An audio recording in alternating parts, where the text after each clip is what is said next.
And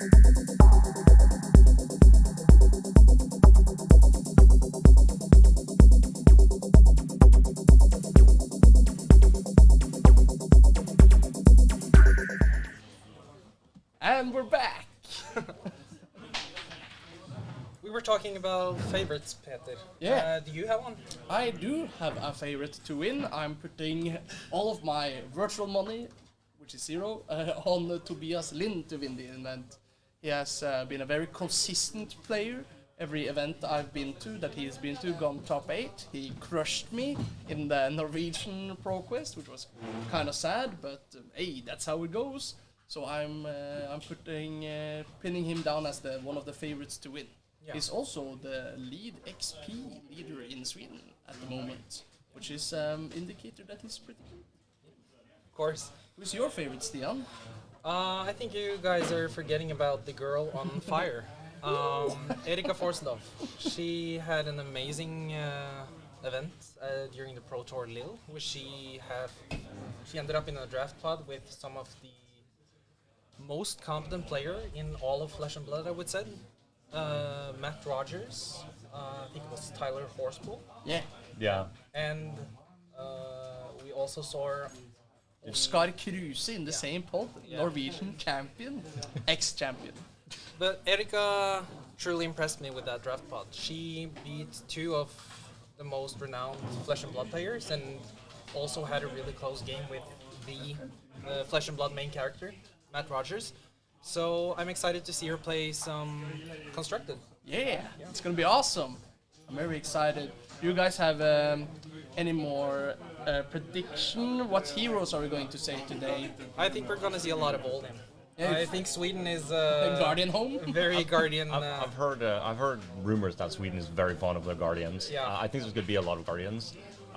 It's going to be interesting. So yeah, we think Guardians. Any other decks you think is going to be the top contenders or going to be the most showing? I always have my button on the Runeblade. As a Runeblade guy, you know, Briar's not dead. Visra is still a very good deck, and I know some very competent Swedish players on both of these lists. So that's what I'm betting. I think we're ready to go to our first match. Yeah. I just want to add one thing. Prism is dead, but we still have an illusionist that will probably show up in a couple of games. Oh yeah. Which is Dromai. She's really strong. Doing great, having a lot of great matches lately and placing at the top 8 in a lot of the nationals that have been. So expecting to see that deck do well. I think we can see. We see that being the 3rd most played deck in a lot of the other nationals. So I can believe that it's large hair, although I know that the Swedes are not that fond of the illusionist class. So it might be less hair than we would see in other countries. But then again, it was the most played one in Finland and most played one in Norway. So who knows if maybe it seems like Scandinavia is the illusionist countries. Yeah. Maybe they got bitten by the illusionist bug. We'll be back shortly with the first match of today.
Welcome back, ladies and gentlemen. We are here at round 1 with the Swedish nationals.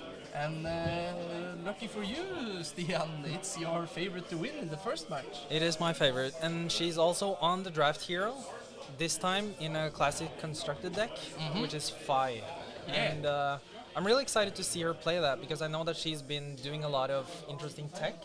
I've heard that she's been asking some of the very competent judges about ways to play this deck and the different cards in it. So yeah, I'm really looking forward to seeing this match, especially against someone like Briar.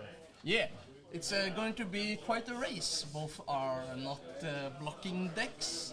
I just saw through Niklas' lists, and I think it looks pretty confident. It has less on hits like the Matthew Fox winning list, but I think it's still a strong deck can present a lot of damage. So I think it's going to go down to which of the heroes who will be most explosive is my experience in this matchup. For sure, for sure.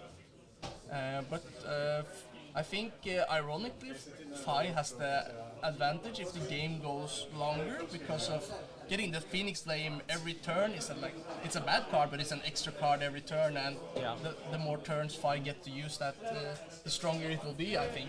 Yeah, I feel like Fi has a lot of consistency in, of course, drawing out another Phoenix Flame that is a real threat with the Mask of Momentum. And I'm just guessing, but I'm assuming she's running the Mask of Momentum. Yeah, it seems like a very natural fit when both players don't want to block and you have a card that makes the other player want to block. Yeah, for sure. So we're just waiting here where the players are shuffling up. I do not know who won the die roll. We might see it on camera pretty soon. For all the viewers down there, I think our players has been instructed to use dice and other helpables to make it easier to follow along. We will of course put cards on the stream for your watching, so we can make it easier to see. The Phoenix Flame has arrived, and it will be a Mask of Momentum. Looks like Erika is running 0 Arcane Barrier. Yeah. So because they just want to race, but this is what really cool. She's running Kodachi. Ooh, I did not know that. That's really awesome. Kodachi, that's spicy. So there will be a lot of one attacks, which will be a lot of threatening with the Mask of Momentum. And of course the Phoenix Flame is in the graveyard, because we are playing professional here and we don't remember our start of the game triggers. So, I also see that she's running the Tiger Shuko, which is a nice match for the Kodachis and the Phoenix Flames. Can you get the Tiger Shuko up on the screen? Yeah, of course. I think it might work with the Kodachis as well. Let's check it out. Tiger Stripe Shuko. There it is, yeah. Okay, yeah, so it's only work with attack action card. But it's still free damage. It's still a huge threat. Yeah. Like with the chain links that Fi usually provides, the Mask of Momentum is always like a huge threat. And I think that just adding that 1 damage to the second whatever attack that has, or second attack action card that has 2 or less is a super big threat, because you have to block it with the 3 block usually, or you have a Phoenix that comes in for 2 instead of 1, which is you usually take the first Kodachi. You usually block the second Kodachi. Yeah. And now you have a potential of having 3 Kodachis and then a bunch of other attack action cards that do a lot of damage in total. Oh, sorry to cut you off there, buddy. Here we see a massive electric card going in after a Rosetta Thorn. I think it is... what is it? It's not Press Lightning, it's... Lightning Surge. Lightning Surge, yeah. All these cards have the same name, but huge block from Erika and an arsenal from... Niklas, and we're going on to the first turn of the game, as people call it. She actually leaked 4 damage from that. Yeah, that was a huge attack. I think that attack was for like 17. It seems like our contestants have not been introduced to the dices, but that's fine. That will probably come on the next stream. Yeah, for sure. But Kodachi for one will have go again because the snatch there is we a go. zero There we cost. go. That is a red pitch though, is it not? It's kind of hard to see, but she No, it didn't. looks like it's blue. Yes, she's running blue snatch. That's very Snatch is interesting. 2 at blue. Yeah, so it works with the So tiger it- shoot. yeah. What is that? Is she running like a Benji They 5 can, maybe she got inspired by the Faulkner. Yeah, she is. And then we see a equipment block, and yeah, that was blue going down to 1, blocking to prevent the mask of momentum, of course, as we talked about Is she earlier. gonna play that snatch? She has another one in her hand.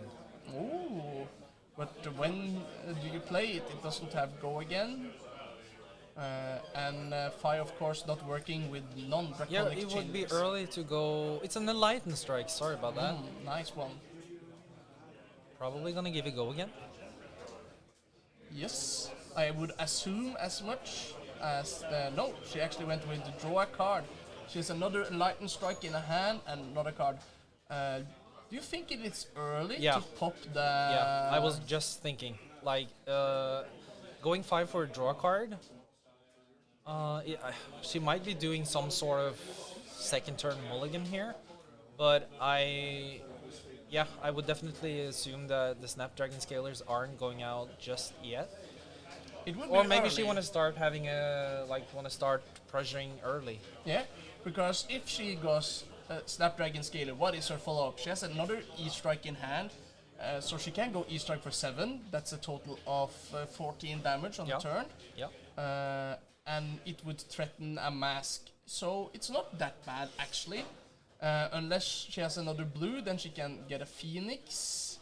But that doesn't seem too good. I would rather go for the... I think the play is, if no blocks is declared... Yeah, the as- Snapdragon Scalers yeah. is going in. Yeah, Erika is here to race. She's here to race for sure. She's here to get finished early. And ooh, I did see a channel Mount Heroic in Niklas's hand. So oh, that's very...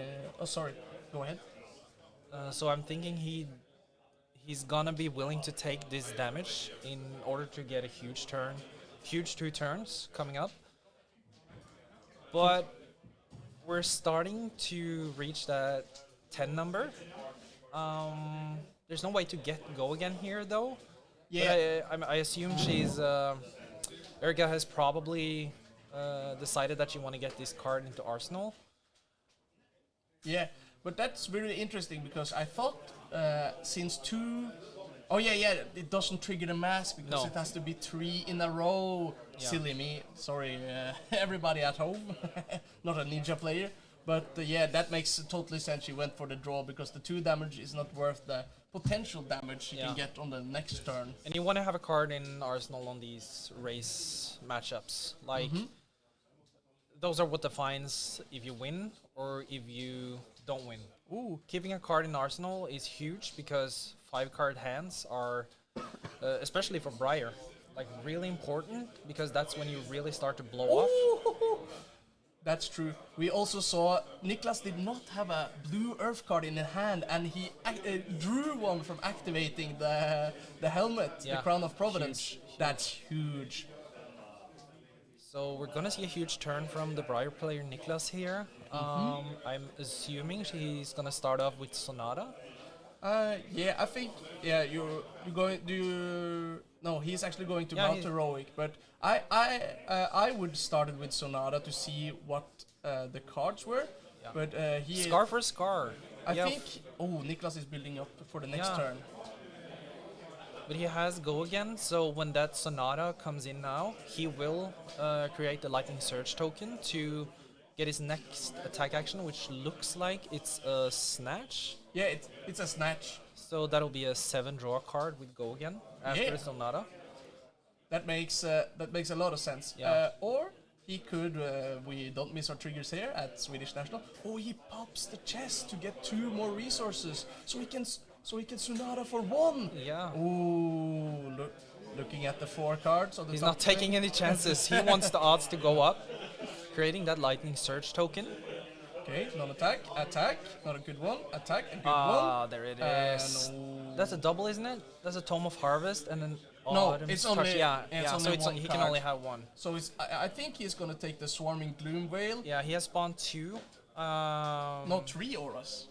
3? How? Yeah, he made Yeah, the channel mount is Aura. an aura as well. So Will come with the full shebang, as we say in the biz. the full shebang. Yeah. But both of these cards are a little similar. So you either take the blue card for the resources for make a rune chant with the Sonata, or you take one of the 4 attacks with go again. Yeah, but he's got to be thinking as well. Will my snatch hit? Of Because course. that'll open a whole new world for him. Yeah. You'll have an extra resource. If the snatch hits, you could also go Swarming Gloomveil maybe into something that. Well, she doesn't have Arcane Barrier, so there's no reason for her to. You can always go. If snatch hit, you will always get the Rosetta Thorn at the minimum. Yeah. But I think Niklas might be thinking that he might want to arsenal a card because you really want the 5-card hand when your Mount Heroic is out there. Yeah, for sure. And Niklas has had such a great start. He actually managed to leak damage. What was it, 3? Yeah. 3 damage, like at turn 1. And then he now plays his second turn, playing Mount Heroic, with a Go Again card, and creating a Lightning Surge for whatever he's gonna play next. Yeah, This is a huge second turn for him. I think Erika really needs to consider if she wants to block or not on the snatch attack, because that represents 5 or at worst 7 more damage. And she has 2 equipment left with Blade Break and 1 with Temper. So if she decides to block with either the Tiger Stripe Shuko, she's not gonna block with the Mask of Momentum, I'm sure of that. Yeah. But if she's gonna do that, I think some of her game plan will fall short early. But still, this Snatch is coming in for 7. It's threatening to draw a card. That is a lot of damage. Yeah. Because the next card will also come in for an 7 additional 3. at least. So Yeah, so here we see, as you talked Yeah, about, block for 7 with She'll 2 block for equipment. 7. Because the mask has a relevant ability throughout the game, and Yeah. as we see in the first turn, she didn't activate her Shuko, so I think it's a well-served attack block here for 7. I think this is the right call. Yeah. Yeah. Oh, yeah. She ends the turn. Yeah, Niklas ends. Yeah, Niklas ends the turn. Oh, and we will put a flow counter on Channel Heroic. We don't miss our triggers here at Sweden. We don't. At least we're gonna keep count for your people. So what are we gonna come back with here? So she needs at least, I think, if she has an Art of War or a Spreading Flames, this might be good. She has a Uprising, I think it's called. It's the one that brings... No, it's not Uprising. It's the one that brings a Phoenix Flame back from the grave.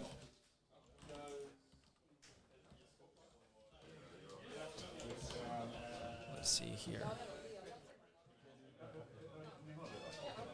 And she then pitches a Phoenix Flame to attack with a Kodachi for 1.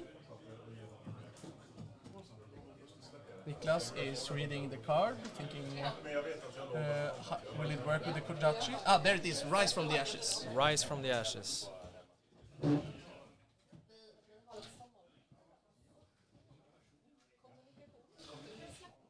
Yeah, so it doesn't work with the Kodachi, but we see here another cool card. It feels like she's just playing Benji and Katsu Yeah. on 5. Even bigger than that is such a great card. Like it creates the Quicken token when you draw a card from the Opt effect. So it's a card that essentially replaces itself, and then it also gives you that Quicken token. So if you have like a Snatch or anything that would otherwise not have Go Again, you would have it this turn or the next turn. Yeah. So yeah, even bigger than that is a great card, the best addition to Ninja from Everfest in my opinion, because as we know, you don't block that first Kodachi, and finding a card that deals more than 1 damage is really, really good. Yeah, I am a huge Plunderon lover, as it's no longer available in CC.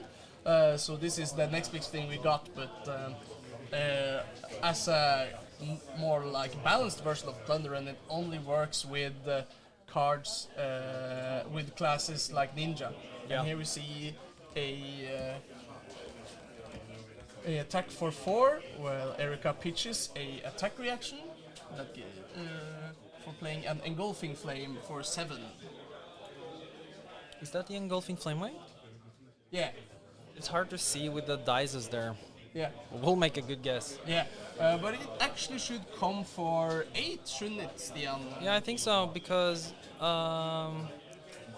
she got a bump From for the 3. from the rise from the ashes.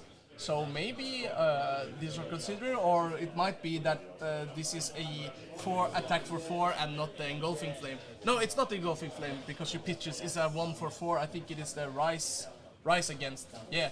So she banished that card, and now it gets +1 attack.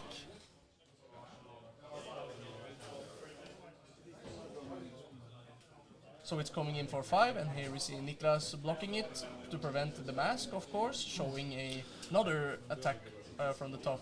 I also see an Ancestral Empowerment in the pitch zone, which is awesome. It's an awesome card. It replaces itself, and it's that like that little 1 nudge attack reaction that helps you get the mask trigger, and also you get to draw a new card. So it's also always unfortunate to see it get pitched like that because it is a 1 pitch, but it's a great card to have in your deck. Oh my god. Here we see Niklas just activated the Tome to draw 3 cards, and he gets another Earth card. That means he will keep Mount Heroic for another turn. Yeah, if he wants to pitch for Rune Chance. Oh no, he pitches for a... Yeah, he's pitching Oh, it's for the Rune even Chance. worse. Yeah. No, this is not the Rune Chant. It's the giving the +4 to the next attack and getting a lightning token. This is horrible for Erika. So now we will see an attack for roughly 1 million, or Roughly 1 million, yeah. or 10 in this game. With Go Again, and he still has overflowing resources. So this is a Scar for a Scar.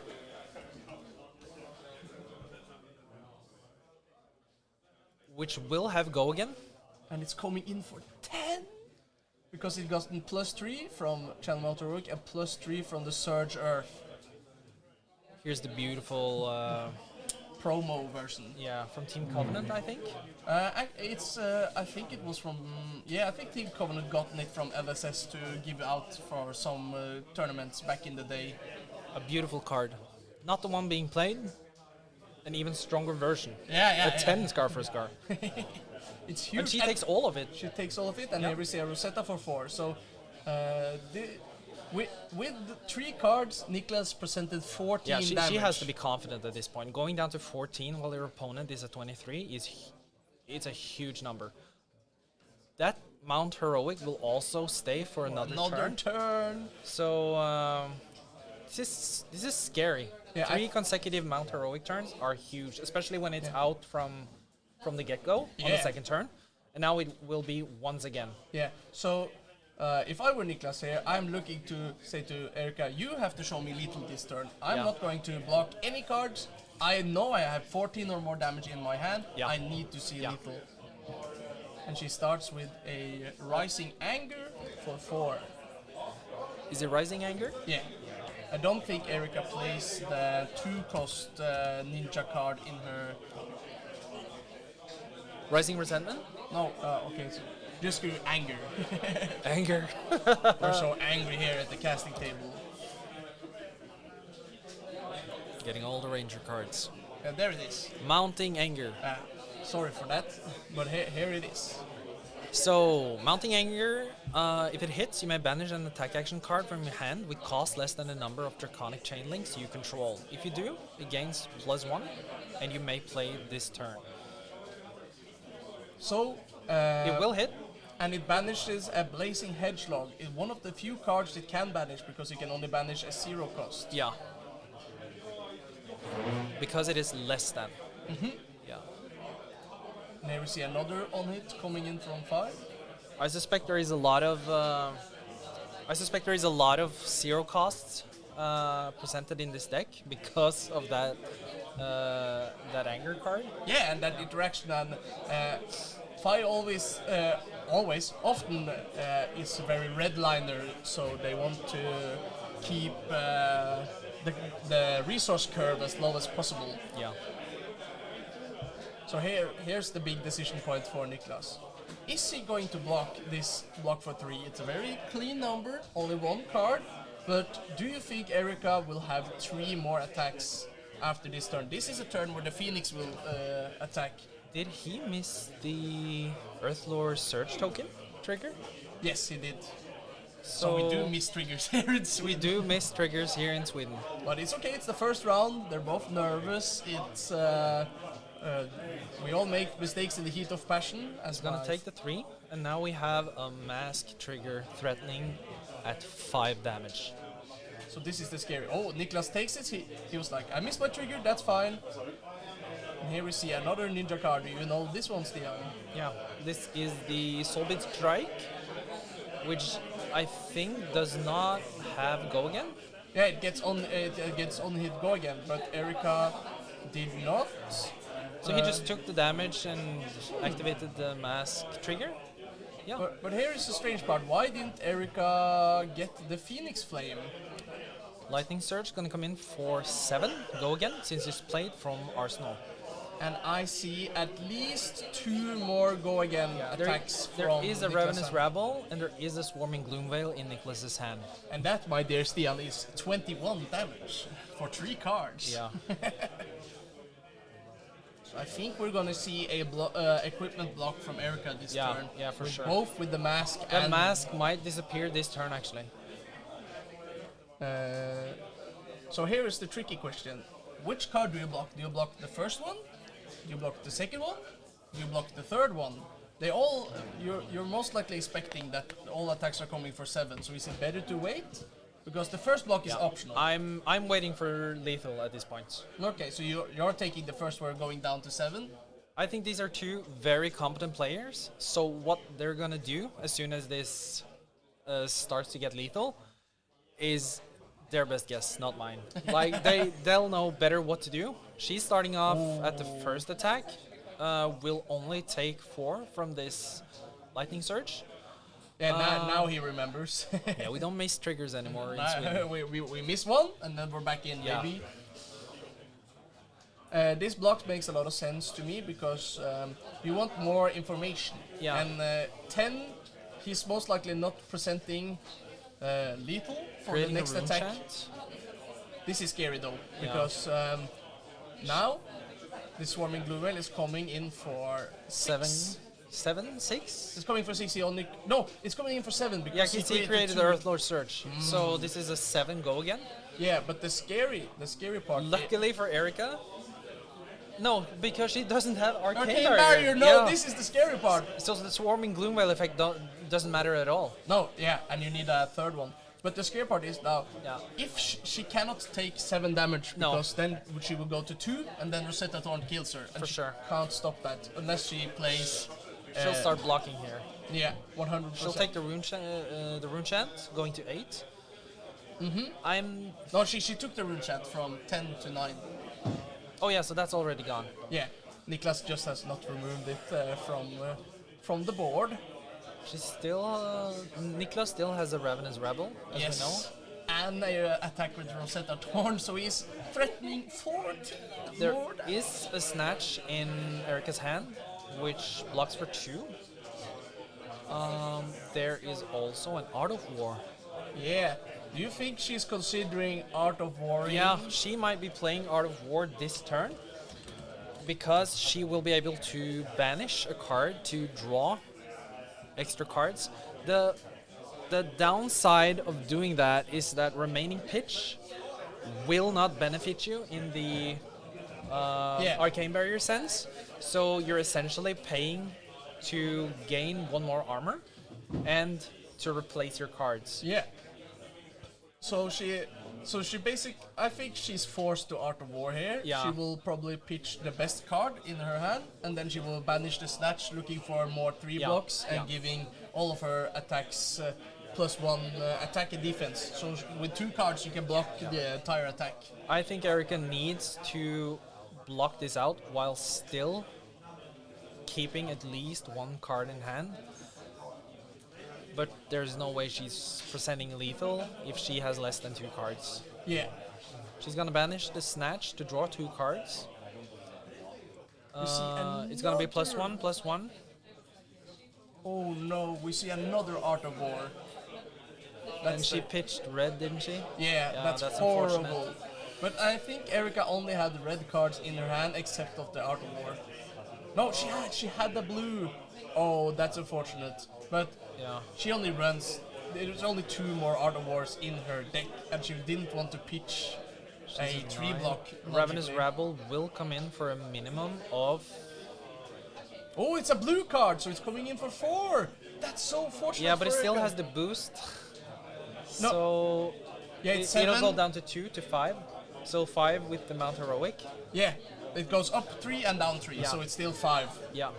So it's a 5 to her 9. Yeah. Yeah. But the problem here is that oh, it's a lightning press for 8 damage. And the Rosetta Thorn is gonna come in and And- finish the game yeah. off. Yeah. GG. GG. Man, it's not easy being. It's not easy racing against 3-turn Mount Heroic. For sure. He's had that Mount Heroic since turn 2. Yeah, put it on the screen. Yeah. And the thing is, when you get to enjoy the consecutive rounds of Mount Heroic, you're dealing so much damage that your opponent at some point just has to block. So 3 consecutive turns, Channel Mount Heroic, was enough to raise 5. I think he had an awesome first turn, pushing through damage, although Erika blocked with her whole hand. Yeah, I think she had a lot of 2 blocks in her hand, and Yeah. Niklas just presented a massive damage. So the real MVP of this game was actually the Channel Mount Heroic, which has presented how many cards have been played from the Briar side here? I think the first turn he played 2, so that's 6 damage. Then he played 3, that's 15 damage, and then he played 3 more, that's 9 more damage. So 20. For 3 mana you get 24 damage. That's a pretty good deal. That's a pretty good deal. That's a pretty good deal. Briars are often known for getting the Mount Heroic, and then it's easy town from there. But you have to sequence properly, which I think Niklas made an excellent point of doing. And it's just so hard for any deck that doesn't play very specific cards when he gets the 3-turn Mount Heroic. Yeah, for sure. And I was excited to see this game, how it would pan out. But it was just a stomp. I respect that Erika was going for a race all the way. Yeah. But there's only so much you can do when you get that second turn and that 3rd consecutive turn with Channel Mount Heroic. There is, we did the math, there's a huge amount of damage going through, which is extra. That is damage you do not pay for on turn 2 and turn 3. Yeah, of course. That's a crazy way. You just become the best aggro deck when that card is outside, and I think the problem is 5 blocks not very well, so she can't just say I'm gonna weather the storm. I'm just slamming my cards down. I think Erika sequenced it really well and tried to make Niklas block, because that's also a way to be defensive against the Mount Heroic. And RNG is the name of the game.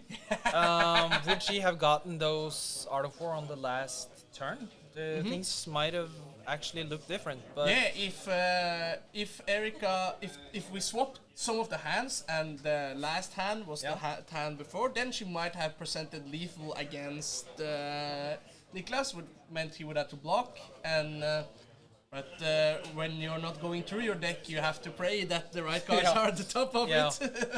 And this was a quick match, few rounds. We'll be back with more matches shortly. Thank you for standing by, and we'll see you shortly. Bye-bye.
We are 5 minutes away from time in round 1, and wanted to jump in just to remind everyone what these people are playing for. They're playing for this beautiful trophy. If you bring it a bit closer to the camera so people can even see more closely that it's such a beautiful trophy. Yeah. I actually, compared to last year's trophy was really nice too, but this one feels really heavy. Yeah, it sure does. It feels massive. The Sweden National Championship. Each and It's every gorgeous. country has one of these and will give out one of these, but this will be yours. As a Yeah. Swede, you will own the Swedish National Championship one. There's only one person that will have this in each country, Yeah, and there's only one Swede that will win this. but this year I think the prize pool in the top 8 this year is really, really good. The prize pool, they have definitely increased the prize pool this Yeah. year compared to last year. And for a lot of countries that, most countries, or there was a lot of countries last year that had booster packs, but they've increased how many, Yeah. they've increased now to actually do cash prize out in a lot of other countries that they didn't do last year.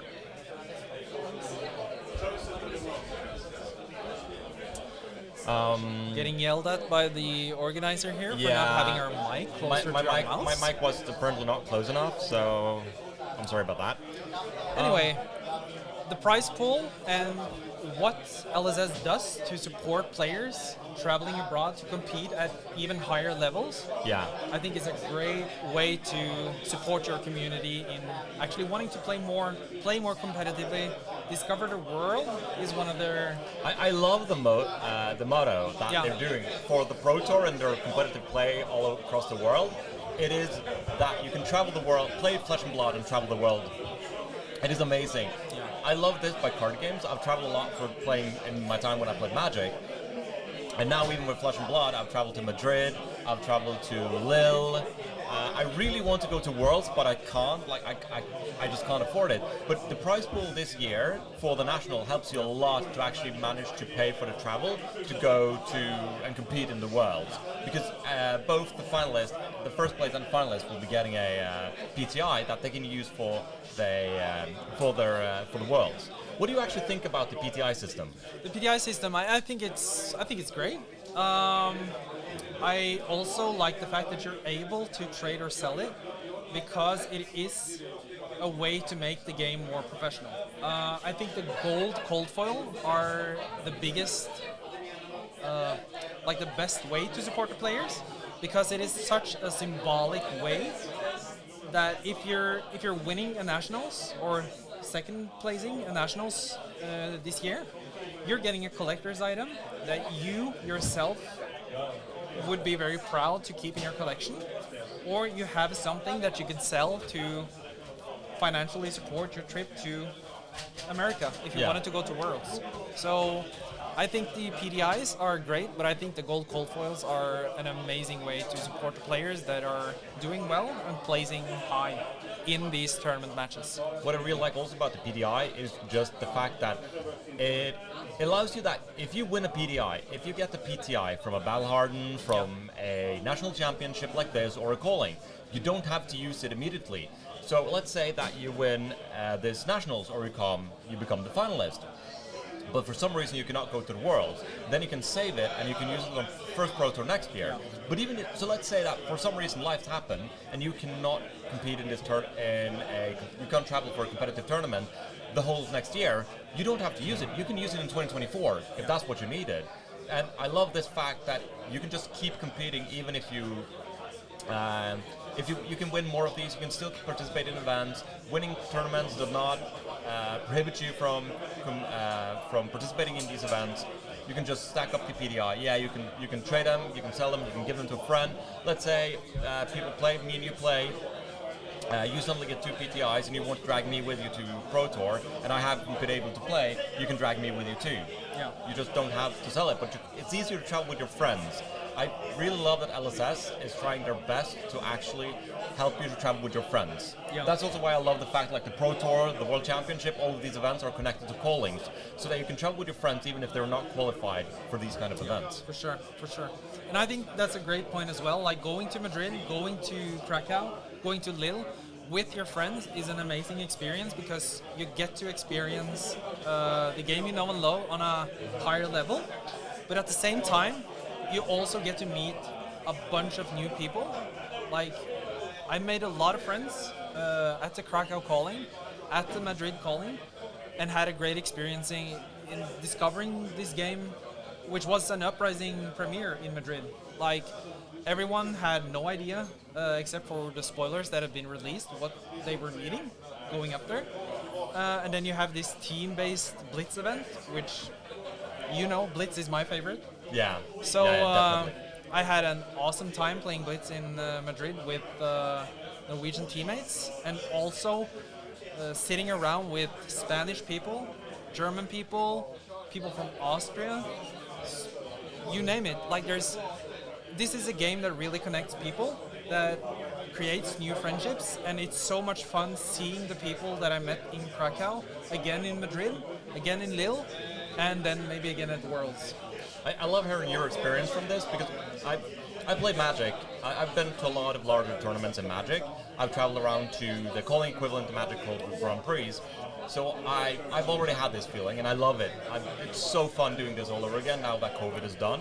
But it's very fun listening to you talking about this experience because this is completely new because you haven't played any card games before. Flesh and Blood is actually my first TCG for anyone wondering. So I've been in this game and met Christian and everyone else here in Sweden through Flesh and Blood. So every single person that I know here, including you, Peter, and the rest of them, are all friends I've made along the way playing Flesh and Blood. So, as you say, it's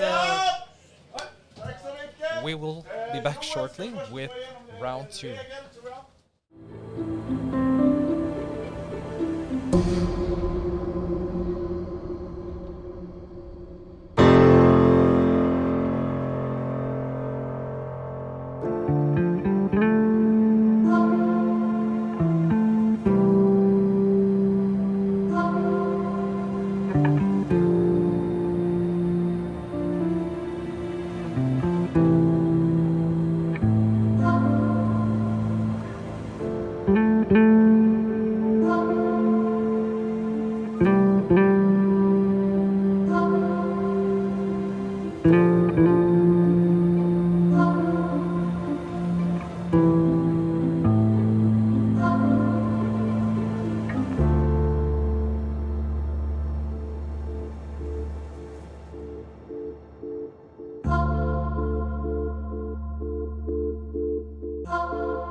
to round 2 here at the Swedish National in Alphaspel in Stockholm.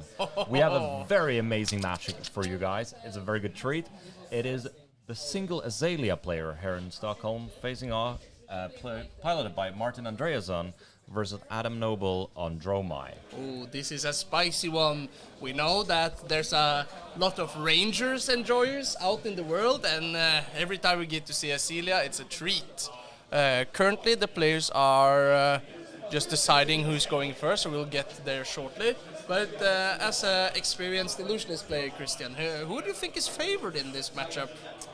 I'm actually a bit unsure because Dromai can be not Dromai, but Azalea can do scary things. I think it depends on how heavy they can go with the red and ledger. Do they have good ways to repeat the red and ledger? Because if they can just repeatedly fire the red and ledger at the Dromai and they cannot block it out, Dromai cannot do more than attack with one dragon a turn. Let's get that card shortly. Yeah, we'll show these cards later. But yeah, I think Red and Ledger will probably be one of the cards that is that will have the biggest impact in this game. Most of the other Endless Arrow is also very scary for Dromai. It's a lot more scary from a Lexi player because they can repeatedly play with Go Again. Yeah. Azalea can only do it once. So yeah, this will be definitely interesting. Do you see any cool text or anything in that list? This mad lad Azalea players playing 3 red Memorial Ground to set up arrows on top of their deck. And they're also playing 3 Nimblism and 1 Nimble Strike. Okay, this I is like just this. a super spicy list. I like this. He also is using one of the strongest cards for Azalea, which is Knock the Death Whistle. So he's playing 1 of Salvage Shot, 1 of Sikkim Shot, 1 of Sleep Dart, one yellow Fatigue Shot, 1 red Fatigue Shot. So he plays kind of like a toolbox, if you will. And what's also really interesting, how many blue cards do you think this Azalea player is playing? I would guess. So Azalea can play a lot of blues and also very few. So I would guess 18. 6. All right. So I'm looking at this Dromai list. Mm-hmm. Do you see anything peculiar? So it's intriguing. How many blues do you think this Dromai is playing? 18. Well, sometimes you will see them playing 12, 9, sometimes 18. This one is actually playing 11. No, it's actually playing 13 blues, which is an intriguing choice. And it seems like a very red-heavy list. So I'm very intrigued to see how they will play this matchup. Yeah, it seems like our players are getting ready. They've just rolled their die, and seems like they're drawing up their first card. So let's start over. Both players lost the first round, but that doesn't mean they're out. It's a 6-round tournament, so both of these players might be able to go top 8. Oh, what do you think about Azalea running Dreadboard? Oh, she's running I saw she was running Dreadboard, but is that not the Death Dealer? No, that's the Dreadboard. Yeah, that's definitely the Dreadboard. Let's get it up here. 100% get it on. So this is a very cool card. It says once per turn you may put an arrow card from your hand in an empty arsenal, and it gets Go Again. And it also said you can't play defense reactions. I think this is really interesting. How many defense reactions does the Dromai player play? So a lot of Dromai players will be... We actually have a reader here. He has to read what does this cards even do. So a lot of Dromai's players will be playing up to 6 defense reactions because they're playing Fate Foreseens, they're playing Sink Belows. But I don't actually think the Dreadboard is going to be that good against this Dromai player because he's only playing Sink Belows. He's playing 3 Sink Belows, but he's playing 3 Sand Cover and 3 Oasis Respites.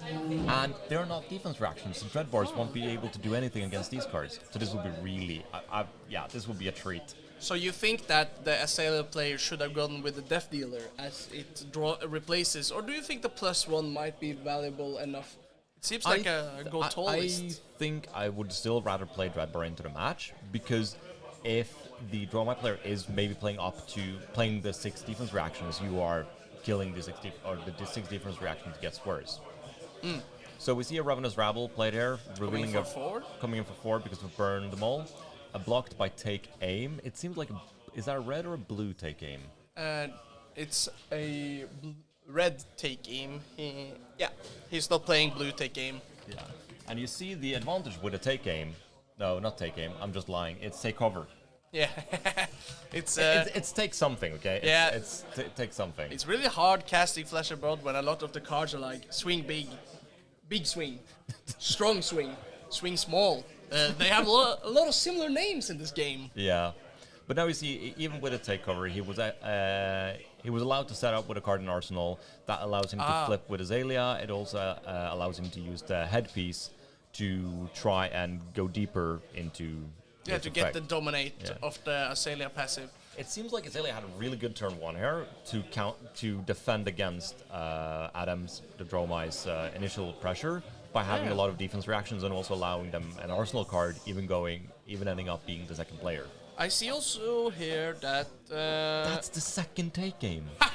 Yeah, they're playing 3 take game and they sided in all take games. Take cover.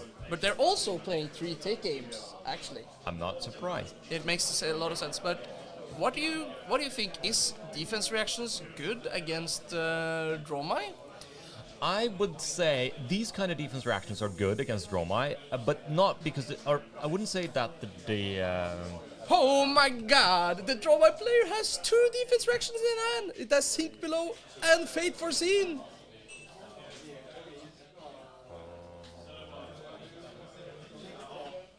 Oh yeah, I can't read. The list actually has the Fate Foreseen. They're just further down. I thought the deck list was alphabetically, and it is. It's just reversed alphabetically, so S is at the top. Oh! So you have a sigil here, and I didn't see the Fate Foreseen because I was looking for it at the top. Here we see... oh, it's a Sleep Dart. That is actually really good against Dromai? Dromai. Because the Dromai needs to pitch red cards and play red cards in order to gain... Oh yeah, and she loses the hero ability if it hits.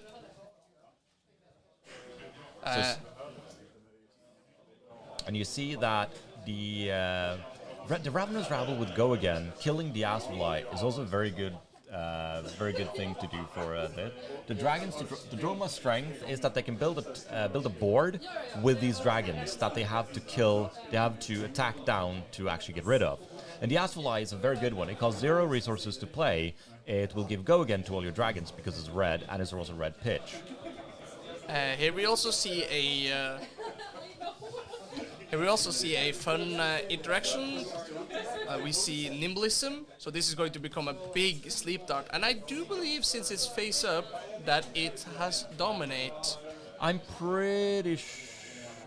not actually sure it was flipped up with the... We will see that very quickly now if it was... Dominated or not. Dominated or not. But should this not be for 8? Or are math hard? 5 plus... It's 5 plus 3. Yeah? That's 8. Or unless that's a yellow. Could it be a yellow? Yeah, they're playing 2 yellow Sleep Dart. Okay. No, here is he! It's dominated! It's happening! It's dominated! No! He tried to use defense reactions against the Dreadbore because he has 2 defense. He has only 2 cards in hand that can... he played Ravenous Rabble from Arsenal. Then. Yeah, he put the arrow face up in the Arsenal with Azalea ability. Then he attacked with Ravenous from hand, and now he plays... You don't need to put the arrow with the bow. No, of course not. The bow just says that. Oh my god. I love this. So this Dromai player is now forced to pitch these 2 red cards. I wonder what dragon they have in the hand. It's like a burn 'em all, 1 dragon, and 2 like... Yeah. They don't have any ash. They can't do anything, Christian. They can play the burn 'em all, but they can't pitch for anything. They can just play the burn 'em all and Arsenal. Oh, I see. I think that this must be... shit. The Dromai player should have pitched to the Quell last turn. Yeah, I think they should have done that. They could have done... it was for 7. They shouldn't have used their boots, but they definitely should just have... Oh no. Did that Dromai player did that Dromai player do a little mistake? I think they put Sink Below in the Arsenal. No. They put the dragon in the Arsenal. They have 2 defense reactions left in their hand. Okay. You will see Fate Foreseen. No, they put it in the Arsenal. it's gonna be stuck there for the rest of the game. They can't use it. No, not necessarily. We've seen Ravenous Rebels. Yeah. And I think He's also playing attack actions, so he's playing. It can be used on Nimble Strike, Ravenous Rabble. But that's those. That's the only one I see.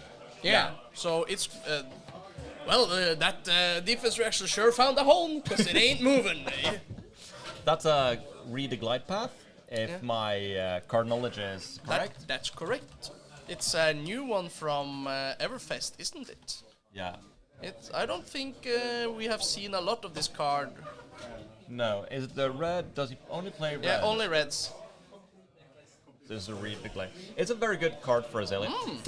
That is the Red Ledger. Oh no! It's the Red Ledger. It's the card that everyone fears from Azalea, especially Dromai, because she wants to do a lot of actions, and this is probably this can be argued being one of the stronger cards in the game, by just hampering people's turn. It works against the taller decks, and it was a red read a glide path that doesn't pump, but it is a take aim that gives +3. So this is for.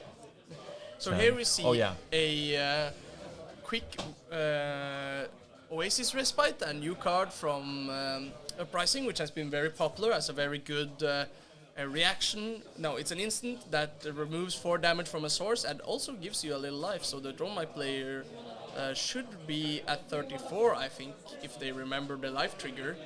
It's that you can't miss that one. It is a resolution ability. So because he took how much damage he took last turn? He took 7. He took 7, yeah. But it seems like they're still thinking here. And they're they're still in the block. Let's see if they remember how they will do it. No, actually, it actually says they may, so he can actually forget it. No, he tries to play another defense reaction, but he can't. This is an arrow. Yeah, I think Martin's telling him again. No. Okay. Judge, we need to call a judge. You will.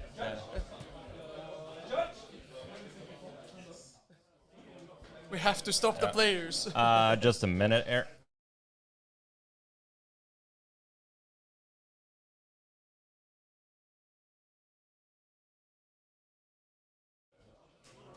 Okay, we're getting a judge over that, and we're gonna see him handle that.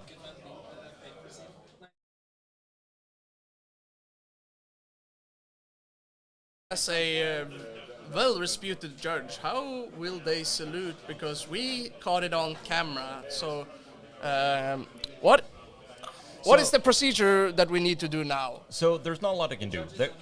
They're way too far away from. They've gone too far to change anything here. Because they've already started going through. They've put card on bottom. They've drawn cards. Yeah. They cannot. Some ways you could do like partial fixes, but you wouldn't really be doing this here because too much things have happened. Yeah. So and change. They've even going to a next turn now. They won't be able to do a lot here. No, wait. Can you look at the Dreadbore, please? I think we might forget something. What? I think it only says from hand. Yeah. Oh yeah. We forgot. Yeah. We messed up. Yeah. We messed up. But they play. That's why we're in the casting booth and not playing. Yeah. We're dumb. We're dumb. So it was actually a very conscious decision from the Dromai player putting the defense reaction because Dreadbore only works in hand. For some reason. No, it makes sense because it's not want to stop it completely. It might have been too powerful to just have a static effect. Yeah. We've seen people considering the card Fog Down to stop non-attack action decks, but that has a drawback of you not being able to doing anything. But are you seeing what I'm seeing in the arsenal? Is that another red in the ledger? That is indeed the second red in the ledger. Oof! And I think I saw they have a attack reaction in hand. They have a cheeky Razor Reflex? Razor Reflex in hand. Ooh, that's cheeky. That's nice. I like this. So, but we do see sand covers from the Dromai player. Yeah. But how would you block in this situation? So they have sand cover. I don't know what. That seems like a red sweeping blow, and they sand cover. So they're blocking 8. They're blocking 10. Yeah, it seems like they're blocking 10 towards the 7. So that will block out even if a Razor Reflex. But now they have 0. No, Razor Reflex makes it 11. It's 8 plus 3. But Oh yeah, it's 8. I 100% agree with Martin here. Just Arsenal, the Razor Reflex. The Dromai player is not going to do much, so the on hit isn't that. You don't Arsenal the Razor Reflex, then you're screwed. Oh yeah, no. Azalea's ability is put a card. Oh yeah, true. But I would rather just have it and put an embolism in the arsenal. Yeah, because you can play it in embolism. You can still do things with an embolism. That also makes sense, but I agree with not spending it because the Dromai player is probably not going to activate a lot of actions here, so the on-hit trigger probably wouldn't be that relevant. So we see here a Billing Mirage being played, generating an Ash. I personally would not have transformed that into a Ash Wing because I prefer having Ash in play. Yeah, so you rather than having 2 tiny dragons? Yeah, because the Ash would be more valuable if he is stuck with 1 dragon in hand or something like that. He can still play it out because if he starts, he can have a problem if he just draws all the dragons now in a new hand. Then he needs to start blocking even more with the dragons and things like that, and that is not where we want to be in the game. This is very. It's quite close. Yeah, it seems like there's discussion about if the dragons have a go again, and they have go again because we played the red Billowing Mirage. Yeah. And here we're just going to do some cleanup, remove some red cards, but this is probably the last turn, or the second to last turn of the... I love this thing about Azalea, where you can use her cross-wrap, show the card. If it's a good card on top, you just activate Azalea and give a dominated attack on it. It also helps you dig... Oh, here it is! Memorial Ground! He's going to put red in the ledge on top of the deck! The thing that worries me a bit about these lines is that his damage output is still quite low. And he's not, Azalea is not the deck that blocks the best. So if the Dromai player can just keep making dragons or just keep making attack actions, then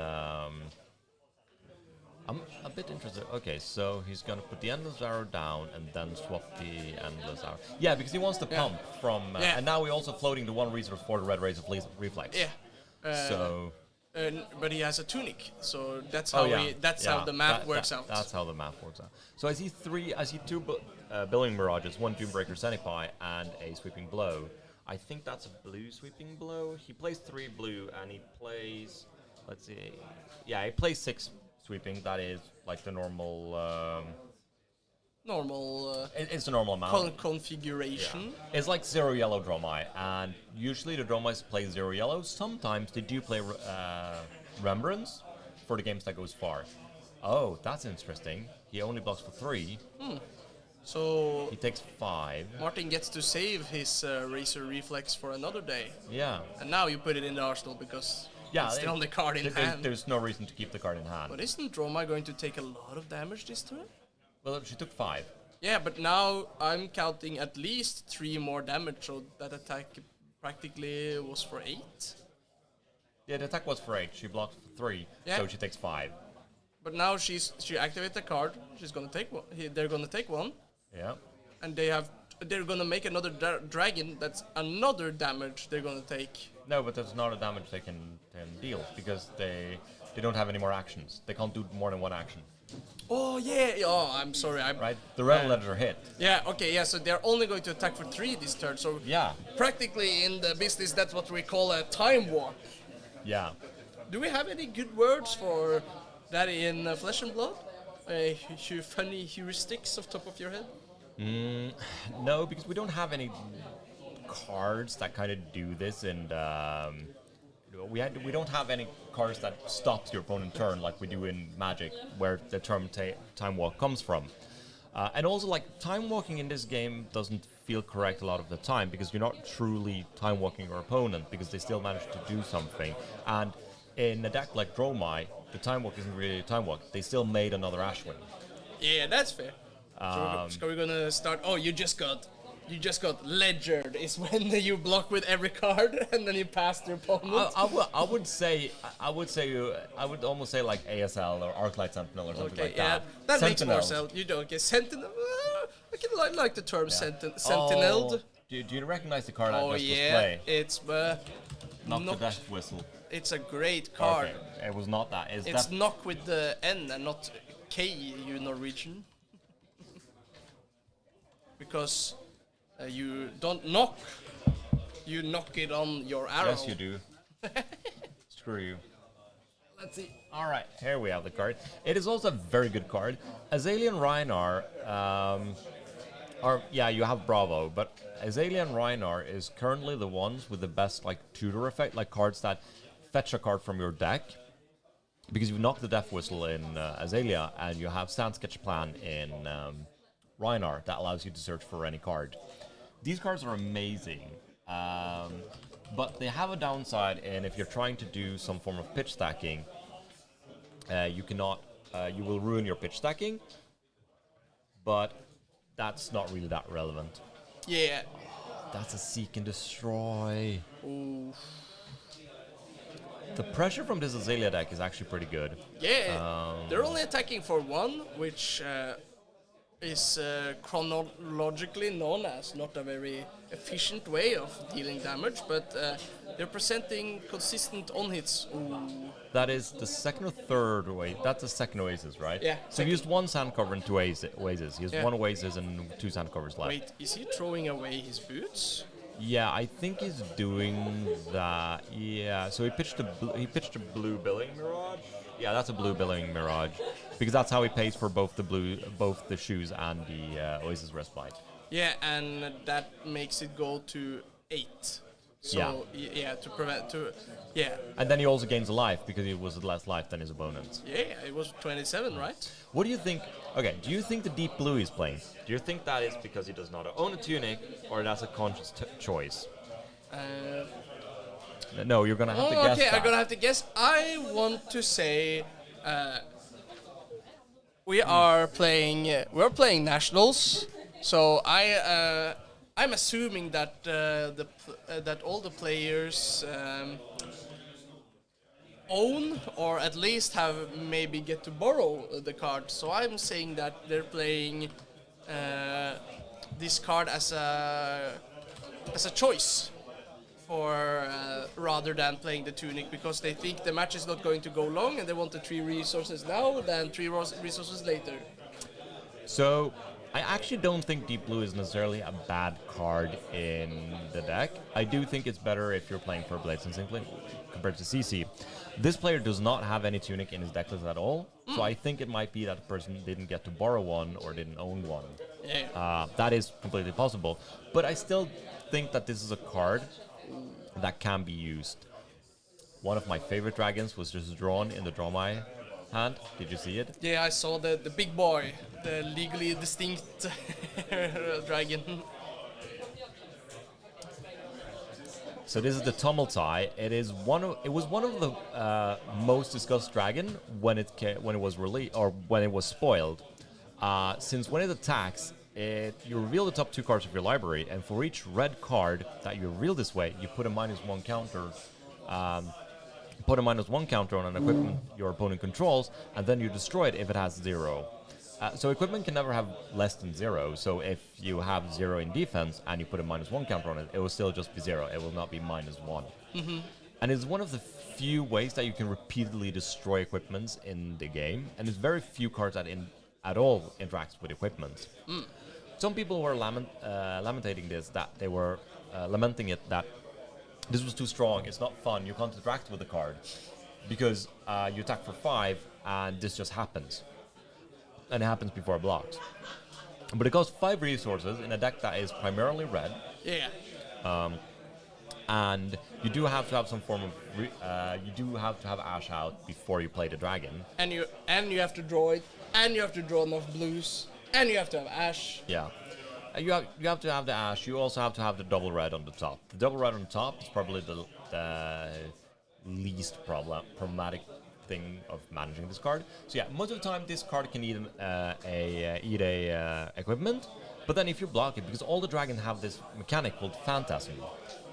Because the cards are, when you play a dragon, you have to put an Ash under it. And the Ash is a card type that is called Material.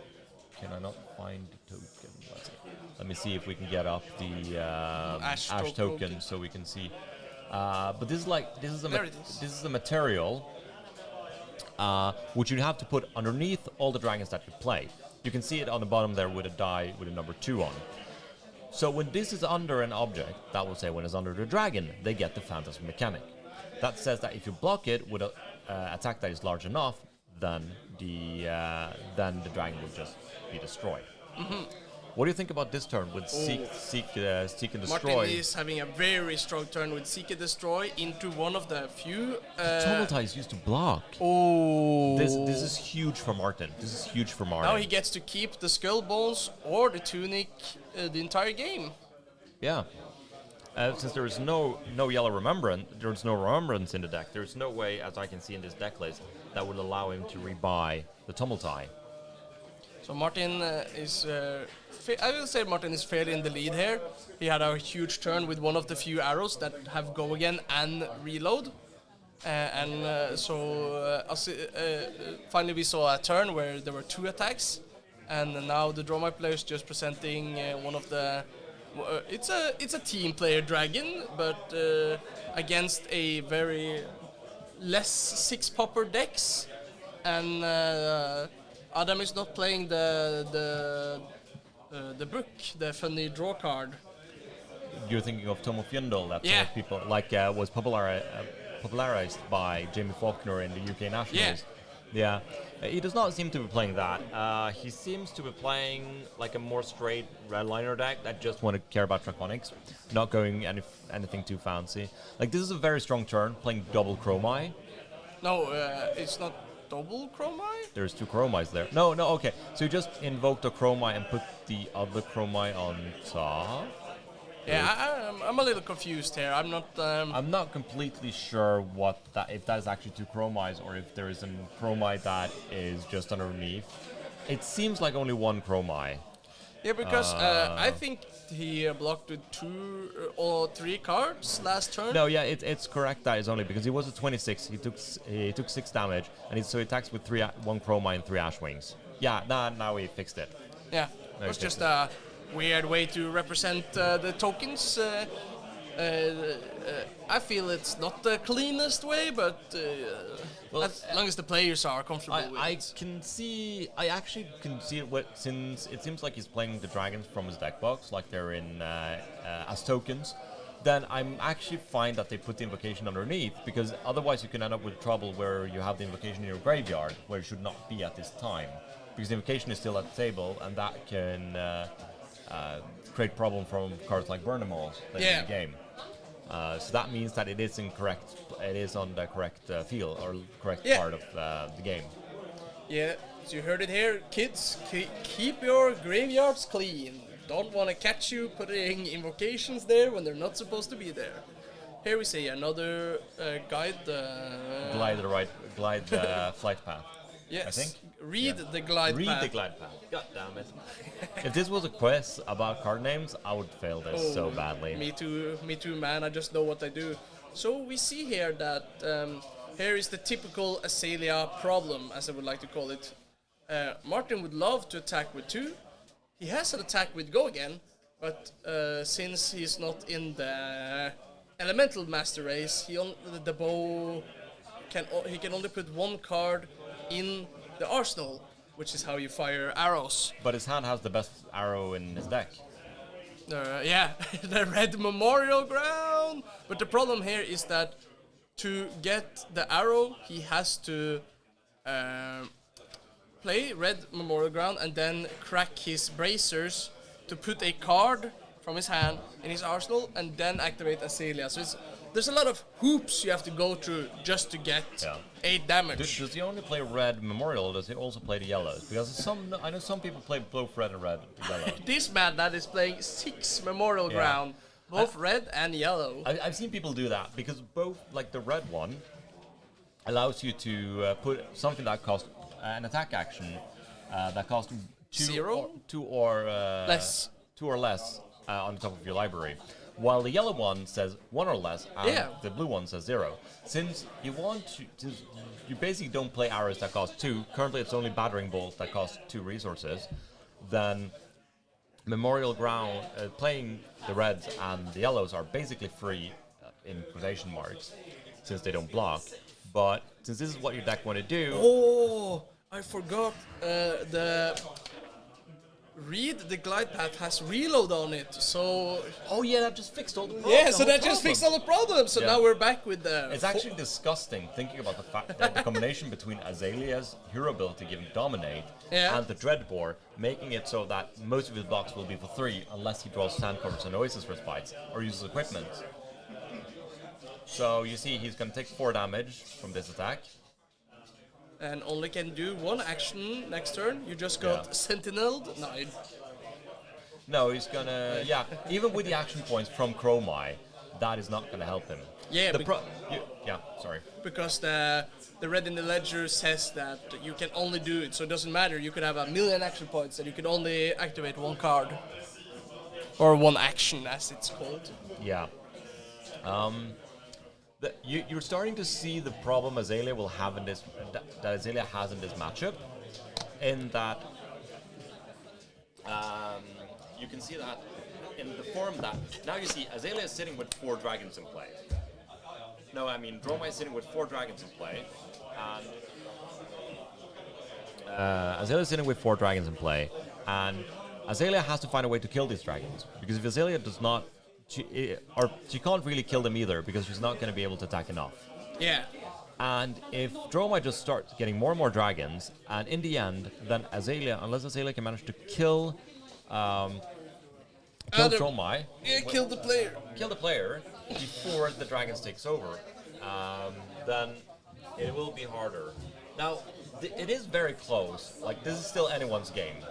You see that Martin is considering about the Memorial Ground on top of his library, because he really wants that card. Yeah. He really needs that card for keeping up the pressure. But the question is, how can he do his turn while still keeping that card at the top and getting enough damage? True. And also, if you get, as with the arrow in the arsenal now, it's called... Bolt and Shoot. I think it's a yellow Bolt and Shoot, right? Yeah. He plays 3 red, 3 and 3 yellow. What do you use it for? Do you attack a dragon, or do you go for the face here?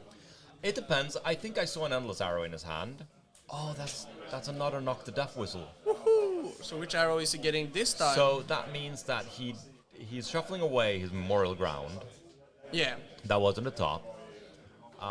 This is where, like, in this moment, the Death Dealer would have been better, because the Bolt and Shoot was already in his graveyard. No, in his arsenal, I mean, not graveyard. So he gets, that's one of the few other 2-cost arrows.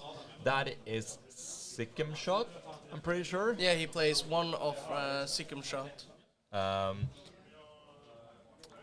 Because it's a 2-cost arrow that has Go Again. No, it's only got 1.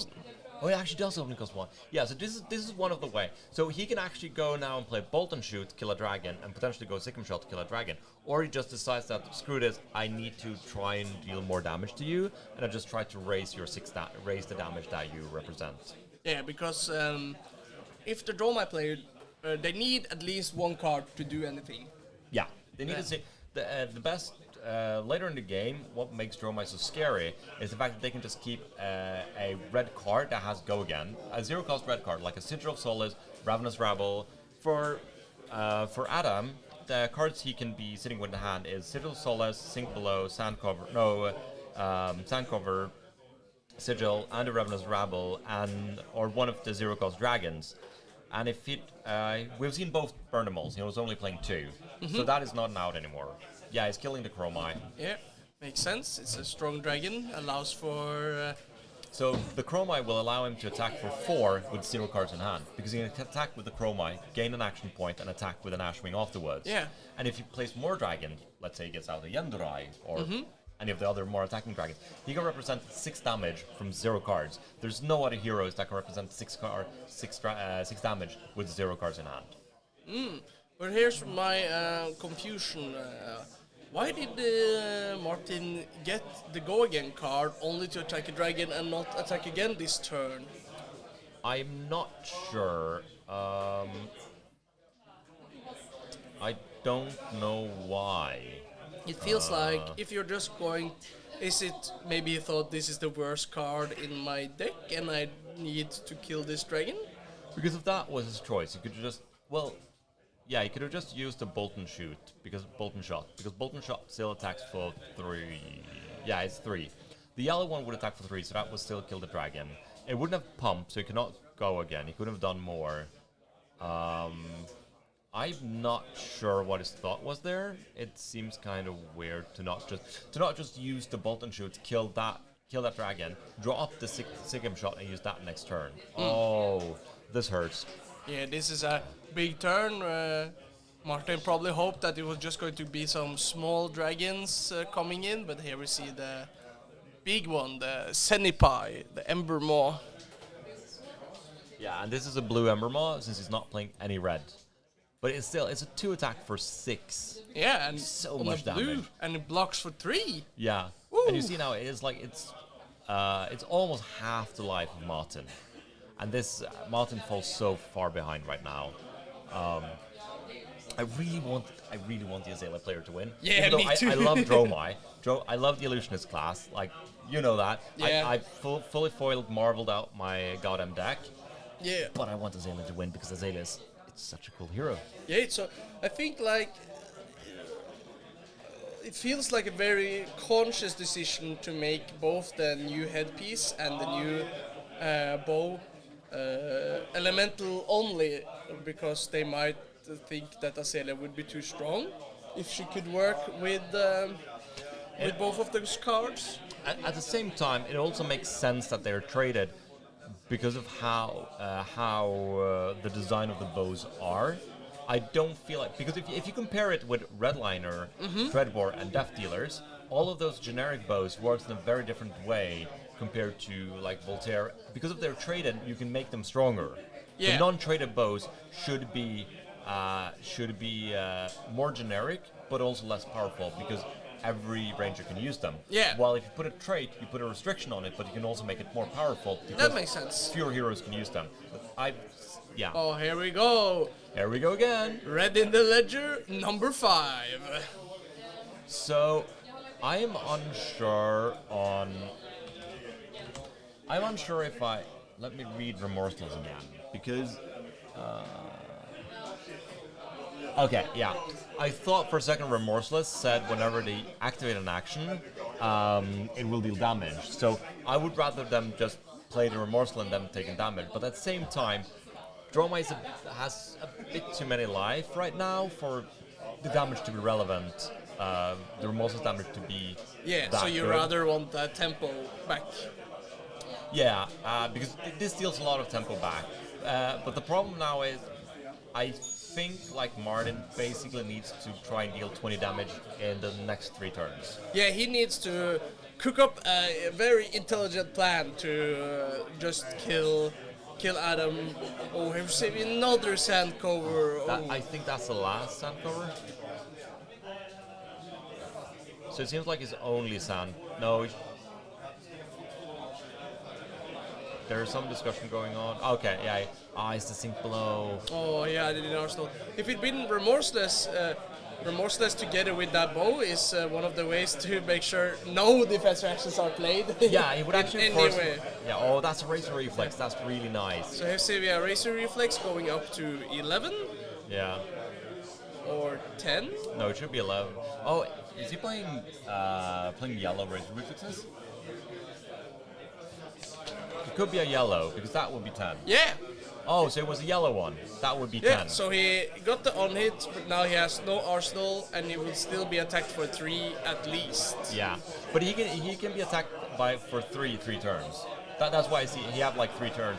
He has this turn and 1 more turn. Yeah, and he also can use his equipment. He hasn't been using anyone, so he has more life. Yeah.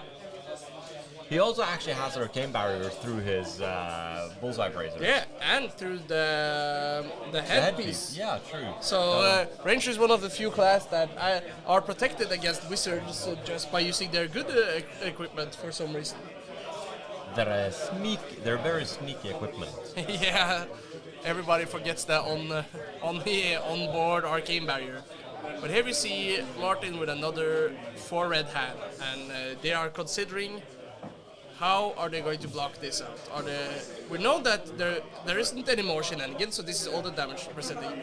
I'm thinking it's about time to use those boots to block, because giving arrows go again isn't that useful in this matchup, especially when your hand is like that. I think you are able to wait 1 more turn. But yeah, at the same time you can still use them. It doesn't change that much. Yeah. We pitch for the arcane damage. Yeah. My brain automatically was thinking like, yes, you generate ash, and then that way you notice I played too much of Dromai. Yeah, wrong hero, my friend. So they pitch 1 card and block with the boots, and the Dromai player passes the turn. Let's see if Martin managed to... Oh, it's not Magic the Gathering there, my friend. You don't draw at the start of your turn. So that seems like a Ravenous Rabble, a Razor Reflexes, and a Remorseless. I'm not sure what the last card is, but it seems like we're having... So we're attacking the dragon, revealing a... Blue? Yeah, well... No, it can't have been blue, because it dealt 3. It was a Red Rider shot. It could have been a yellow Red Rider shot, actually. Yeah, true. Because I don't think... Yeah, it was yellow. It was not blue. That would have been so bad. You play 6 blues, and then you flip 1, and can't kill the dragon. Oh. Yeah.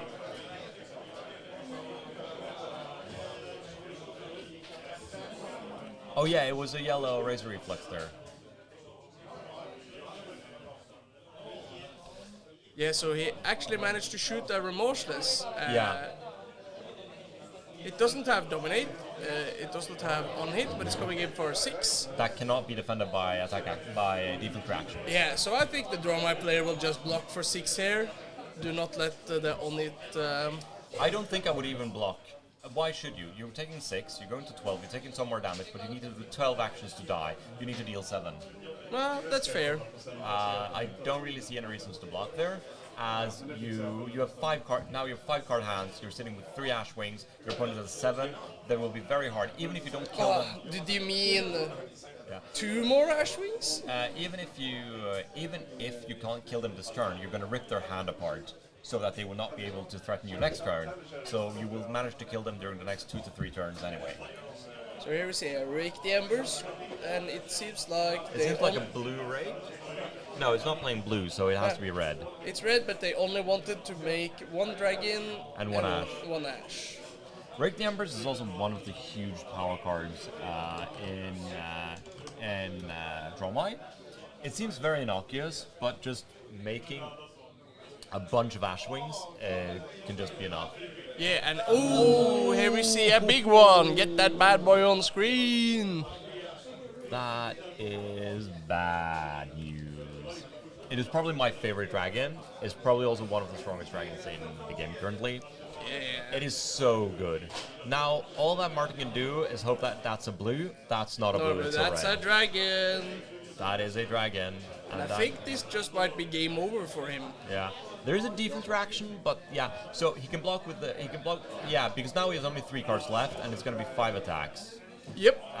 But it's 5 attacks that totals less than 7, or like he can take 1, he can block 1. It's 8 damage that Adam is presenting here, with the 4 from the dragon and 4 from the baby dragons. So he has to block with at least 1 card in Tunic, and then he survives at 3. At 3. Maybe there is a opportunity here then, because you block with 1 card, you block with Tunic. So you can block with 1 card, Tunic. Then Adam is at 6. He has to take 4 more damage if he wants to attack. No. Remorseless is only when you play. So he should have taken 2 damage. Yeah, it was a 12. Yeah. So he took 2 damage from playing Invoke and Rake the Embers. Well, then it ain't that scary. I thought it when you activated that action. No, that's what I thought about. Like, that's why like Remorseless isn't as scary as it seemed. And this was kind of a bit what I talked about earlier, and that could be the scary thing for for Azalea versus Dromai.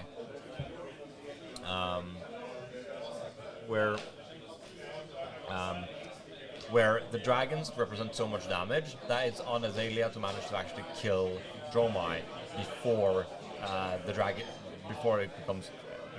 there is too many dragons. Yeah, and here we have the problem of not playing poppers in your deck, because if 2 of those cards had been a 6 attacker, Adam's turn would have ended here, and Azalea would have 2 cards in hand and still might be able to attack back in a feasible way. Yeah. Oof.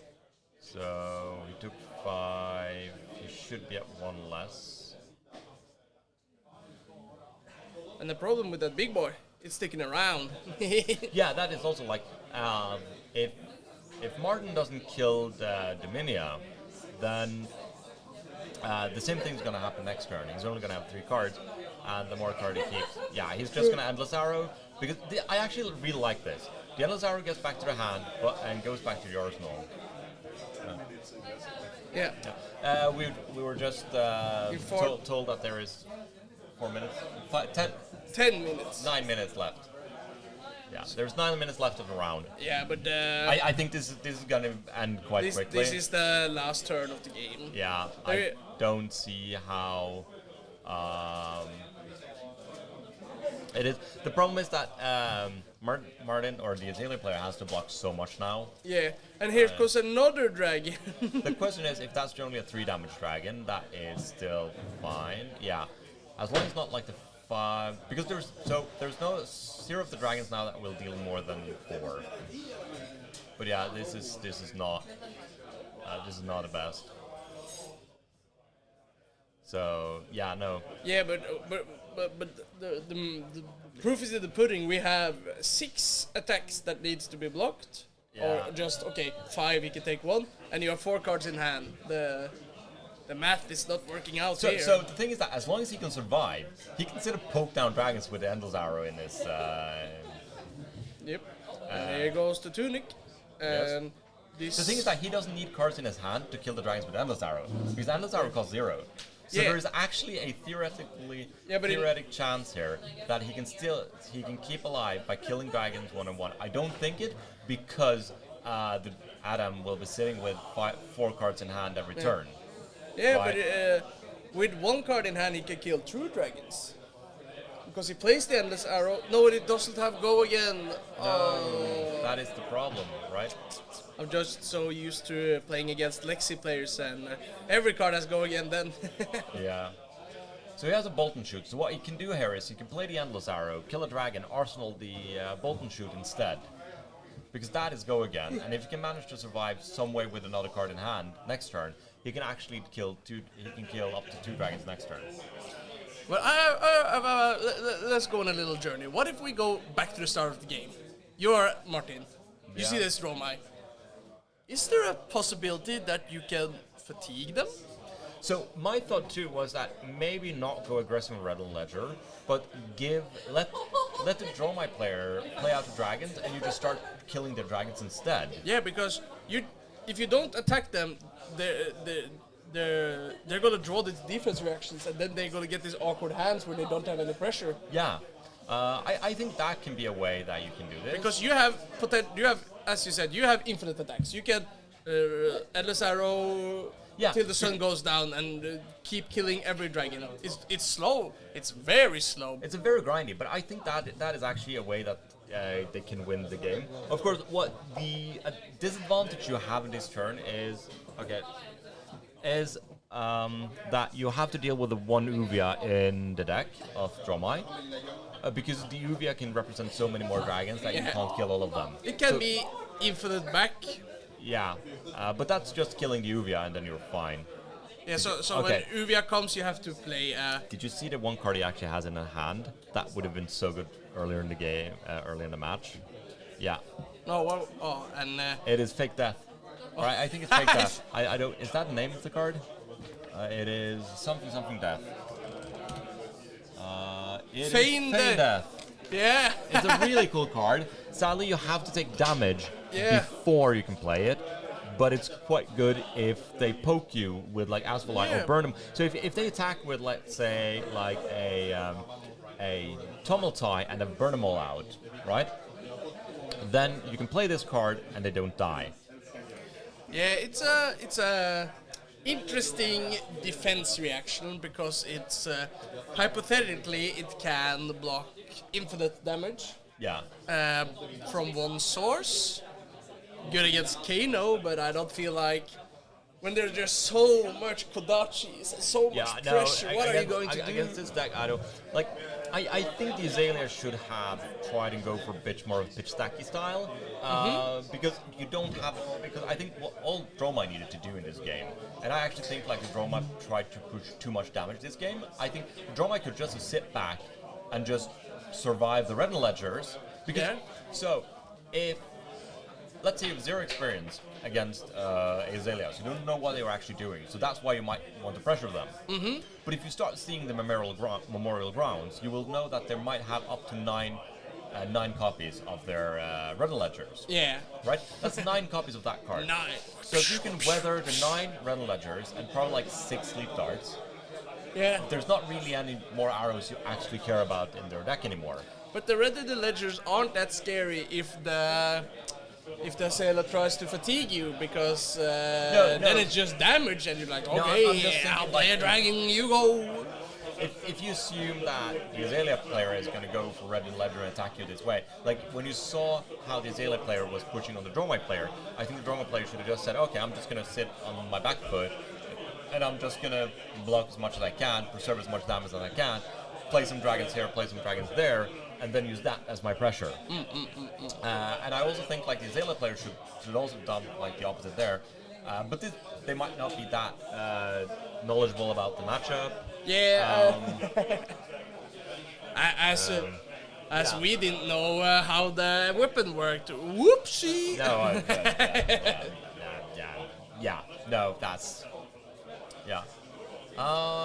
We're gonna take a little break, and then I don't know how many minutes is left in the round. Just give me 2 seconds. Oh, okay, it's time in the round right now. Time is around. We're gonna have a little break, and then we'll be back with round 3. And more flesh and blood.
We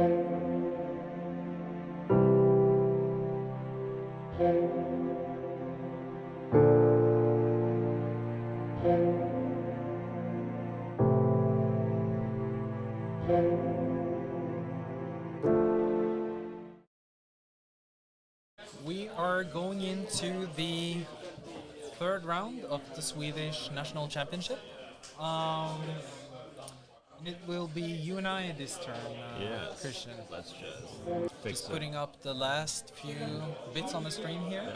We'll be right back. Just gonna fix it quick.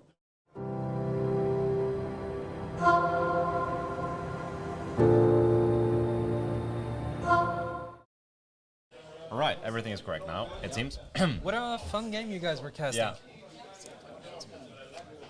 Yeah, that last game was amazing. It was a lot of fun. I really love that we at least had one Azalea player here. Yeah. I think they actually played quite well. I just need to see which players are going in which table. But yeah, I think they both played well. I don't know how experienced they were in the matchup, but it was a joy to watch.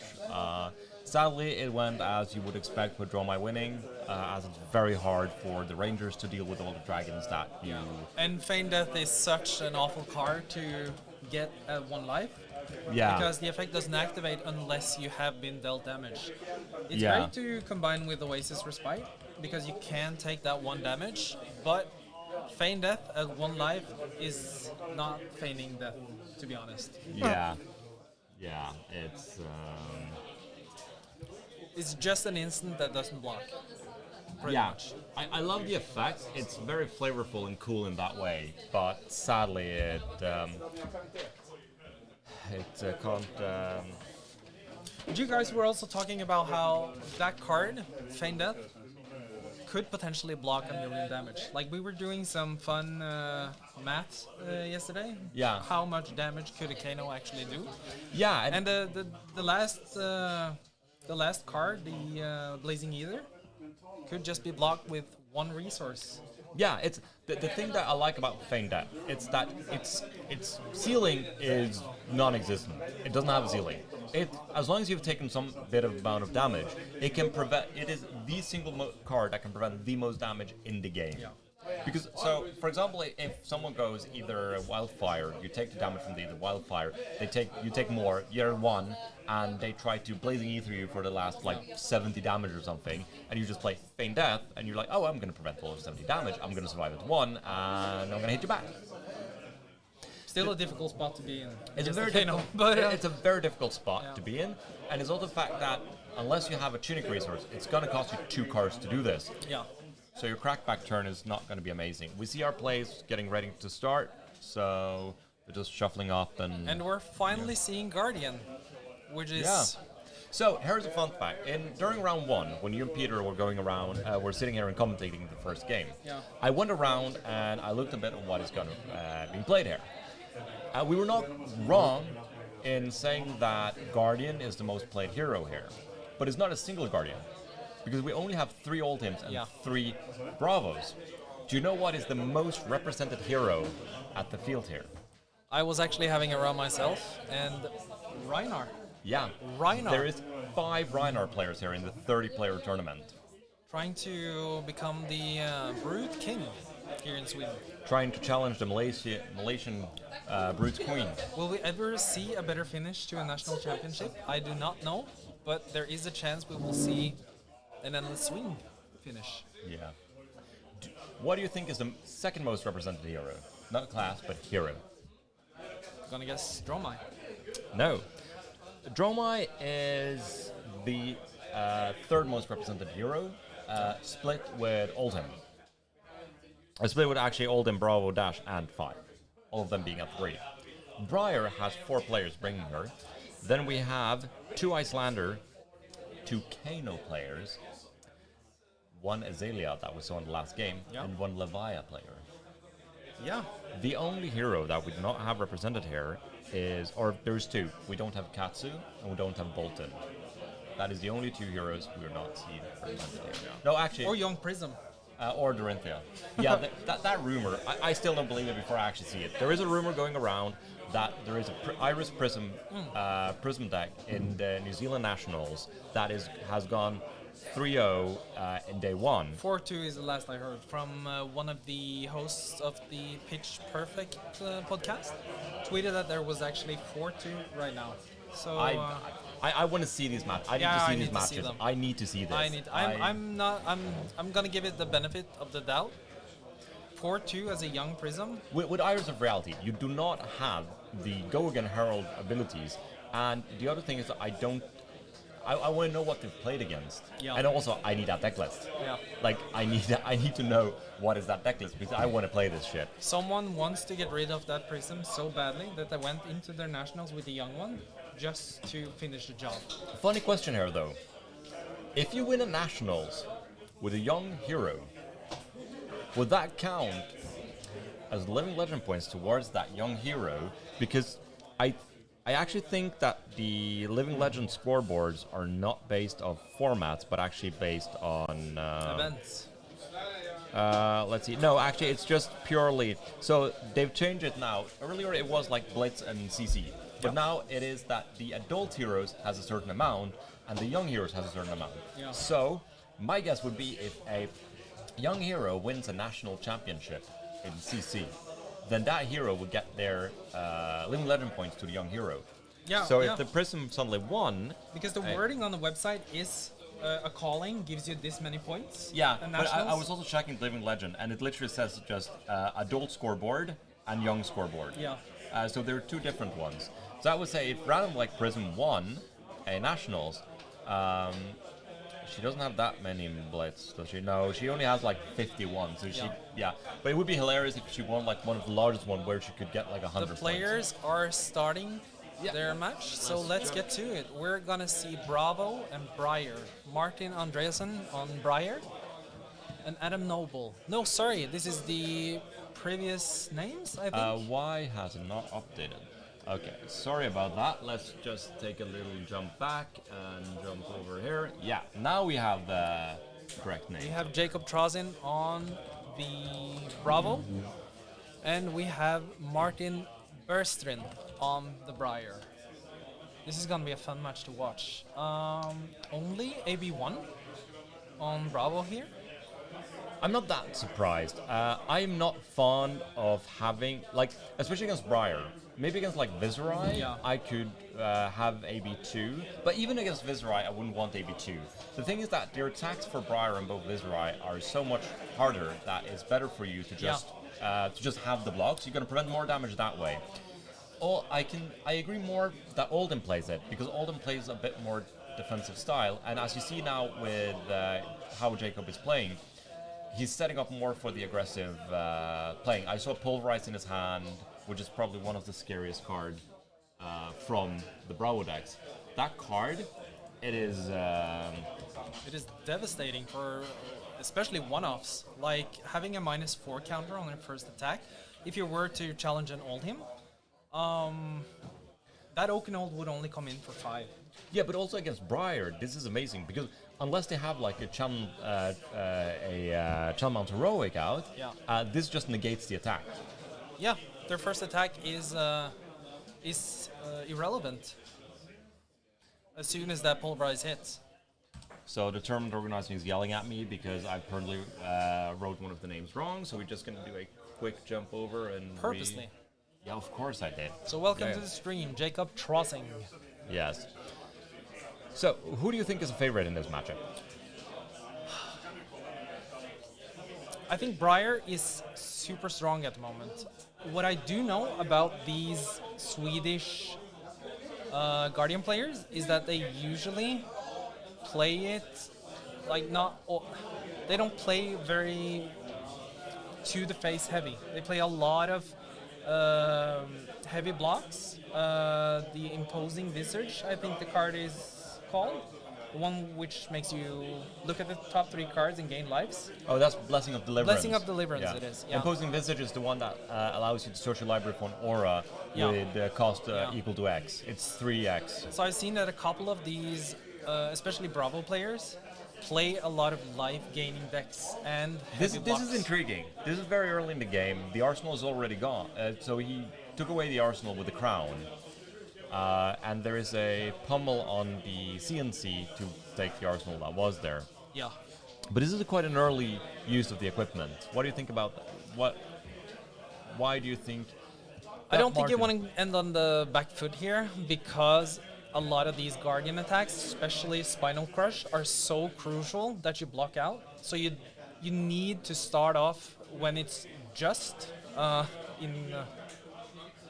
not to like not give it the attention it deserves, but Command and Conquer is just 6 damage, lose your arsenal. When you block with this equipment, you'll still keep that 5th card.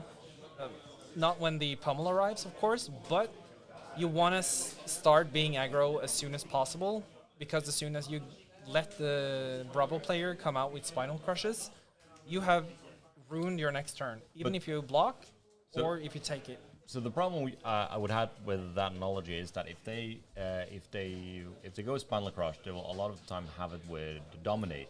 Yeah. So the more of the equipment you've lost early to blocks like this, the harder it will be when they come with a dominated attack later in the game. Yeah. That is why I think it's very aggressive to use it so early, because I agree it's 60 damage. It seems like we actually have a little problem with our life counter app. We lost our life counter app. Let me see if. But here might be an answer to why that equipment disappeared so early. There's a Channel Mount Heroic on turn 2. Yeah, I saw that, and that seems. It seems like a good reason. I still think it's a bit too aggressive. Yeah, because we're only coming in for 10 as well because of that pummel. Yeah. He didn't want to. I don't think he. I'm actually curious as to what happened here. So he has 1 card left in his hand, right? Yeah, because he should. He pitched 1. He played that. He played. No, he's 0 cards left. Yeah, he has 0 cards. So yeah, if this is his hand, I don't know what he had in Arsenal, and I do not know what he drew. But I don't see like this hand to me does not seem like a hand I want to be using my crown on. Yeah. I would rather take the damage.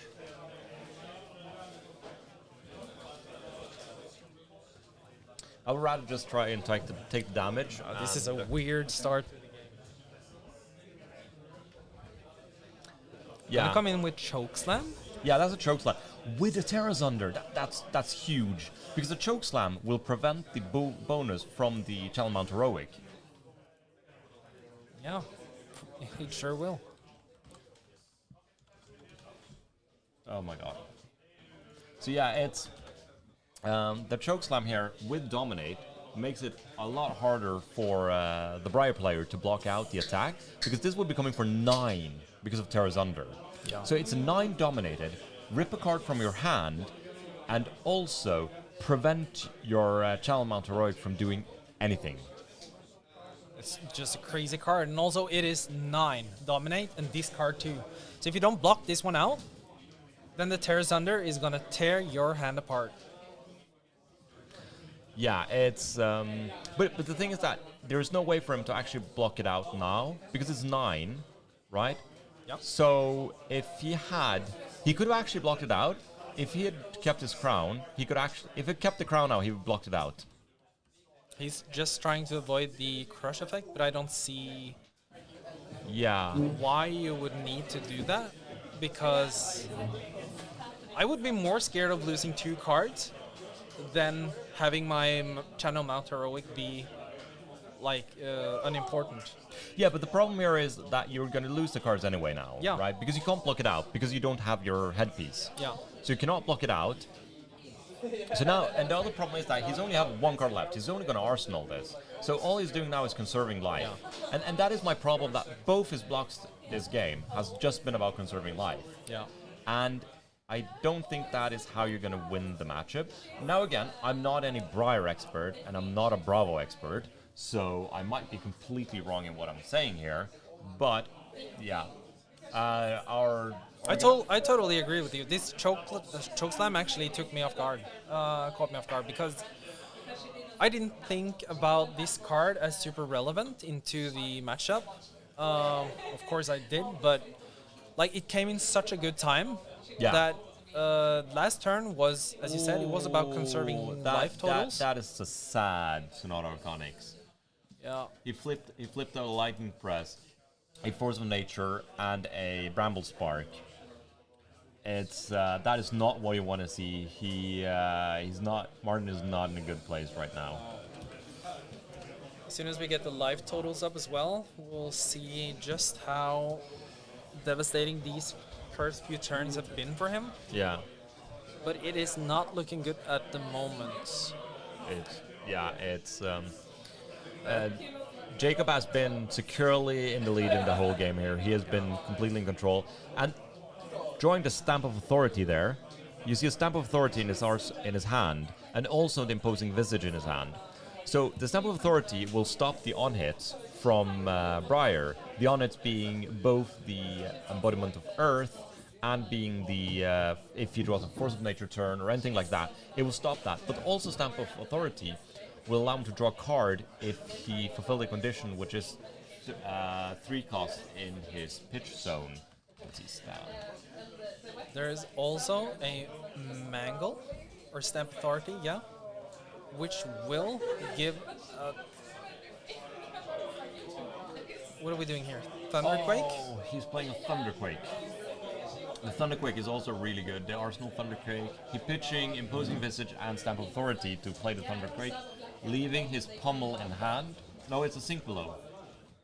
Yeah, because he pitched... The Thunderquake blue is gonna come in for 8.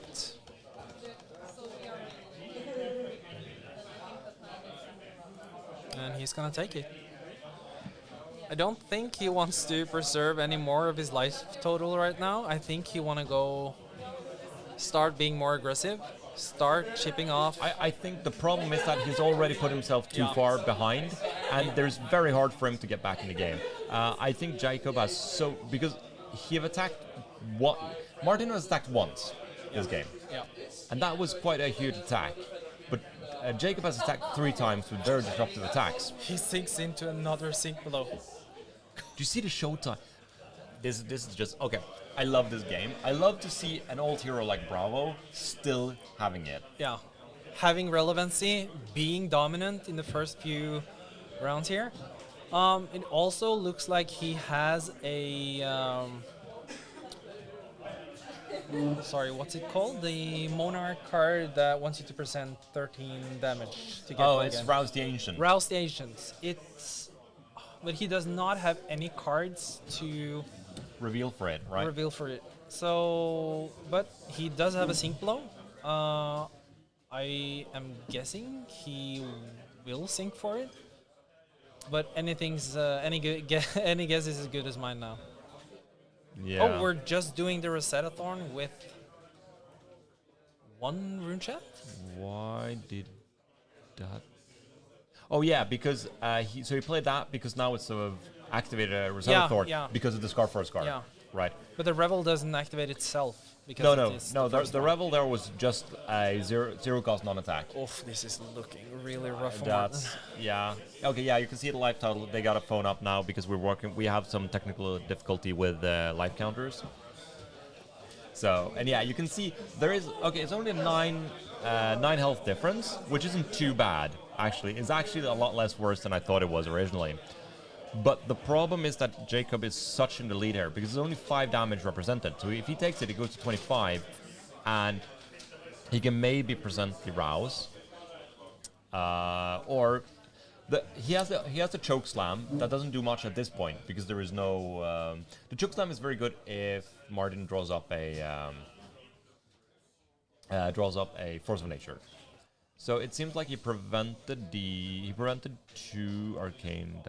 So he took the arcane damage and blocked 2. That's what it seems like he did. Yeah, that also makes sense because it wasn't. I would have blocked with the Rouse too because it does 0 damage when you can't reveal cards that have 13 or more. Yeah, so but I think I wouldn't have blocked. I think I would have pitched it because you prevented the 2 arcane damage. Yeah. And then you just keep the card. Like, it isn't really important to keep it in the... He also might not want it in his deck, actually. Is he just threatening with a pummel here? Yeah, I think it was just threatening with pummel. We just got the deck list. Do you want Martin or Jacob? Let's see. Let's do Martin over on this side. Here's Martin. Oh, I see fun things here. So what is the most spicy card you can see in the deck list for Martin?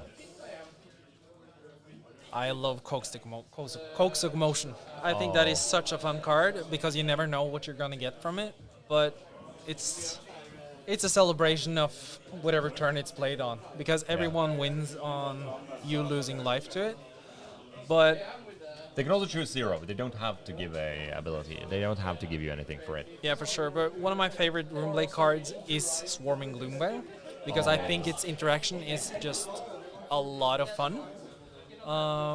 And it's especially late in the game when you have made the Lightning Surge token, the Earthlore Surge token, and you're presenting it with a rune chant, you are standing in front of a huge choice. Like if you're at a life total of 5, you want to have a turn, but you need to block out these 4, and there might be a Lightning Press looming. You're in a really rough spot. So I think Swarming Gloomveil is one of my favorite cards to see how people play around or try to activate each and every one of those on-card effects. Yeah. But so here we see a Nimblism into an Overload blocked by Sink Blow and a Tectonic Plating. yeah, Which color is the Overload? Was that a... that is a red Overload. With a red Nimblism, so that is for 8. So it should have go again, but it doesn't really have any more cards left. Yeah. And you see here the problem too here is Jacob is really good at preserving his hand, while Martin is trying to more throw it out, and he's taking damage now. I think he should have taken more of the damage earlier. Yeah, he would have maybe even been at lower lives than We're he's... dominating. Oh, that's a dominated dominated crippling crush. Oh god, this hurts. He has effectively 1 block because you do not want to give up that Tunic. Yeah. Just yet. I still think it was way too early to block with the crown, and I think a lot of that is showing now in the later stages of the game. Yeah. I do understand what he wanted to do, but I think he was trying to be a bit too conservative. That's the second Force of Nature gone. There we go. And that's the second Force of Nature used to block, taking billion damage. He blocked for 4, so he's going to take 7. And then he loses 2 cards. He's left with 2 cards, 1 card in hand, 1 in arsenal. I'm not really seeing how he's going to come back from this. I have no idea how he's going to do that. There is no way to present lethal. There hasn't been for quite a few turns. He basically never had a point. Like, even with his early... even with the early Channel Mount Heroic, it wasn't really that threatening.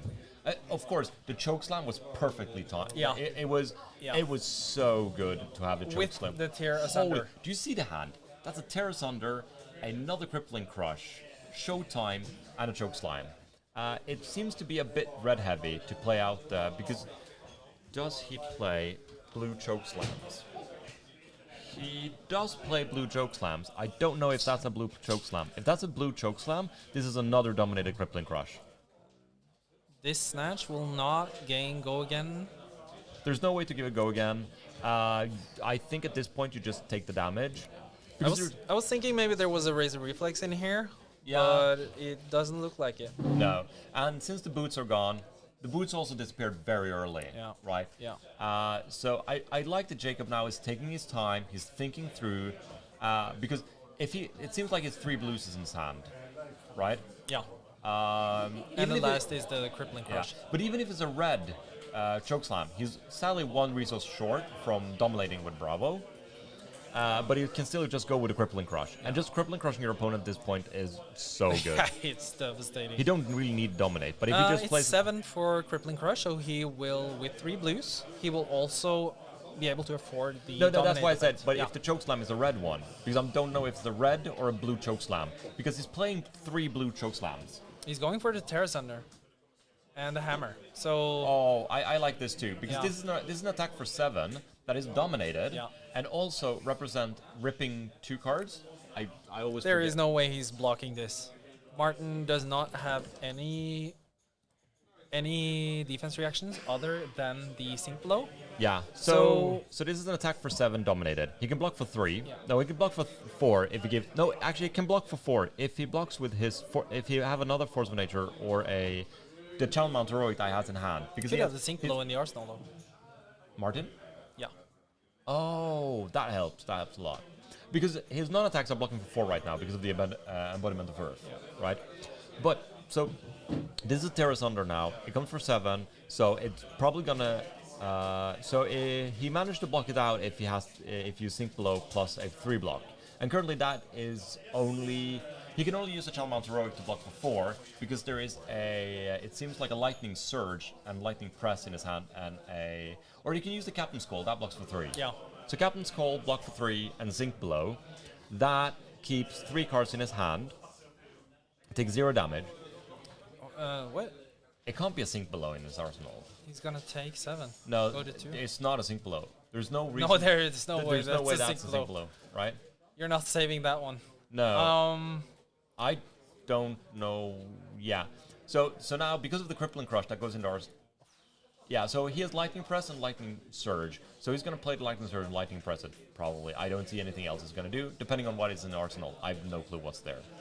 And we're talking a lot about how rough this is for Martin. That but is the 3rd showtime. he's just pitching them away. Yeah, because he doesn't need it. Because he's drawn 2 of his Crippling Crush. Like, his draws has been everything he wants his draws to be. There's the Spinal Crush as well. Yeah, but he doesn't need He doesn't need it. It's a dominated Crippling Crush next turn. And he can't block out 11 damage. Or he needs to block 12 damage next turn. Yeah. But we're talking a lot about how rough the spot Martin is, or has put himself in right now. But at the same time, Jacob has played amazingly. Yeah, definitely. It's not to discredit anything that Jacob has done. Jacob has done very well in prioritizing the correct attacks, getting in the correct on hits that he needs to do. Some could have said that some of his attack might seem a bit greedy, but it's better to just force it out the way that he do. To make it sure that is the 3rd Terra's Under. Yeah. He just drew his 3rd turn. Wait, he actually removed his Crippling Crush. Why do you think he decided to trade his Crippling Crush over to... I think he wants to play that Terra's Under. Yeah, but he didn't have the Terra's Under. He drew the Terra's That's Under what he drew? he drew that off the Crown of Providence. I think I see a pummel in there. No, I do not. I think the problem is that he does That's not... a pummel. That's a pummel. Okay, I see the problem here. The pummel is not blue, because he's not playing any blue pummels. So his hand is very red heavy. Right? So he could not play the Crippling Crush. The Crippling Crush was not... incoming. The Crippling Crush was not playable. Yeah, he's not even gonna bother blocking that one. There's 4 additional damage coming in. Yeah. This is why you come to Sweden, to see those Guardian players do as well as they do here. They have had a lot of success with their Briars as well, but I think the Bravo and Oldhim players at this level, it's huge. Like, Why did our camera... Sorry about that. We just seem to have some small technical difficulties. but as we were talking about, like, these are high-level Guardian players. Yeah. If you want to learn from good Guardian players, come to Sweden. Yeah. There's so many good. Armin was actually top 8ing the calling with his team on Bravo in Madrid.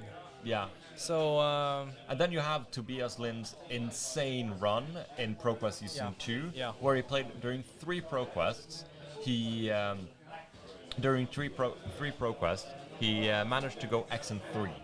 Yeah. And he came top 8 of all of them. Won one, lost the final of one of them, and lost the semifinals of the 3rd one, or the 1st one though. Yeah. So he played in Oslo first, where he went.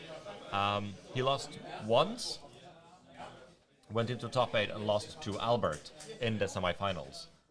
And then he played here in Alphaspel in ProQuest Season 1, where he went undefeated all the way to the finals, where he met Christofer from Norway.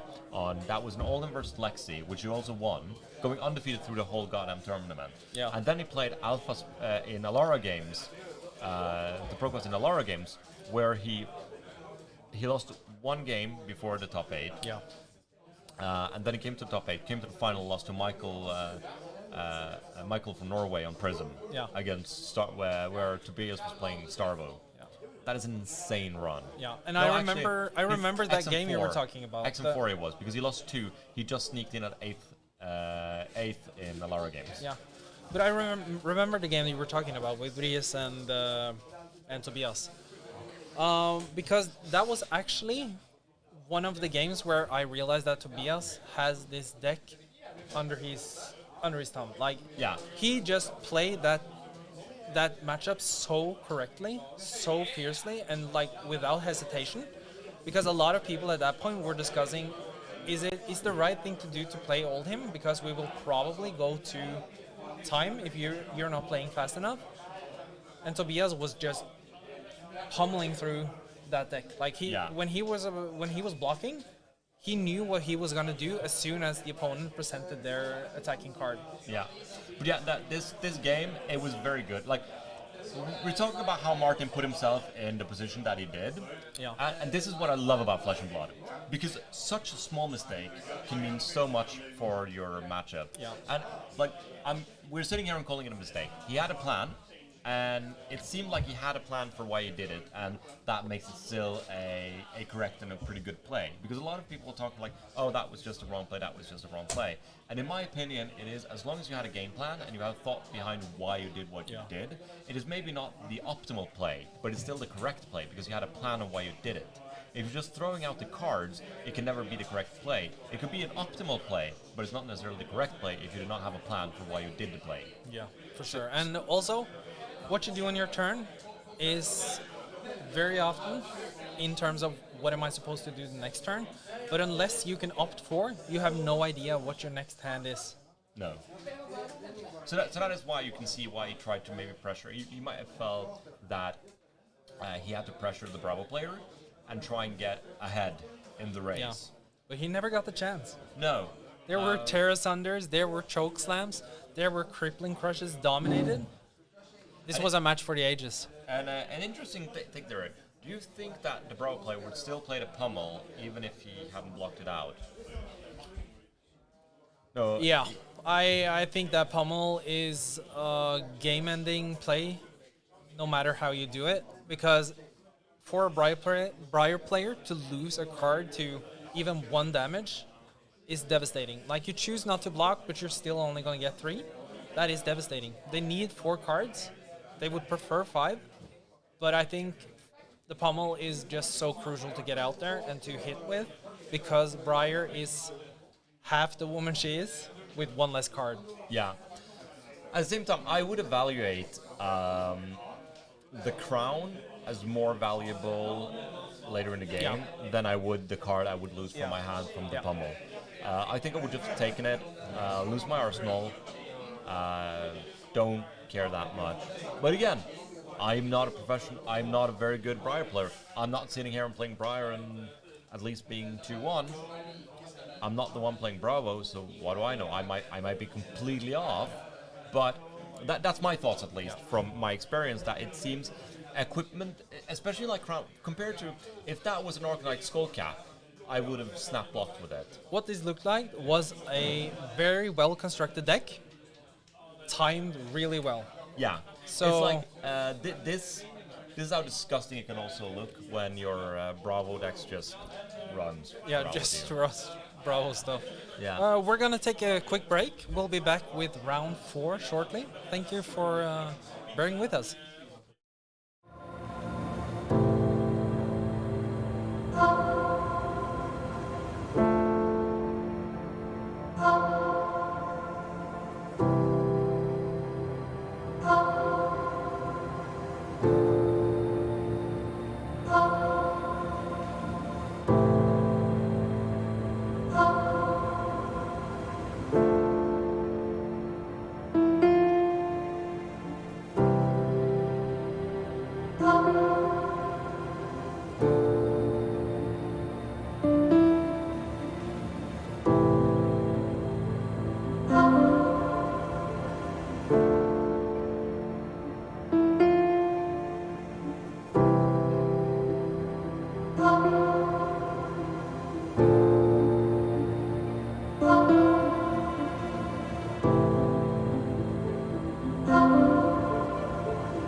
So, welcome back. We're having a quick break talk here between rounds as we're preparing for round 4. Most players are now finishing up their games. And I was wondering, Peter, what do you want to see for the next match? I want to see, I know it's a hot take, but I like to see Oldhim would be pretty cool. I like the new aggressive build. It's very interesting seeing Guardians go big again. And I also love seeing Briars. It's just like seeing big numbers. Yeah, we just had a Briar game that was very Guardian favored. Really? Amazing deck from Jacob Trossing. That was super well timed. He had choke slams, then he had a Terra Sunder turn, then he had a dominated Spinal Crush, and then another turn with Terra Sunder. So just Absolutely keeping the Briar devastating. down, not letting her getting I got any to momentum. see the Coax of Commotion though, which Hey. is an absolute celebration in Flesh and Blood. When that card hits, everyone wins. Yeah, it's a party. Yeah. Isn't it UPF specials? UPF special, you can call it that, but it's also a Briar staple. Yeah. So that is, in my opinion, one of the greatest cards ever made. Because Yeah, you love it? I just think it's fun that even if you lose a life or two to Coax of Commotion, you still get something in return from it if the player chooses. Yeah, because to give you something for you it. as the defender are in control often, except it's like, oh, razor reflex, woohoo! For sure, for sure. Funny stuff. Yeah, so what did the Briar play? Did they do Quicken Token? Did they draw? Did they... I am not sure if they actually decided to give anything out. Oh, yeah, just- Like, I think it just was the vanilla damage. 0 for 4? Yeah. That's the rate? But the last game was a really tough one on the Briar player. It was devastating from the get-go. and I don't think they ever had a turn with more than 2 or 3 cards. Oof. So that really was a Swedish Guardian special. So it will be fun to see if we get another Oldhim. One deck I want to see is my girl Dash. Yeah, of course, your love Dash. Yeah, I love Dash, I love Data Doll. Unfortunately, we will not be seeing the microprocessor-dependent robot today, but we might be seeing some Dash players, because we have a couple. Yeah. 2 exactly, I don't we? saw one undefeated last round, but lost. So we might be able to pick those. That could be a very fun match to see. Yeah, there's a rumor of a CC event going on with the Young Prison, so don't give up, Stian. Yeah, we've heard about the New Zealand Young Prism. Maybe some items ahead, people will show up with the Young Dash at CC, Young Data Doll at CC events and be like, I have 3 intellect, that doesn't matter, I'm broken. Maybe I'll be first. Yeah, you will be leading the charge for all the Data Doll players out there. For sure. Rising up against the 4 intelligent heroes, keeping the 3 intelligence hero oppressed down. I hear it's getting quite... We're coaxing a commotion in the arena here as well. So I'm guessing the most players have now finished up, because Swedish players are really respectful towards other people finishing their games. So as soon as this commotion starts, there is usually a complete finish for all players. The volume is low until everybody's finished, because they respect that people are thinking, people are playing. We'll be back with you shortly with round 4. Thank you so much for staying with us, and enjoy the break music. Yeah, enjoy the break. We'll be right back.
back, ladies and gentlemen. We are in the 4th round of the group stage here at the Swedish Nationals for Flesh and Blood.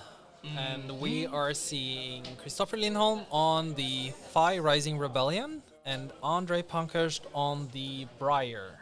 Warden of Thorns. So here we are back, you and me in the booth, and it's a Briar versus Feist. Do you think it will go the same as in round 1, or do you have hope for Phi that he might be able to? I have hopes for Phi this time around, because I know that there was these 3 consecutive Mount Heroic turns that really did a lot of damage. Yeah. I don't think we will be seeing such a hard start, because that really did feel like the perfect start for a Briar player. But I do think that this will be even, because I feel like these 2 heroes really are the pinnacle of aggressive Flesh and Blood. So also there is a lot of differences between this Phi deck and the one that we saw from Erika. Yeah, it's also quite different between André and the Niklas list, which is very interesting. I really like that there are subtle differences between the two lists. André is on 1 unmovable, interestingly enough. Interesting how you get to that number. I need 1 more card, unmovable. That's for the Oakenhold, I suspect. Yeah, this probably it's not coming in this matchup. I would assume, as Phi tend not to attack for more than 4 or 3. We see both players shuffle up and be ready to start. Oh, it's another Kodachi Phi. Is that like the new meta now? Just when you are aggressive, you want to. I think the Swedes have cracked something with the one of the things that I dread the most in Flesh and Blood are actually the mask threat. Oh yeah, it's so scary, bro. Because that second Kodachi is so amazingly small. Yeah, it's so annoying, like, bro, why do I gotta block? It's just 1 damage. But prepare yourself to lose a card to 1 attack damage. Yeah. That is what they're usually saying. Yeah. If Briar had a better way to use pitch on opponent's turn, would you think it'd be possible to run Crown of Seeds? Yeah, for sure. To counter the Kodachi? For sure. I have seen a lot of Briar players pull it off really well with the Crown of Seeds. Interesting. The thing is that you usually don't want to do Crown of Seeds on the opponent's turn. Yeah, you rather just want to unless you're using the tunic resource. You'd rather use it on your turn to get some resources so you get more value for your blue card, for example. And here we go, turn 1. This is classic Phi, classic Ninja. You're always going to get that first Kodachi hit, unless you have an opponent that throws away a Quell or something. It's like your taxes, you gotta pay him. What I do see in his deck list, Christofer Lindholm, is that he has the That'll You Got, which is a really good defense reaction against the Rosetta Thorn. Yeah, because you defend it and you still draw a card. Yeah, because it's a two attack. And here we see we just gotta apologize to your viewers at home, but our life counters died. Yeah, so they're taking an early night. Yeah, so we have using the little phone there. So we hope that will be good enough for you. Here we see Briar André just blocking out, saying no, I'm not gonna take any more damage. I'm just gonna throw away these cards. One is fine. We're not going to fatigue, and let's get this race starting. Ravenous Rebel. Revealing red. Gonna come in for 4. Classic. It's funny that after Tales of Aria, all these generic cards suddenly started popping up again, because they were like, oh, we can just put all 4 go against card in our deck. Thinking back to the games this day, I really do think that is the first red reveal that we've seen. Really? Yeah, there has been a lot of blue reveals for that Ravenous Rebel, and there are a lot of decks that are running it. So, but again, there is a lot of Briars, and there is a lot of blue cards, Earth cards in Briar. Yeah, because you want that Channel Heroic. Yeah. But here we see a really strong turn for André. It's 10 damage, Also funny that he plays a generic card, he pitches a generic card to play a generic card. Yeah. He's not played a single rune play card yet. So how do you think it looks like Fi doesn't have any 3 block in hand, because normally you just block for 3 or for 6 for the command and conquer when you have an arsenal, but maybe Christofer is considering that his hand has more than 10 damage and wants to try to get the tempo back. Yeah, I'm just now realizing that the 5 player here has a couple of funky cards, like the Soulbeat Strike and the Fluster Fist Blues, which will be pitched for a Kodachi turn, I suspect. But we did see Erika actually finishing off a chain link with the Soulbeat Strike. Yeah. So it has potential. It is a 0 cost, which is what those Kodachis are looking for. And that is a blue snatch in the pitch zone. For all you fire rooters down there, Channel Mount Heroic has been spotted in hand, and I do believe there's a blue Earth card as well. Yeah, so I don't think we will be blocking here. Yeah, so this I'm pretty sure that that Andre's just gonna take it all here and try to block with equipment, and then just put the gas on the pedal and probably not stop. You talk a lot about it, like Redline Briar was the Tariq Patel original. It was a crazy good deck back then. Yeah, with the But ball lightning and it is still the same spawn. Like a Briar deck now is still red 0 costs that wants to gain go again from the hero effect. But we do see that Channel Mount Heroic has become more and more important, and that is what we're talking about. Those Channel Mount Heroic turns, which are the turns where the Briars really pop off. yeah, true. It's just that there's no other hero that gets this effect. It's like you are Iron, you have 3 times your effect for all your cards. Yeah. It's just like it's like you play a nimblism for every card so every card you play, you basically get a free card. It's not card advantage in that sense, but it's just that the raw damage is just so much that there's not efficient ways of blocking it. Briar do play some on hits. We're gonna find an Enlightened Strike with that even bigger than that. So we're gonna gain a Quicken token out of the even bigger. So I suspect this is a 7 or draw card Enlightened Strike coming in here. Yeah, And it is. No. Yeah, I think it's draw a card. Yeah. It's often better to replace the card when it already has go again. There's not the 2 damage are often worth less than the card often represents more than 2 damage. And also, I've been looking at these deck lists that the let's call them Swedish Fies are running. Yeah. And it doesn't look like they're focusing too much on the Draconic chain links. Yeah, so the Phoenix is for sometimes, but rather that they want the mask to trigger. Yeah. Oh, here we see a little cheeky back and forth, taking back his attack, and this is an attack for 3.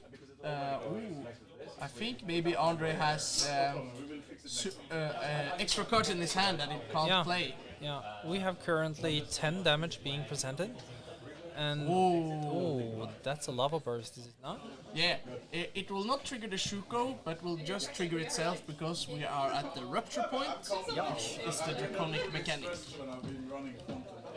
That is what they're really helping with, these Kodachis, is creating those chain links. Unlike the typical Phi weapon, which I have forgotten the name of. Oh my sweet mother of Lord, that is a force of nature in Andre's hand. This can. Did he not fuse? No. Does he? What? So here's the thing. André knows he's gonna keep the force of nature. Yeah.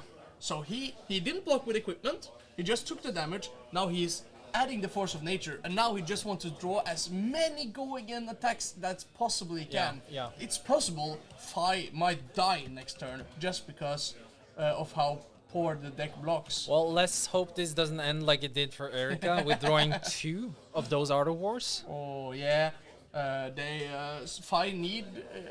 So here we're going to say André. He's just gonna take it all. He's gonna let him trigger the mask because he's only once per turn. Yeah. Because even with mask, Fi usually can't present 28 damage. We're seeing a Swarming Gloomveil. We're seeing 2 Belittle Oh, two. and a Minnowism. Oh my god! All of these cards Woohoo! are gonna get the gained. Yeah, the effect from Force of Nature, which is that every card will be a snatch. Every card that has more power than its base will draw a card if they're hit. And you do not need the Earth Fusion No, for that. that's what the sick part about Force of Nature is. It's just the most beautiful combo in the world. Yeah. So if we do quick math,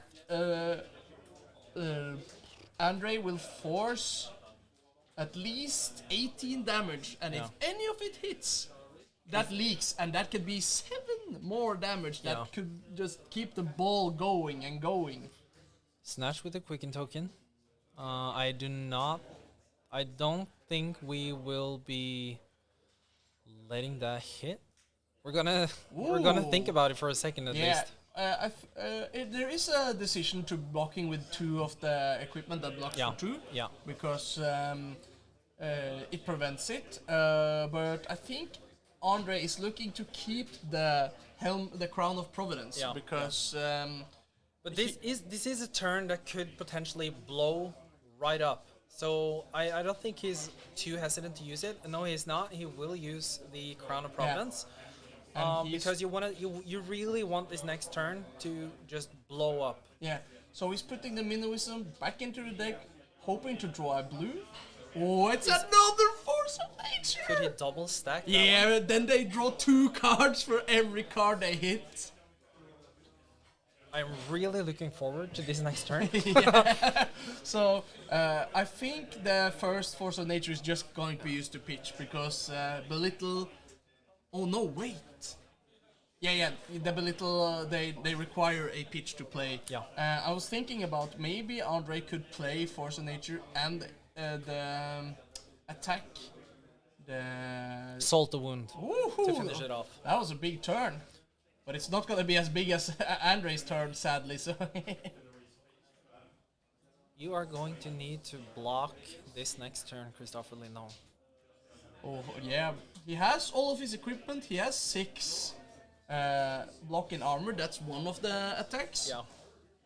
But I'm not sure if he can. If it's possible. Let's see what André is doing now. Oh, and here we go, ladies and gentlemen. This is gonna be probably a double Force of Nature turn. Yeah, I think the first is just going to be used for pitch. Sadly, my friend. If the first attack had go again El Naturel, then we might have seen it. Yeah, here we see the sweet tokens from Fab Tokens. Not a sponsor, but just a very cool product we like. So here's going to reveal the other Belittle. And he's probably going to get Red Minnowism to just push the damage, which was the card he put on the bottom. But I think here we see that he's going to hit him with the extra sneaky. Before damage, André is going to activate Spellbound Creepers, flashing in, so he guarantee draws the card. Because for the Christofer was like, "Nah, I'm not gonna block. Here comes the Creepers, and this is so sneaky." And here we go. Boom! No fuse, but that doesn't matter. That Belittle just drew 6 is enough. 6 is enough. Two You don't cards. we know that you have Sink Belows, but you do not have 2 of them in your hand. Sir. So now this might be ridiculous because he really didn't want that Belittle hit now. He takes 6 and draws a card. Are we in Sweden? Oh, it's a lightning press! Do we forget our triggers, André? Don't let me down, my man. I'm just so he invested forgot in this it. game. No, he remembered. Hey, we don't miss triggers in Stockholm. Hell yeah.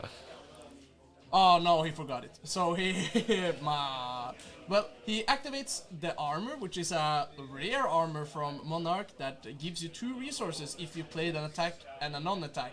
So André doesn't need to pitch anymore. Every card he's going to use is going to try to push. Interestingly enough, he didn't. Swarming Gloom. He didn't use the Minowism, but that's because he knows he has the Lightning Press. So. If you're Christofer here, can you play around Lightning Press at this turn of the game? I don't think you can. Does he know that he has it though? No, he doesn't know because you drew it from the... So he's going to block and then get another awful surprise. Yeah. Rune Blades usually are not the most tricky deck, but here we're seeing André using the Lightning Press and using the Creepers to get maximum tricks. Yeah. And he also have 2 action points, so that means... If he draws a card like E-Strike, he can just use it to draw another card and not give go again. Oh no. Oh, here's the equipment. Block for 2. Adds a card. Blocks for 3. Oh, boom! There's the Lightning Press. Oh. This is devastating. Oh, it takes We're another... at 8 now. It takes another card. And also, that isn't that all you got, which is a defense reaction. Yeah, so now... So if he had blocked with a 3 cost, he could have saved himself, but he... Yeah. But he went but the other way. You're not playing around the Lightning Press. Like, so we're gonna close the chain, play the red Minoism. Does he not draw a card here? He already did. That's, he did. He has the Arcanic Shockwave, which is a card without go again, but it doesn't matter because he has two action points, and it gets go again from the from the trigger. And this is a tough watch. It's coming in for 9. Does he have more tricks? It must be going through Christofer's mind right now. He has been not fooled, but he has been tricked by those spellbound creepers. Then a lightning press. You gotta be thinking 9. Is that all? Yeah, or is there even more to this single? Is it the second lightning press? Because it's very common for the. André also only plays 2 lightning press, which makes this even more disgusting. But how do Fi get to 9 here? He has. He can block with Shuko, block with not the Husk, but the Draconic Chess piece. And we're at 3. 2 cards from hand. Yeah. That's 9. And both of those disappear then. Those are 2 blocks. Yeah, and he only has 2 blocks in his hand. He's blocking for 6. 7, 8, 9. But he's losing both of those equipments. He has no more cards in hand. Break and that is temper. He has no more cards in hand, and now André is gonna hit him with the Swarming Gloomwave for 6, which gonna draw another card. He might just be dead. Yeah, we have a Rosetta Thorn available as well, which is gonna come in for 4. So this is 6. You have to block with the headpiece here. Yeah, but I'm sorry, Christofer. But does it matter? He's taking it. Yeah, but it doesn't matter. It doesn't matter. He's drawing the on-end effect is happening. I'm sorry, man. Yeah, he remembered its trigger. Woohoo! And we have created 2 tokens. Yeah, he could create the 3rd one to finish out the game. No, he's surviving. He didn't drew a attack. So these pies aren't running arcane barriers. It doesn't really matter. But here's the gross part, my friend. He's going to keep Mount Heroic. Did he pull a 3rd Force of Nature? No, it's the Tome of Earth. But now he's going to keep Mount Heroic because he has 2 Earth cards in his deck. Just to be like, sorry, there is you're not coming out of here. It's the Rosetta for 5. He goes down. Arsenal the Minovism. So, André, what are you doing, my friend? You have 2. He had elemental cards. Oh yeah, no, cards, it was the. Okay, sorry, folks back home. But you have a Fi at 2 HP here. You have a Briar at 17. This is gonna be devastating to come back from. Yeah, we almost see the dreaded no attack action hand from. There's a snatch. There's a lightning press. There's a Minoism. Make the go again. Lightning Surge token. This snatch is gonna come in for 7. Yep. And it is going to be pumped up to 10. To I 10, am yeah, sorry, yeah. Christofer, but this is looking grim at this point. Yeah, he was just like, bro, yeah, he we're know, over. he knew Yeah. what was coming Yeah. for him. I'm sorry So- about. Oh, that was a huge turn. That was a huge turn. Dude, I just love when you see Force of Nature and it's like cocaine, man. It goes straight to the vein and André is not unfamiliar with this deck. No. This is a deck that he has been playing a lot, and he knew that when he was playing that Machano Mount Heroic and arsenaling the Force of Nature, that next turn was gonna be so huge because he had the Spellbound Creepers, and he was probably gonna get something to boost it up, like a Minowism, like a Lightning. yes, he just wanted basically a perfect hand could be 4 attacks would go again for 4. And this is what we were talking about as well, like the staple turns that are the Channel Mount Heroic turns for Briar, combined with something like Force of Nature. the Briar specialization that doesn't even need Fuse for you to force a draw. Yeah. And when you have someone like Fi who blocks generally for like 2, Yeah, blocks like a wet noodle. yeah, and everything you come in for is 4 at its base, bumped up to 7. That is 3 cards and 1 equipment, or 4 cards from your hand just to block the first one. It's just so ridiculous. It's like Briar's coming on her horse, and you're like, "Yep, I'm dead." This is the reality of the situation. But those surges, we need to do a little repetition rounds, you guys, because we are missing triggers in Sweden. Yeah, I was. Doesn't look like it matter. Yeah, but no. But it's about being clean, you know, my dude. it's about being clean. So it didn't matter, but I want to say all the players be like announce their cards, hit all the triggers, just be as clean as possible, you know. We want clean, good flesh and blood. Yeah. We don't want the judge to come in and had to be like, sorry guys. And I feel like something that has happened throughout these 4 matches that we've seen is that people are really good at setting up turns that keeps on giving. We had the first match where a Fi met a Briar, and we had 3 consecutive Channel Mount Heroic turns for 25 extra damage. We then had Bravo against a Briar matchup, where we had consistent. We started off with Chokeslam, had a dominated Crippling Crush, had 2 consecutive turns with Terra Sunder, and into another Crippling Crush. These people, when they get on the good side of their matchup, they are just crushing their way ahead. They are going forward at an insane tempo, and it's so hard to come back from, especially for these aggro decks. And that's what I think these Swedish players are really good at. They're playing a lot against those aggro matchups, and they're playing a lot of things like Guardian and Briar to know how they are phasing and how to phase those matchups. Yeah, so what do you think, Stian? I have a little bias. I think that Briar seems like the better aggro deck than Fi. Do you think it's just strictly better aggro deck, or do you think that they have different matchups that they are both good and bad against? I'm gonna go on a limb here and say that I always thought like Fi was grown up Benji. Yeah. There is a lot of small attacks that threatens the mass trigger. And then there is the Rupture. But I don't think Rupture is good enough Right now? And I do not think that the Benji style of playing works in a CC format. Yeah, it's like when you have 20 health and then you just need 10 attacks for 2 and then you're dead. But when you have 40 health and you need 20 attacks for 2, that's a pretty big diff. It's just 10 more, but the first 10 are easier to achieve than the second 10.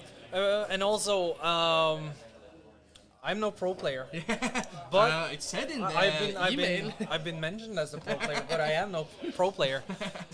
But I really do feel like these two fire decks that we've seen, they are not focusing on Draconic chain links. that's And I really think it is interesting. a huge problem to just leave your... Phoenix in the yard. Yeah, you're just abandoning your hero. Yeah, because as we have seen, it's often the hero ability that breaks a Yeah, hero. yeah. Chain, Briar, Chain, Prism, Starvo, all of these heroes excelled because they had strong hero abilities. So I'm kind of agreeing with you, Stian. Like, it's interesting to use the Kodachis, but is it worth it at the cost of not having the Phoenix be used? My conclusion is no. Okay. I think you're playing a blank hero as soon as you're abandoning those Draconic chain links. I think the Phoenix Flame is played a lot less. I don't think we've seen it been... Yeah, we saw Erika pick it up and then pitch it away. That's why she couldn't bring it back. The one turn she had 3 get Draconic because she put it back in her deck. Bring back Katsu. Hurricane technique. Give me that leg tap combo. But do you feel Katsu could be a stronger ninja than Fai? But I think you might as well play Katsu. Honestly. Yeah, also you have more consistency, and I guess you can high roll higher with if you get the right reactions at the right time, and you can just get this very strong combo. And I'm not saying that Katsu is better than Fai in any sense or way, but I'm saying if you're gonna do a deck that is not focused around Draconic chain links as Fai, you might as well be playing Katsu. That is what I'm saying. Because then you have a hero ability. I think so. I think so. I think that's what we've seen today, at least. Yeah, that's. It's also very interesting compared to our national meta in Norway, where we only had one Briar, where we have a lot of Dorinthia. We are like the warrior haven, and we come to Sweden, and the Swedes, they have just pedal to the metal. They are going 0 to 60. Yeah, but they also have guardians. Yeah, but the Guardians are also aggressive. It's Yeah. like that Bravo, he ain't gonna fatigue you. He's gonna hit you with a hammer. He's gonna hit you, cripple your back, and Because we've seen Cella's belting, we've seen those Rouse the Ancients, Yeah. but we haven't seen them played. We've seen them pitched or Arsenal, and then the game ended. Yeah, so that's the nature of the beast. When you're killing your opponent, you don't need the go again. The Swedes are angry. Yeah, this week. Be careful. We're gonna take a short break between matches 4 and 5, round 4 and 5. Yeah, we're taking a little longer break. Actually, it's lunchtime here in the stream, so it will approximately be half an hour, I think. So just stay tuned. We'll get you back when we're back. Thanks for watching. Have a good day.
done something right.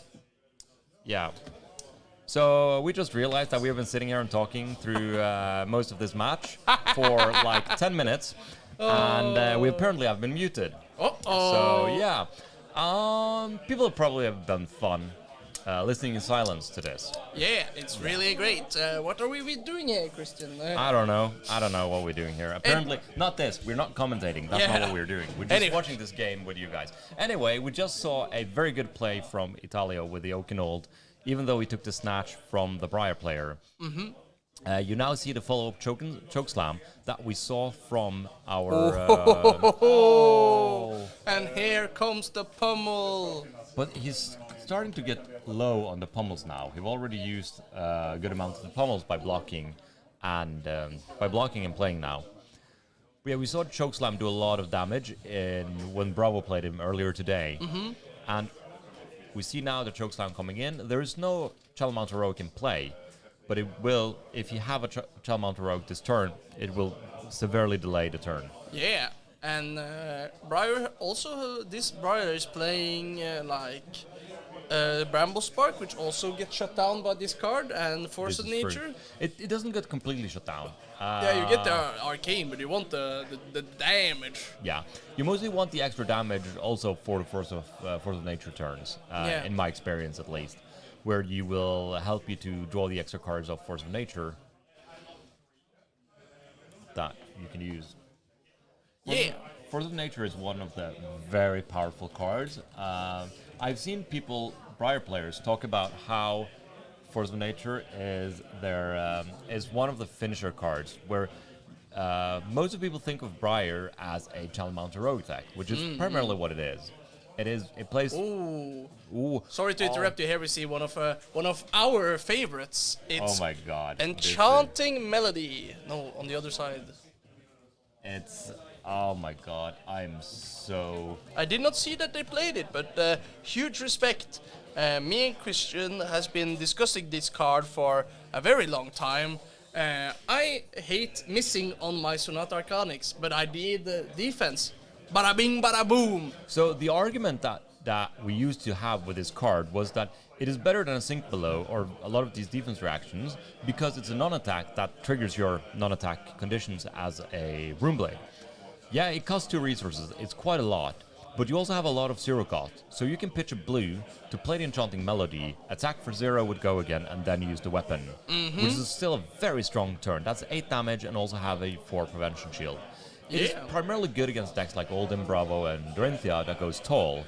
It's not that good against like wider decks because you're not going to prevent 4 damage with it. It's best against decks that only use 1 attack. So instead of holding the defense reaction, you're investing in just putting it in play. And I'm looking through Michael's list now, and he's not running any defense reactions. So he has decided that, like we're thinking that, no, he's running 1 Sigil of Suffering. Gotta have that one, you know? So I'm seeing some interesting things about this deck, because I do not think this is the same kind of Briar decks that we've seen earlier today. Where the other Briar decks have been the Belittle Briar decks. I don't believe this is. No, and this has no Belittle, and it plays a lot more blues. Yeah. The reason why I don't think this was a Belittle deck, without even having looked at the deck list, is because he's playing Snapdragon Scalers and not playing Spellbound Creepers. Yeah. Belittle is much better with the Creepers. But I saw a card on the deck list, which I think is the spiciest card that I've seen in a deck list so far today. I've actually seen Oldhims play this card as well to help with the dash problem. Yeah, I can assume that, because I think dash is starting to climb up now, and the fact that people decide to play cards like Smash and Good Time to deal with the dash, it fills me with warmth, because this was a card people were like, it's probably going to be good if dash is good, but it's not going to be good enough. But I'm thinking, I think he's going to play this even though he's not meeting dash, because this is a 0 plus 3 that, sure, it only blocks 2, but it's a non-attack that blocks for 3, as long as you attack plus 3 from Arsenal and go again. Yeah, it blocks for 3 if you have the embodiment of Earth. Yeah. So it's a non-attack that pumps your attacks with Force of Nature. So I think it will be played even though he does not have. He's not playing against Dash, just for the pump. So here we see Mikael actually gaining some tempo by popping the chanting melody, only taking 4 from the Oakenol. No, it not wasn't the Oakenol. Oakenol, the Endless Winter. The Endless Winter. And no, it doesn't. The on-hit effect is not that relevant against Briar because you're not activating as much. Here we see a Bramble Spark unfused with a Scar for Scar. So it will cover 1 arcane and 4 damage. So yeah, I'm a really big fan of Endless Winter. I think it is a really great card.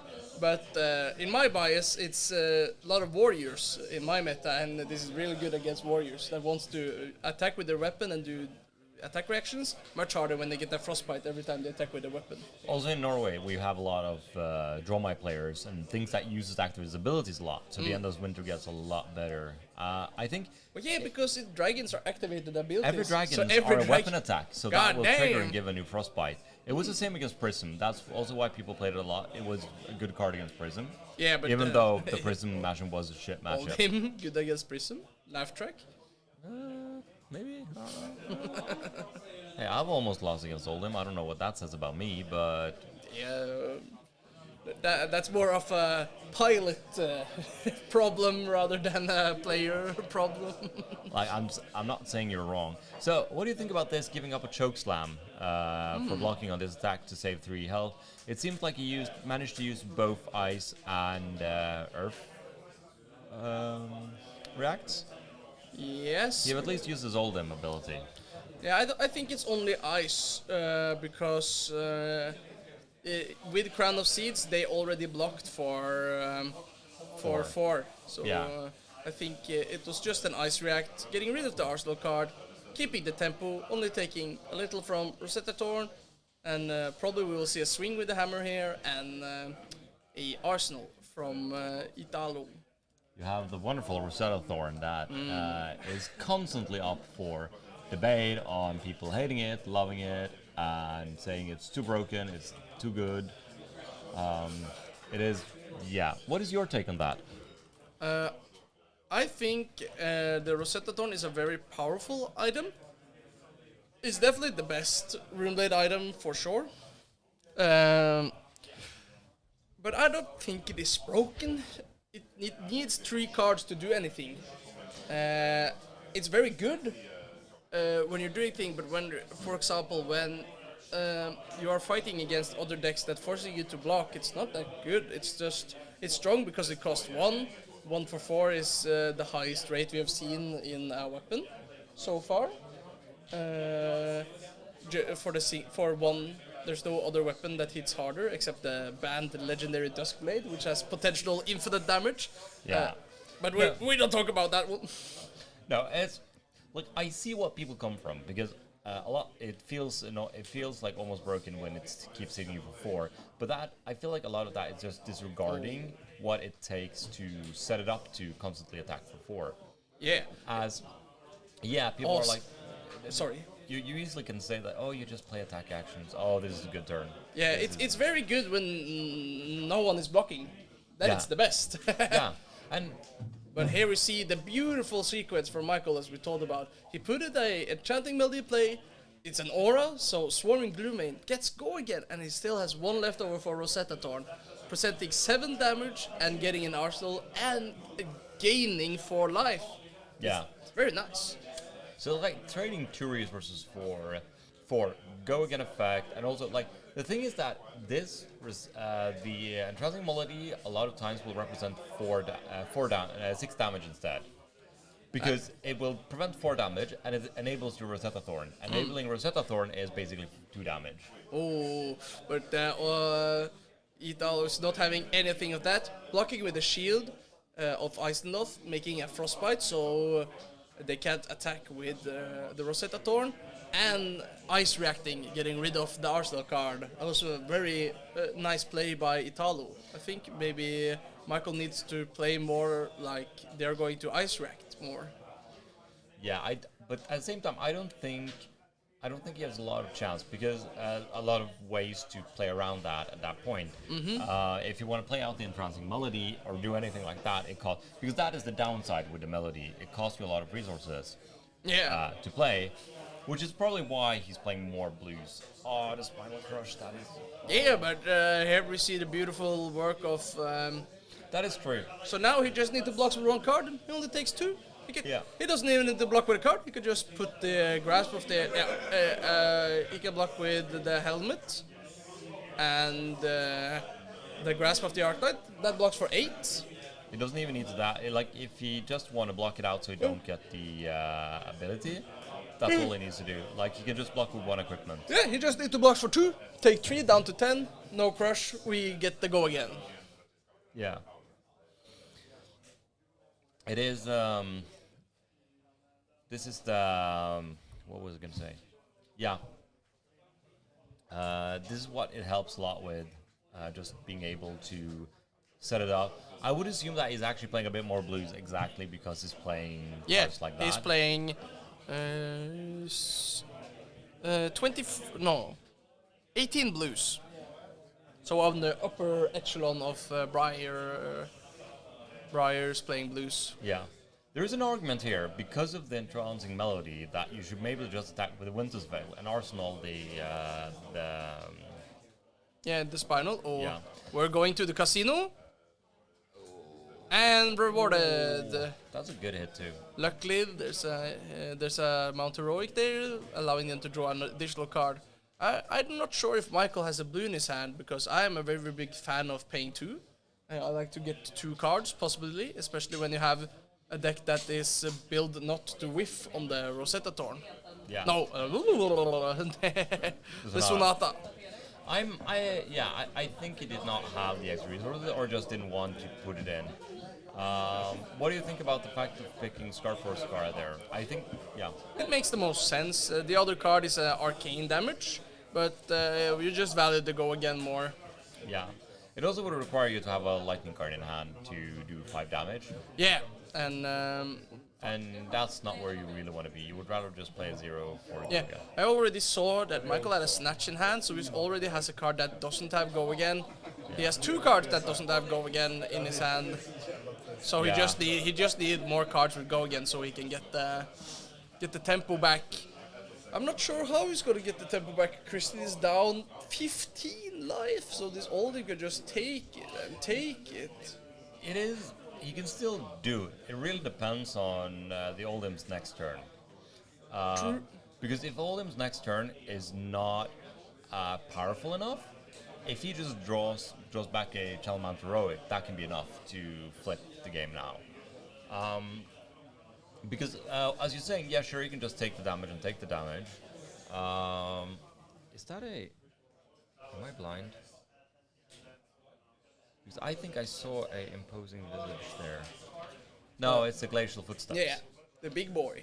I'm just blind. Yeah, so the argument also with not playing the Spinal Crush because there was a prevention shield of 4 out. The problem with that again is that he can just block out the Winter's Veil and keep the entrancing melody. Because as long as you play a non-attack, it's not going to disappear unless you have to use it. So here we see an activation of Crown of Seeds and probably blocking with a 3-cost card to prevent 4 damage from the Snatch. And I'm not sure here if we're desperate enough to use the Snapdragon Scalers to push 4 damage.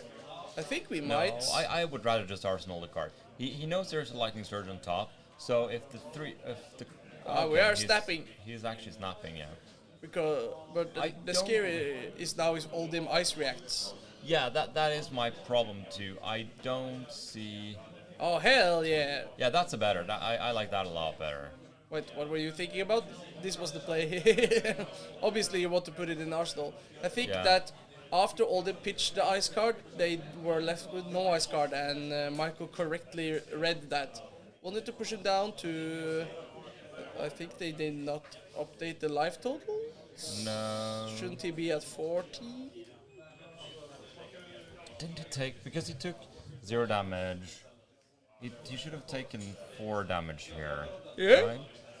I cannot see what is saying on the live total. I'm pretty sure they could. Yeah, I I'm think they pretty wrote sure it down, but just forgot to take it on the little phone. Yeah, I don't think they updated the phone. I'm pretty sure that they noted it down. It seemed like they wrote it down. Yeah. Here we see a Command and Conquer coming in for 6.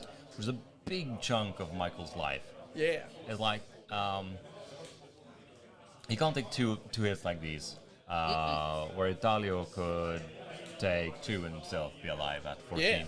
I think maybe it's time. I like blocking with Skull Cap and Grasp of the Arclight and a 3 cost from hand. Yeah. You lose out on some damage, but you get to keep your arsenal, assuming that is a good card. I think it's not Lightning Surge. We should know it, but I forgot it. Now they updated it. Yeah, there we go. So it's much better. Yeah, So it is a lightning surge. It's a red lightning surge that is in the arsenal right now. and not that Pummel is coming. Yeah. Because he does not have. No, it can be a No, pummel. it can be a because Pummel. he has the tunic resource. And yeah. That's true. Yeah, but this is they're why. counting Yeah. Pummels. three pummels is gone. He only has one red. He has one pummel left, and I think it's a red or it's a red or a blue. 2 red and 2 blue. 2 blue. So there's 4, Yeah. and 3 of them are gone. I Mike- did not see if it was 2 blue or 2 reds in the graveyard. yeah. Yeah. Oh my god, what is that hand? So it is Weave Earth, Earthfloor Surge. Tome, Earth Tome. Oh, the Earthfloor Surges are blue, aren't they? Yeah. Yeah. So he has a Tome turn here, but then he needs. But then to he block. loses his attack from Arsenal. Yeah. So, yeah, I think I like your thought where, yeah. We're just gonna Yeah. switch between So, screens here in 1 second. So yeah, no, he's thinking a lot here because he does not want to lose the. Arsenal card for the Tome or Yeah. for the.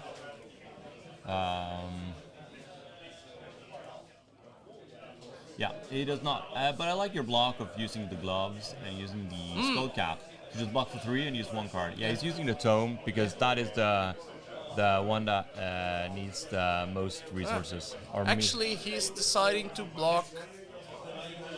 Wait a minute. He's blocking for 8. So he's, he's He blocking through the pommel. yeah, he was guessing that was the blue pummel. But Yeah. here we have the infinite pummel problem. Now, if it is a pummel, it's stuck in the arsenal. Yeah. And Oldhim will have plenty of chances to present that pummel. I don't think Mikael is going to come for 14 this turn. Even if all the attacks are for 4, that's just 12 damage. And we'll end up in the same situation. Yeah. I'm unsure here. Because, like, he can go for... It's going to be, 8 damage, I think. And there is a possibility that Italo just takes it and just comes back for even more. But then again, like, his turn wasn't really a lot. Like, his turn didn't do anything much. So, blocking with those cards, he was not going to play those cards. So he's going to pitch a blue. That was mostly what he was going to do. So I actually do agree with just overblocking. Yeah, he could have blocked for 4, 5, 6, 7. Yeah, no, he could just block for 6. He had. No, it would be a block for 7 because Tome blocks for 3, doesn't it? I'm not Pretty sure. sure Tome will farm his block. It's a majestic. Let's look at it. Tome poof. Oh, blocks for 2. Okay, it only blocks for 2. Yeah, Yeah, so he get blocked for 6. He didn't really. Yeah. Yeah, then. I think when we are this low on life, the equipment really matters. Then I didn't understand the block because he did not really play around pommel even because he blocked for 6. He blocked for 8 because he blocked with 2 cards and the Grasp of the Arclight. So he played around blue pummel, which he But he assumed. didn't do for 8. Yeah, 3 plus 3. He had Tome. Oh yeah. I felt like I thought the skull cap was a. Yeah. No, that was no. Yeah. That's, and see. this seems like it's just over. Now we see the punishment for not keeping your equipment. Here Yeah. comes Crush the Weak. with Tear Asunder, so which giving it +1 attack, and if it hits, your opponent discards 2 cards. So Yeah. if we had 2 more block on the Grasp of the Archetype, we could block for 4 plus 1 card from hand. And there's a challenge like that would have been 8, and that would have been enough because Crush. But he still can block enough. Can he? Yeah. How big is Crush the Weak? Crush the Weak is only 7, so it's an attack for 8. So even if he just takes the damage, it's not enough. Yeah, that's why if he had 1 more block, then we have exactly 8 with a non-attack from hand. Yeah, that's true. The bigger problem here is the fact that if he takes all the damage, if he takes 4 damage on this attack, he might not even be able to do anything next turn. Yeah. Because if it's a prevention of not allowing you to play things, action cards with, or it's action cards with 3 or less base, Yeah. and most of your base attacks are 4. Yeah, so it's not that punish. It's more punish that you lose your hand and you take a lot of damage. So here we see the problem of I think that's what we in the business like to call playing to not lose rather than playing to win. Yeah. Because I like the block. I would have even used equipment, which would have been another card. But the block for 6 makes sense. But I don't think you can play around pummel at this stage of the game. You just gotta say, you don't got it. I need this 2 health later. Yeah, I think I'm just gonna say, do you have it? Then I'm screwed. Yeah. I don't believe you have it, and just continue like that. Yeah. It also, the thing is that it didn't really actually prevent anything. Yeah. Because as you said, the problem about doing that extra block is that if it's a pummel that he can arsenal, you're gonna have the same dilemma next turn, and that's gonna be worse probably. Yeah. Right? So you threw away 2 block, you threw away 2 health basically. Yeah. And now we see Michael lose his entire hand.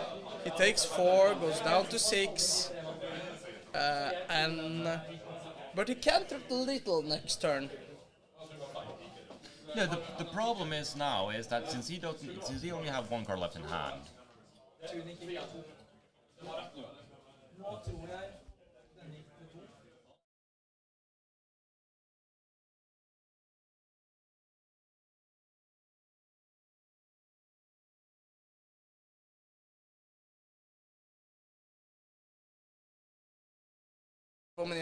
Yeah, there is some discussions there of maybe some dice being fudged, but people are looking into it, so yeah, don't worry about that. Yeah. Tunic goes to 3. Yeah, they're discussing. They update the life pad. Yeah. So if he has an attack with go again here Yeah. for 4, and here we gotta do what we call early investment. No. See here, if No, that depends on the card in hand. I have no clue what it is in hand. yeah, if it is a blue, you are being very punished now because if Italo has an ice react, you can't attack with Rosetta Thorn here and threaten lethal.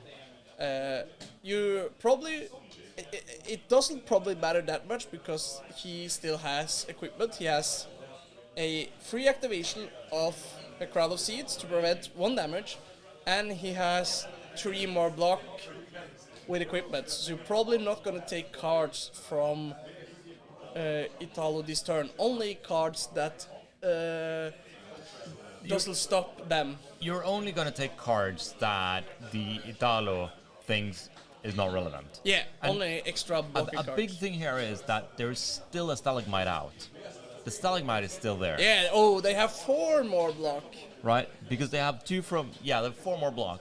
They with 1 card, they can even do up to 5 damage Yeah, block here. they can block for 5 without spending a single card here. Yeah, they can actually go up to 5 resources because of the tunic trigger. They can block out... Yeah, Italo uses the... Yeah, so yeah. activating in response, as one do, Yeah, that is correct. but then you're just gonna ice react, and then they loses the card.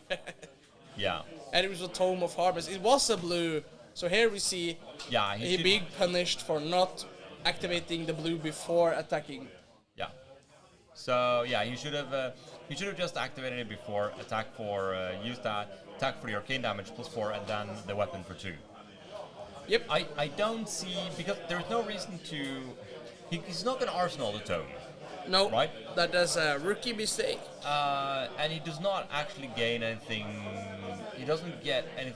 He doesn't gain that much from not doing it. Like, sure, your opponent can be wary of what you're playing. There's nothing in your hand that is too scary. That is not going to make it so they're going to block differently if they know you have zero. Yeah, that it's just over. Ooh, here goes an attack for 10. It is not fused. No, so doesn't have dominate, but now he's just going to throw his entire hand. Well, he doesn't necessarily need to throw the whole hand. He needs to block for at least. He needs to block for 5. Yeah. And he has the embodiment that might help to that. But it seems like he has a lot of attack. So it doesn't seem like any attack actions in his hand. Actually. Oh, then it's yeah, he didn't have any attack actions. The last card is the captain's call. So this is where you get punished for not having Crown of Providence, because then you probably could have blocked with Crown, block with a card, swap it, maybe get an attack, and then you actually present some damage. Now he's just gonna make a root chat and attack for 3. So he basically just blocked out, so he didn't take damage. Yeah. There's actually, so what is fascinating here now is that even though this game is Italo's to lose, in the way that Italia needs to do something. It needs to go very bad for Italia to lose this game. But he can still do it. He's only at 4. Even though he still has a lot of block in his equipment, which he's using now. He have prevented the arcane damage blocks with 1. He's keeping 5 cards in hand. Yeah, how is Briar? I don't see any coming back from this. Briar has no arsenal, only 3 blocking equipment, Oldhim with a full hand. If it's just Earth and Ice cards, maybe. Because so that was, wait, is that a Vela? No, that was Earth, Weave Earth. Yeah, no lightning cards in Briar. I thought it was a Vela Flash.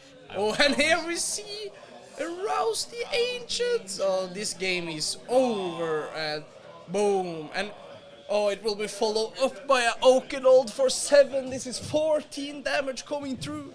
So if Mikael wants to survive, he has to block with his entire hand. There's a debilitate blue and a Oakenold that is fused. Yeah, it's a blue debilitate, right? Yeah.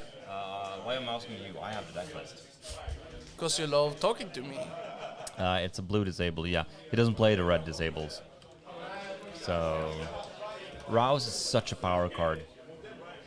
Yeah, it's the Guardians. It's very impressive. They don't usually have a lot of go again, but this is one of the ways to get it, and it's such a beating. I remember when this card came back in Monarch, and people were like, "Yeah, it's not going to be that good a card. It's maybe Rhinar is going to play it. You know, the guy that can get action point. Levia, it's a Levia card. That's definitely what it was. And the Guardian's just been like, it's for us. It's for us. We're going to show you how we do the big shit. Yeah, it's very cool. Just like it's kind of this card kind of needs fuse. And here we see the Oakenold coming in for 7, and bye bye, Han.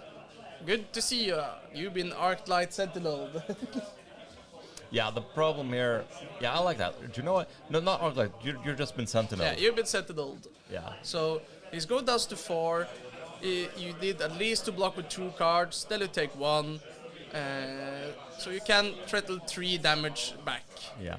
Oh, it was actually an Evergreen. I thought he had zero attack.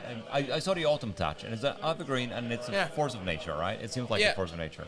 Evergreen, that's intriguing. I haven't seen that in CC for a long while. Yeah, after the Stravo years. Yeah, after the Stravo, yeah, definitely. Is it the blue one he's playing? No, it's playing the red one. Is it actually the red one? Yes. That is good. That's cool. He plays 2 Evergreen. So this seems like a lot more Earth fuse. This actually reminds me a bit about the list that we looked at very early, around like the Lightning Briar years, back when you could play Ball Lightning. And, when the deck was very fast. Yeah. So this is also one of the strengths with the Runeblade, with the Grasp of the Arc Knight continuously generating generating in Rune Chant and attacking with a weapon means that as long as you have a blue, you can present 3 damage split of 2 sources. Yeah. And if your opponent does not want to take damage, they will lose 2 cards from their hand. Yeah. Of course, they can still bleed damage because they have a lot of life. But when you start getting low to like 2 and 1, you can't do that anymore, and you're going to start losing 2 cards a turn. Yeah. But now a Spinal Crush, the second Spinal Crush comes down, and it's no Dominate or anything like that. No, but it's just gonna require the entire hand. It can require Up to 3 cards. Yeah, it's going to take 3 cards. Because you're not blocked for 6. If you block for 6, you're dead. Well, his crown, he can still block with a cap, actually, the skull cap. So you can block with 2 cards for 6 and a skull cap. No, takes then you 2. die. Yeah. Damn it. He doesn't have any. So, the Briar player, Mikael, can continue to like block out, but then Oldhim will win because they all don't have any cards left because the Oldhim players are putting 3 cards in their deck while you're losing 3 to 4 cards every turn. Yeah, you're going to lose to the fatigue. But, yeah, you're going to lose to the fatigue in the end. Because as long as Oldhim gets to... So this is a bit what I meant with this is Italio's to lose, where it requires Italio to do something, or it needs some insane draws from Mikael, or Mikael just pull out some big Giga Chad. Actually, there is a way Mikael can just win this game. Okay. So, if he gets 3 blues and a Sonata... He doesn't have the creepers, my dude. No. But he can still use it on his own turn. But just how? go for the biggest Sonata turn. He will never get cards. He's in the abyss. Yeah. He's lose. I like where your brain is going, but Yeah. if he had the creepers, he could block with a card and. No, but that wouldn't be enough even that, because he would need to pitch a card for. So that's pitched that. Yeah, he can only hit for 2. And he needs to block with 1 card, so he can only get +2. Yeah, so we're just stuck here. Now he uses the second on Skull Cap. Doesn't want to take. Yeah, doesn't that wanna was go the to whole 1. hand gone. Now he's basically lost it because Italo gonna have a full grip. He's just gonna. We're just waiting for Italo to get the last pummel or getting 1. He doesn't even need the last pummel. He's just. Or you could actually have a hand like this, which it seems like where the only thing he might only be doing is the weapon. Yeah, but there is the pummel. Yeah, that is true. Also, he's. I like this. I actually like this a lot. Instead of just cheeky. hammering, he's just removing cards from his hand, from his opponent's hand, and then just probably going for the weapon. And then pummel. Yep. Because it's much harder to overblock when you have already down a card for the polar. And here's another one. but this is more intriguing then, because he cannot pummel now. He cannot hammer and pummel.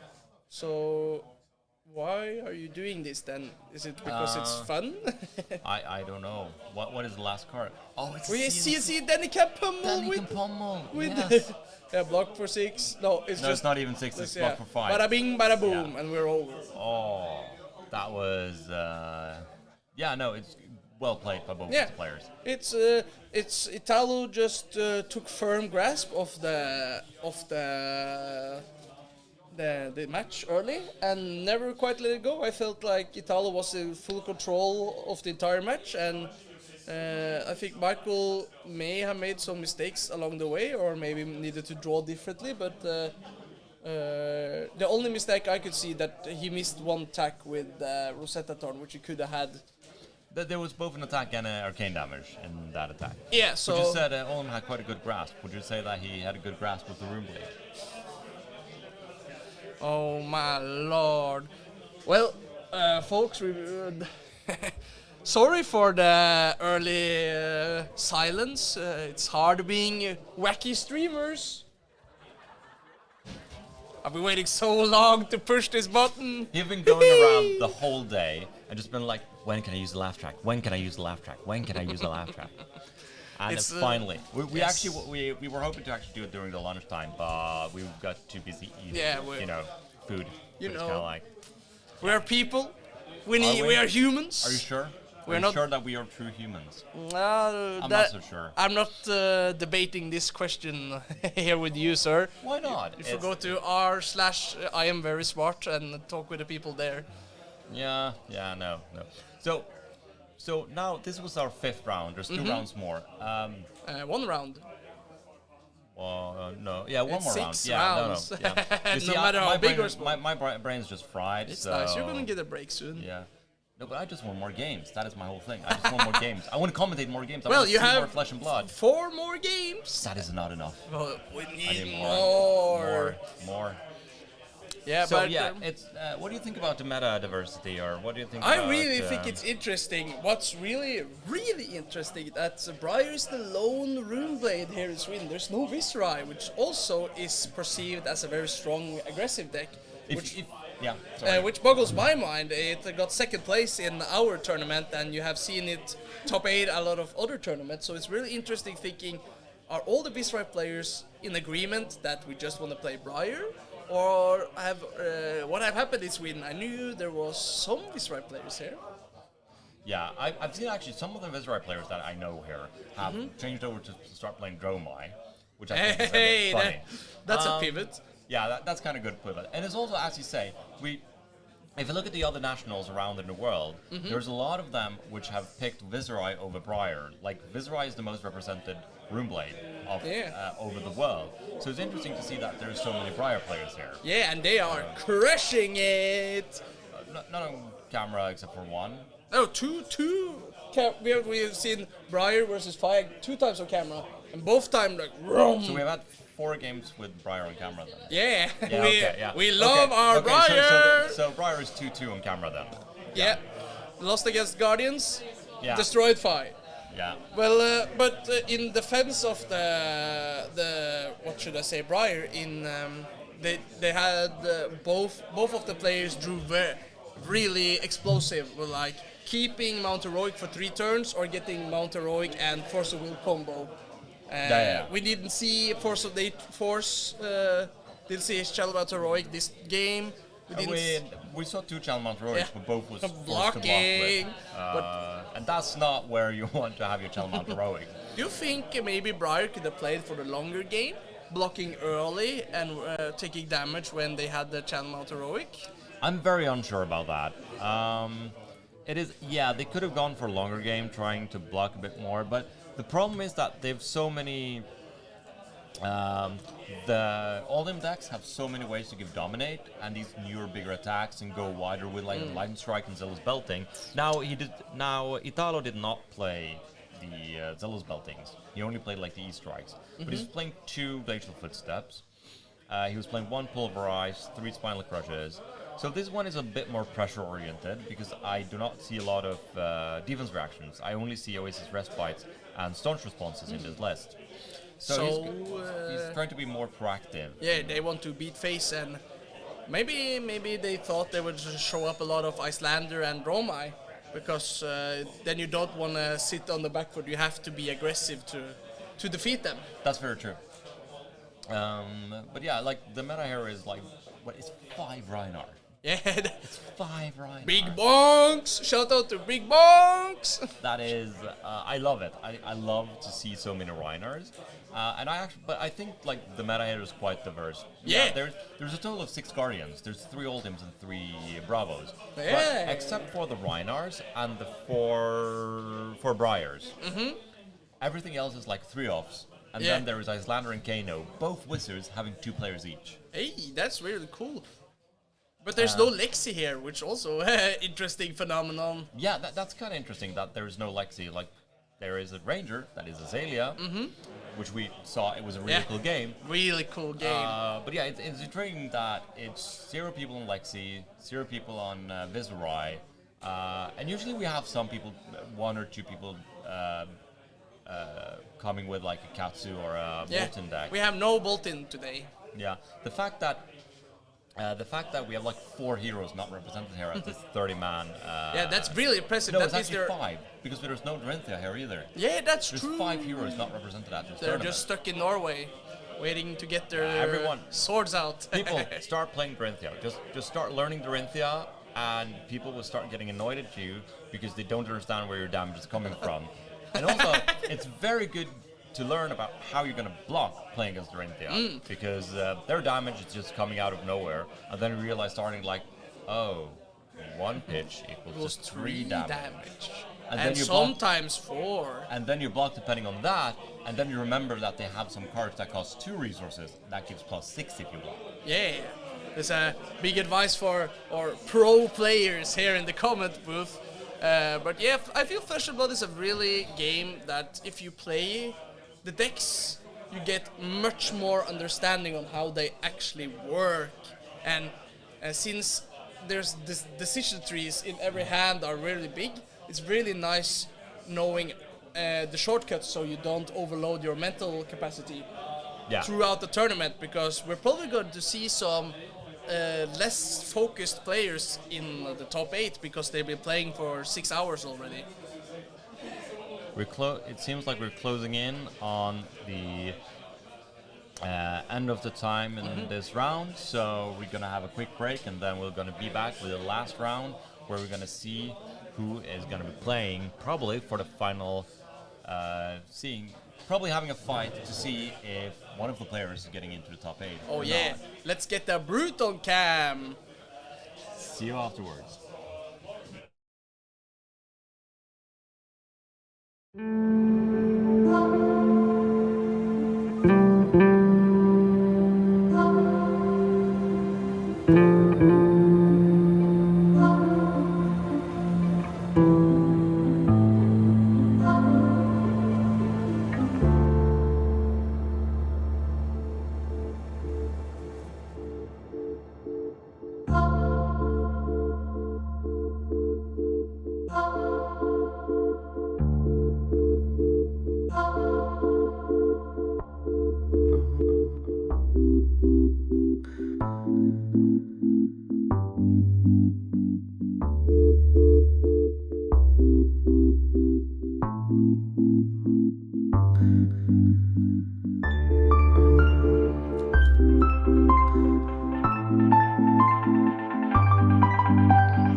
Super.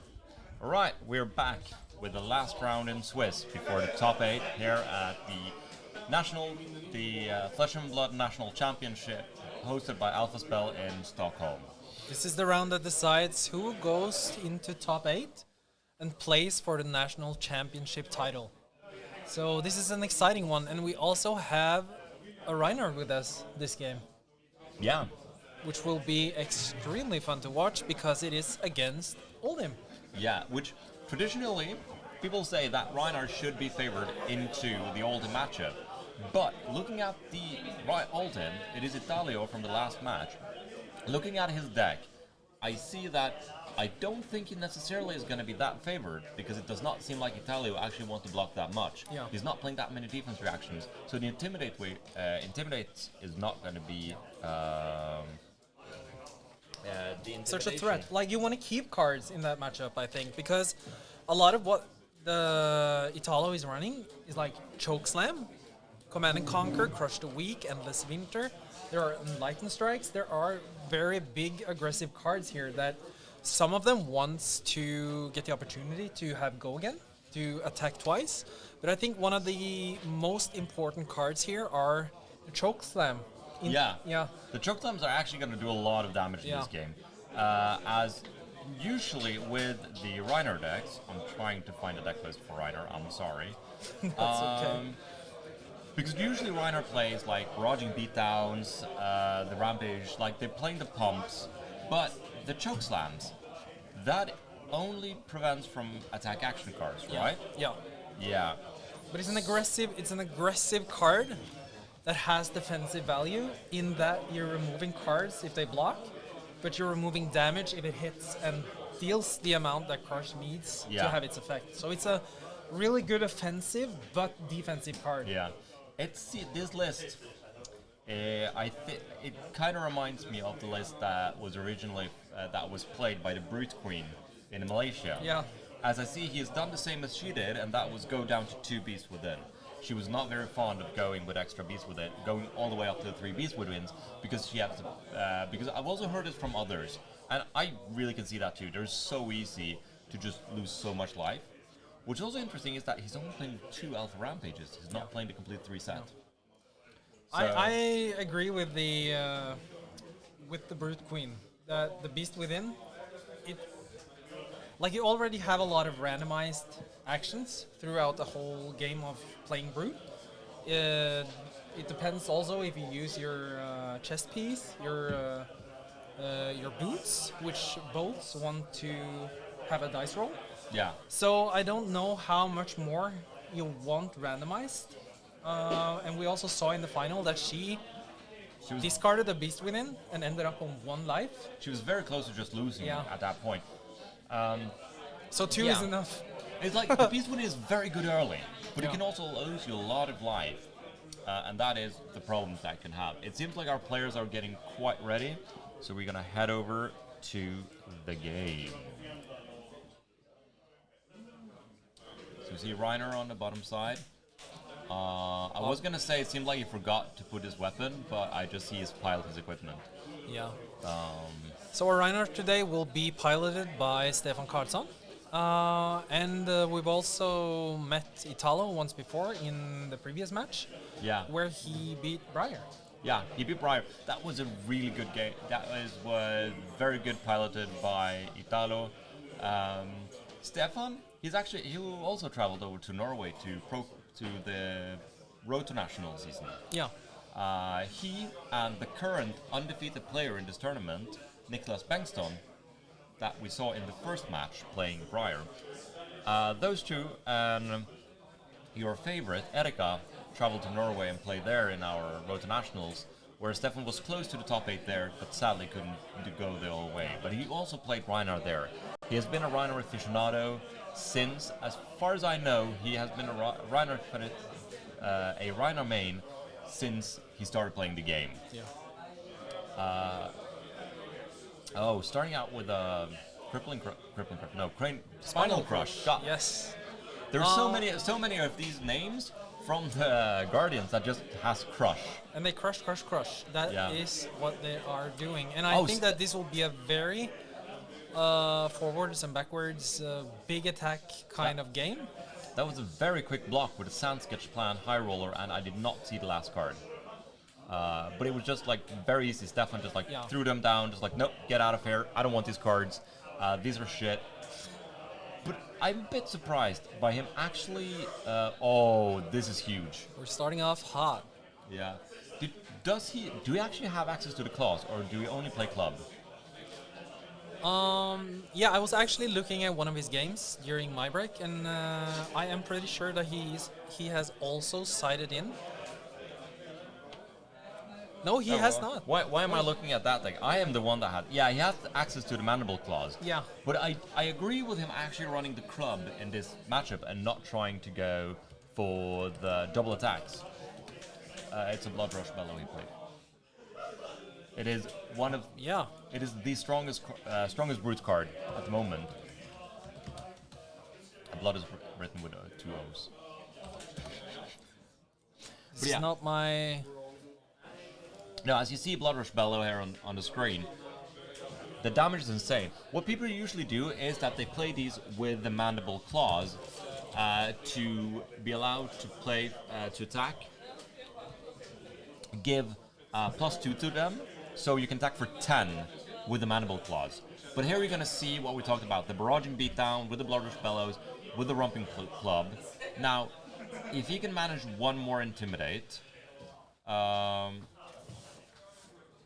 if he can manage one more Intimidate here, then that, if he can do two Intimidates, that would be a lot better. Yeah, we're starting to look at some very scary numbers then.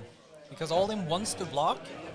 This deck might not block as much as your traditional Oldhim does, but still, these are very high hitters, and the Intimidate trigger before the opportunity to block forces a lot of damage to go through.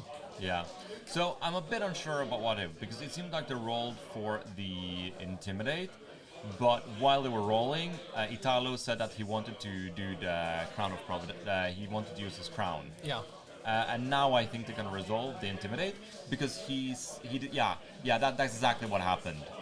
So he said like, okay, you started resolving, but I actually want to respond to that because you see now he've only 2 cards left, and there's a Blood Rush Bellow and a Barraging Beatdown. So if Italo loses the last card in his hand, which he didn't. But now, if he does not, if Italo does not use both cards, this is an attack for 5 from Club, +2 from Blood Rush Bellow, +4 from Barraging Beatdown. And that will end up being at 11. That's an attack for 11. Yeah, he blocked with both cards, because that would basically prevent 4 damage in itself. Yeah. Just blocking with 2 cards. So just blocking with 2 prevents an additional 4 damage. Yeah. So let's say you block for 6, because that is the you block 3, and you also, because of the barraging beatdown, you're basically blocking for 10 instead of blocking for 6. Yeah. I love barraging beatdown. It's such a cool card. Yeah. It's awful to play against, but it's a really cool card. Nah, it's cool to play against. You're just salty because it always removes your defense reactions. Yes. Well, it does the same for me too. That's like, if you ever meet a Rhinar, what is going to happen here, 90% of the time, is that you're going to sit there with your defense reactions, and they're going to intimidate away your defense reactions, and you're going to be sad. They have practiced those dice rolls. That is probably why they hit it so often. But what this Intimidate also does in a matchup like this is give the opportunity to always strike back on your turn.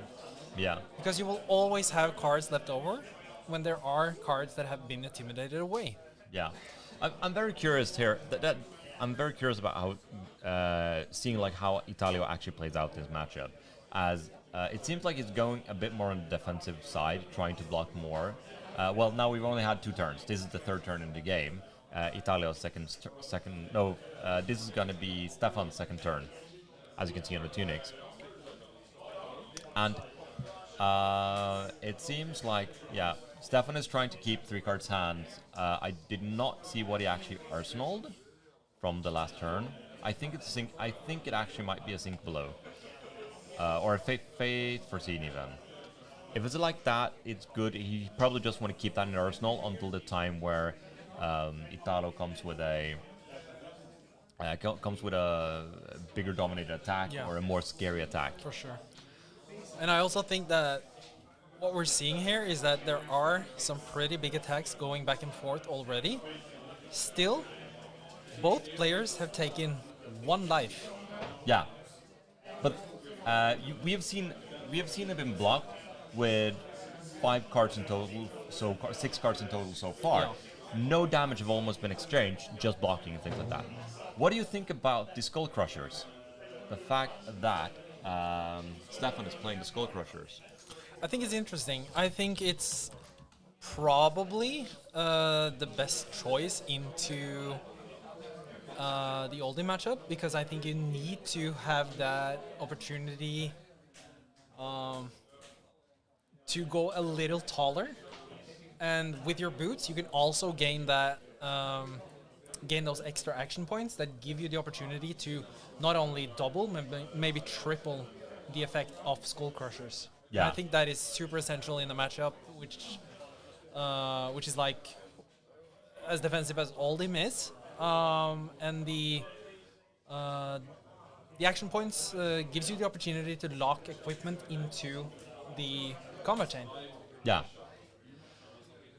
And So- the intimidated cards, they're gone. They're gone until the turn is over. Yeah. Here we see a crackback with Arouse the Ancient, because Italo didn't. He just like, okay, you're attacking me for 7. That's fine. I'm gonna take it. I'm gonna take it to the chin, and I'm gonna hit you back. It is the Arouse the Ancient for 7, pitching a Chun-like Frigid, showing it Autumn's Touch and a Thunderquake. I'm pretty sure that's a Thunderquake. Yeah. I'm not sure what's in the arsenal there for Italo. But yeah, the follow-up now can either be the weapon or an Autumn's Touch. He will not be able to play the Thunderquake, as that will be costing 6. I also just realized that Stefan has chosen to use the tunic as his chest piece. Yeah. I think that's interesting, because in a matchup like this, does he have the... No, he's only playing one chest, and that is he's only playing the tunic as a chest piece. The differences you have is mostly like his gloves and his headpiece is the only thing that you can actually exchange, and the weapon, of course. Yeah, you see the Autumn's Touch coming in for 6, blocked by Sand Sketch Plan.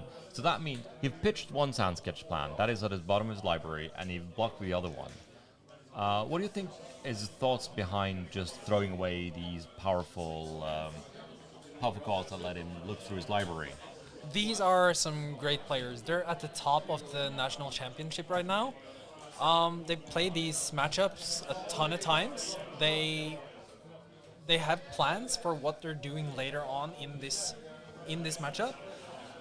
Why they're choosing to pitch away and even defend with cards like Sand Sketch Plan is beyond me, but I'm guessing they have great reasons as to why. You see, this is a big swing. You can see on the table. It's just, Yeah. It's literally a big swing.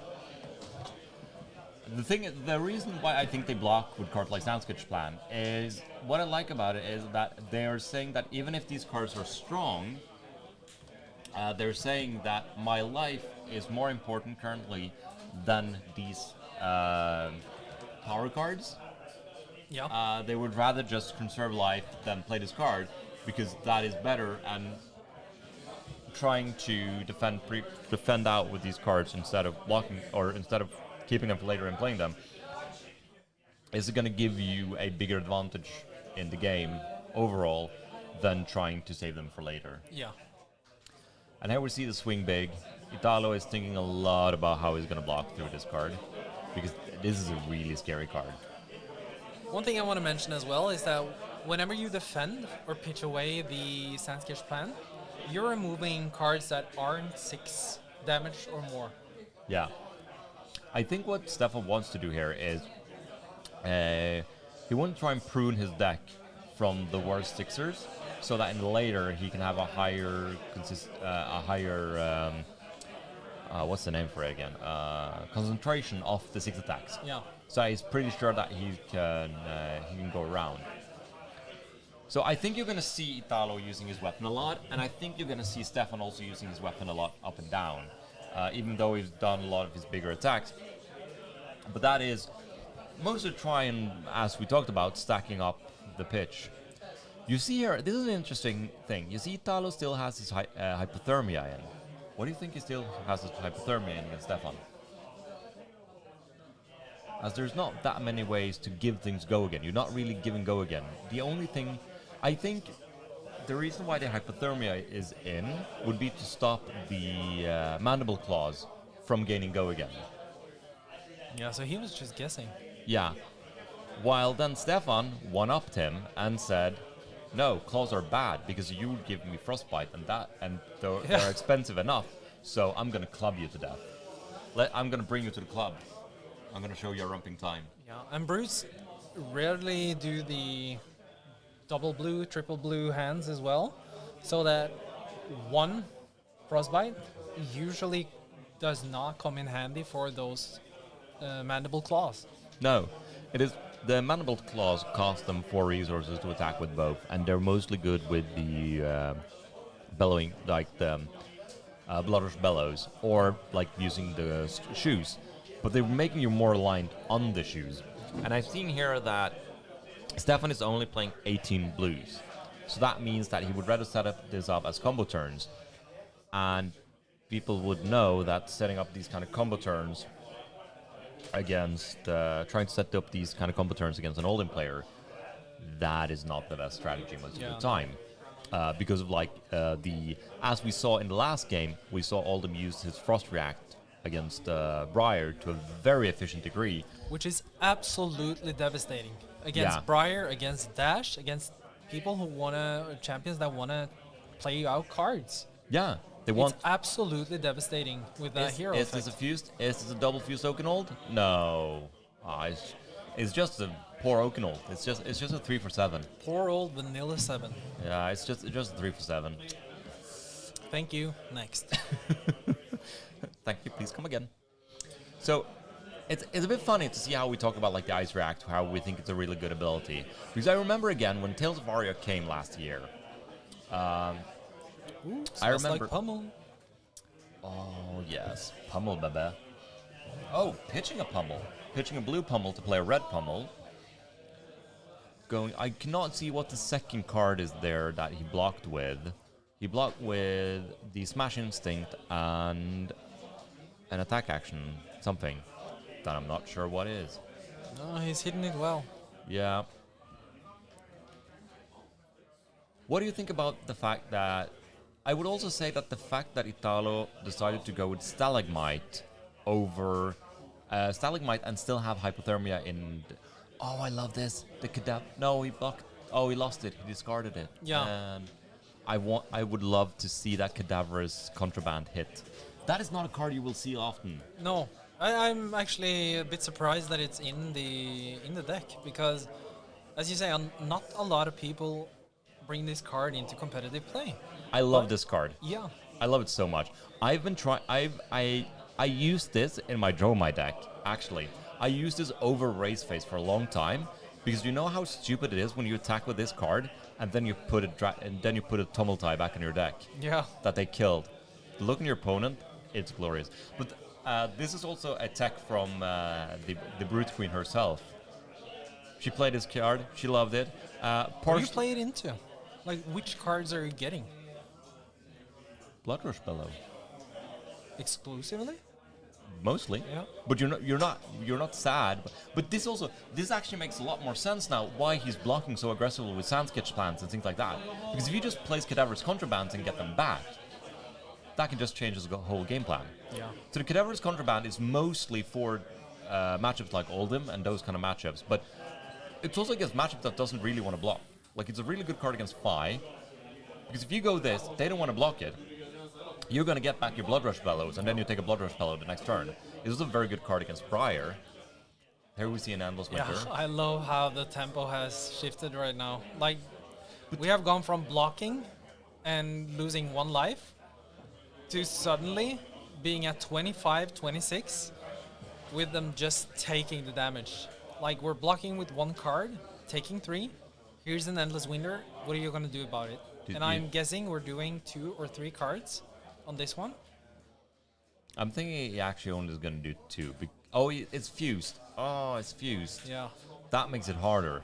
Because that makes you actually kind of want to just say, I'm going to take it. Take the 8. But that's 8 damage. It's going to put you down to 14. And No, you are 18. creating frostbites for each and every card that you defend it. Yeah. Defend with. So if he blocks with 3, he's not going to do anything on his turn. There's no way he's going to do anything on his turn. No. Right. I have no idea how he's supposed to afford that. If you're blocking, you are gaining frostbites. If you don't block, you are taking a ton of damage, and you're still gaining frostbites whenever you activate an ability on your next turn. So it seems like he's blocking out, gaining 3 frostbites. So yeah, the problem also with this I have a bit is the fact that it's not only the fact that you now you blocked out, you didn't take the damage, but you got 3 frostbite and your opponent has 4 cards again. Yeah. On their turn. These Oldhim specializations are so strong. Like, you either need a ton of great blocking equipment for Oakenold, as a general rule, or you're being, what do you call it? You're being robbed by Endless Winter. No, your turn is being robbed. No, you're just getting sentineled. Yeah. You're getting sentineled. It's the same as someone played Arclight Sentinel from Prism. That is also the new term. Me and Peter have now coined it. In Magic, we are gonna see Dominate. Oh yes, oh yes. But this is a new term. We don't say it's a time walk. You got sentineled. You're just losing your turn. That's sentineled.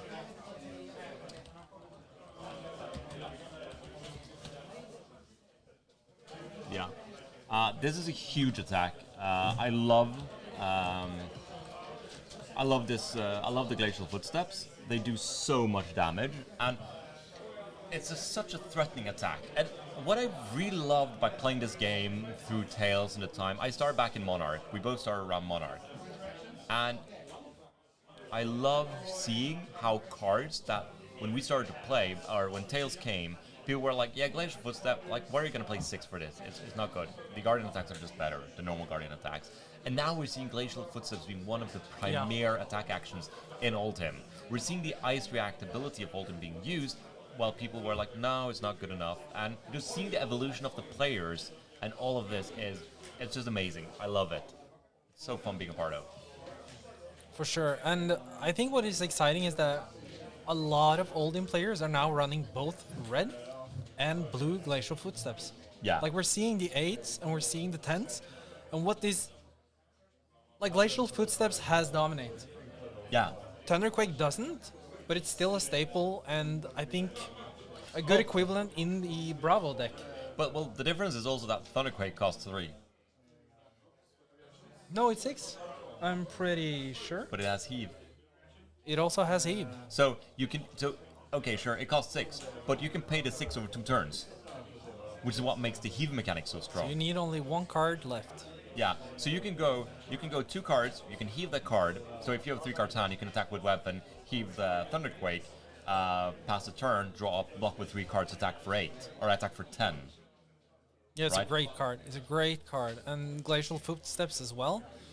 But Glacial Footsteps does need 2 pitch cards, and it does need a fuse card to gain Glacial Footsteps Dominate. requires a 4-card hand, unless it's from your arsenal, where it requires a 3 cards hand.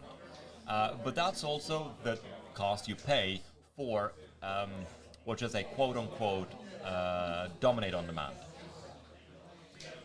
So, I think that's intriguing me, is, again, the choice of the Stalagmite, which, again, tells me that Italo thought he was going to go for the claws. Yeah. Because if the Rhinar player does not play the claws, the Stalagmite is not as good. I wouldn't say the Ram set is that good either, because you don't really want to pitch for it. But if you're already pitching for the crown, you can just use the Ram set anyway. Yeah.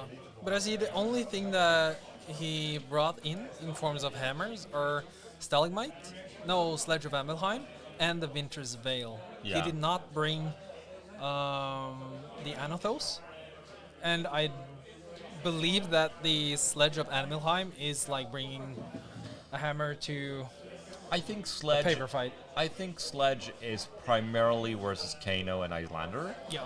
I actually also think that the Sledge is a good weapon against Dromai. I know that there is a bit discussion on. I know that people are like, no, like the shield blocks so much of the Ash Wings, but the Sledge kills all the dragons in deck. There is no dragon you cannot kill with the Sledge. Yeah. It is also the fact that the Sledge just always threatens 6 damage. Except the green one. The green dragon. Green. Has Yandurai. that, yeah. It kills Yandurai. It attacks for 6. Yandurai has a prevention shield of 3. Oh, of and 3, it's a yeah. It even kills a Necria that has an attack, because Necria has 7 health, but when you attack it, it gains a counter. Yeah. So it will lose all 7 health. So there's 0 dragons you cannot one-hit kill with the Sledge, and again, the Sledge is always an attack for 6. So if you pop a dragon, block with 1 card, pop a dragon, attack with Sledge. That is a winning game plan against Dromai in a lot of matches too. Channel Lake Frigid into the Winter's Veil. You're gonna want to block here. Yeah. Look at the life totals. They're just like, they're still very close. It's like 5, it's a difference of 5, though Italo is starting to creep ahead in the game here. Yeah. No equipment has been used to block yet. From any of the players. Crown of Seeds, of course. Yeah, but that doesn't really count. Like, No. Yeah. That is... That's routine. That's routine for Oldhim, using that every turn. I really like the way that Italo gives the Frostbite, because you can't see that well on the camera, but that is actually a cold flow Frostbite that he got in Italy. No, not in Italy, but in Lille when he was there at the Pro Tour, or playing the calling next to the Pro Tour.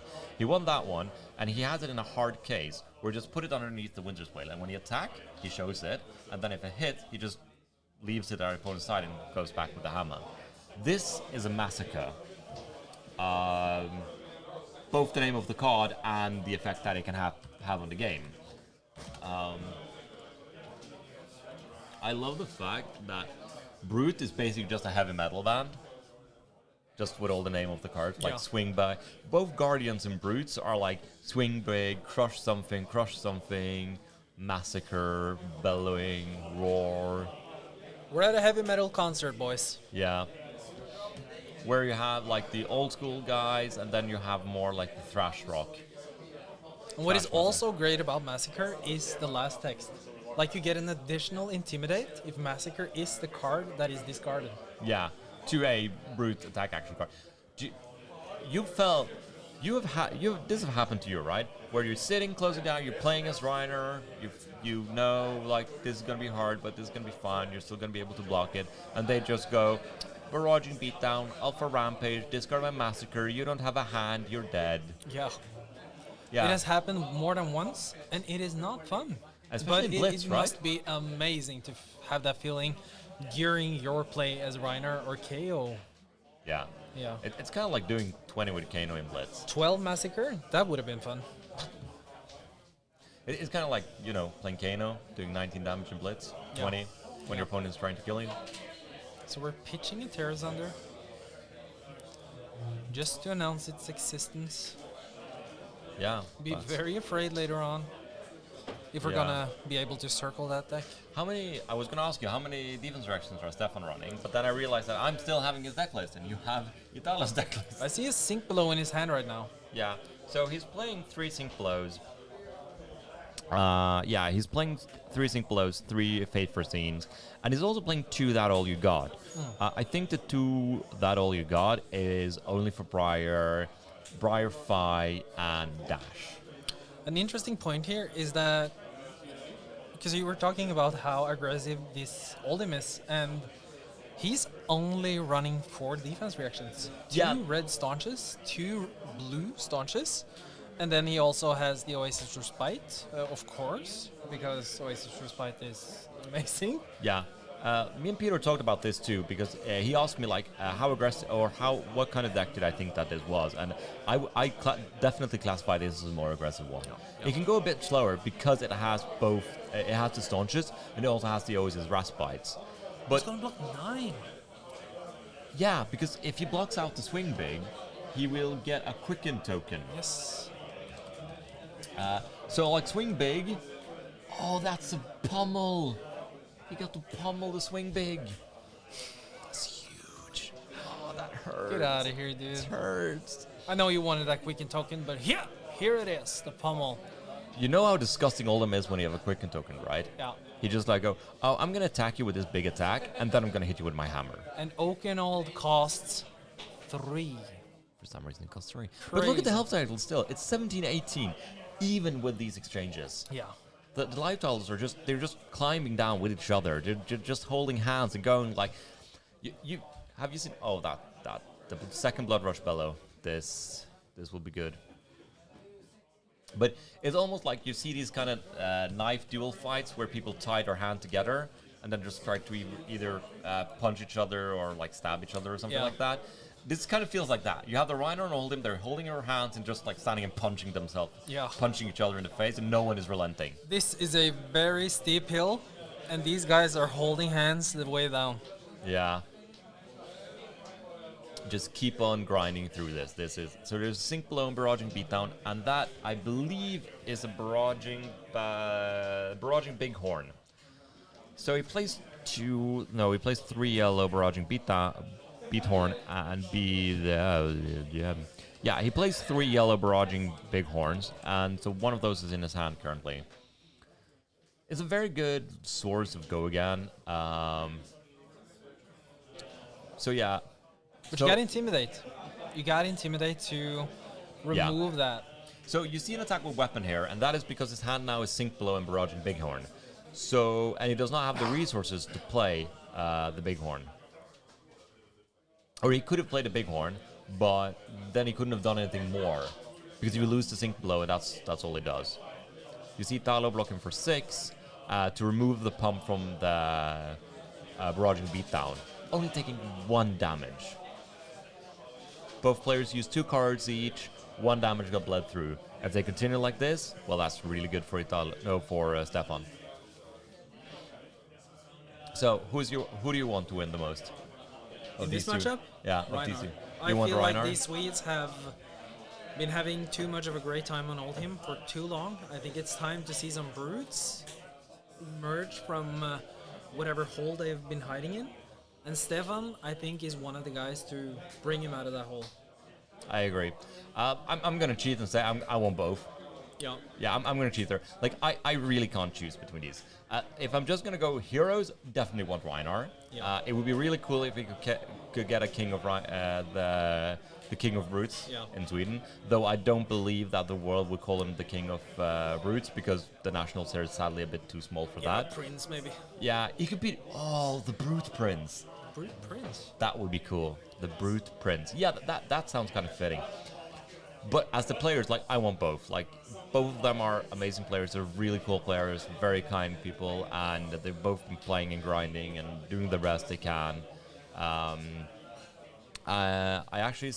stayed with Stefan when we were in Lille, and I hang out with Italo too, with the Swedish groups we were traveling with, and it's just great guys, both of them. So yeah, I want both. I just want like, there is actually a chance that even the loser in this match might go into top 8. Yeah. This is not even. This might not even, because I don't know how the standing. I didn't look at the standings properly before this match, so I don't know how close they are. If this is actually a win-in or not, this might not even be a win-in. I actually think that we are 1 undefeated. Yeah, Niklas Bengtsson, the player we had on game 1 today, is undefeated on Briar. He's. Yeah, we can talk more about this. Let's focus on the game. But I still think it's interesting because we were talking about his skill level earlier on, and I totally agree with your statement. He might be one of the best Briar players in the North. Like, we haven't seen him matched up against... I will say, hands down, he is the best Briar player in the North, in the Scandinavian region, in the Nordic region. Yeah. I would argue that he might even be the best Briar player in Europe, but that is harder to say because there's a lot of talented players in Europe, like Poland, UK, France. There's so many, like you have Pablo Pintor, and you have all of these players. That is amazing. Yeah. And it's hard. Is that a choke slam for 12? That is an Earthlore Surge into a choke slam. Oh my. Oh, that is probably blue earth, though, Yeah, right? probably. You have the deck list. You can double check. Yeah, I can. Yeah, we're of course looking at a. Where is it? It should be. Let's see. Whoops.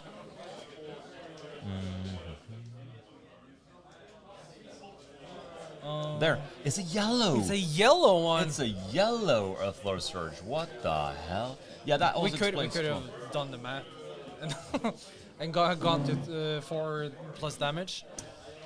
Now, this is the reason why we're sitting here in the booth and we're not playing, except for the fact that we're not allowed to play in the Swedish Nationals. But okay, this is why I was judging the Norwegian Nationals and you were playing this, and also why Tisha is playing Icelander. This is why we're casting. Yeah. So yeah, so we see a barraging beatdown. It did seem like the chokeslam hit, so this barraging beatdown is basically only there for removing a card. Yeah. And just wheeling through. It might actually be that I just didn't notice any actually.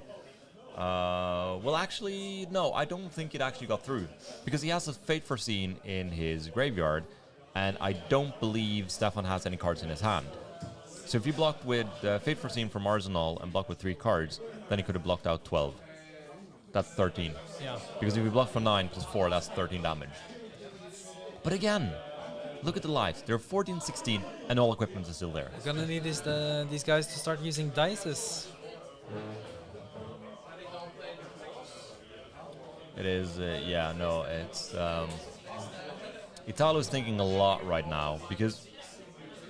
So this is the 6th round they're playing today, right? Mm-hmm. Both of these decks takes quite a bit of your mentality to play. You will be tired. This is the 6th round. You will start getting tired. And this is now where the health is going to get lower.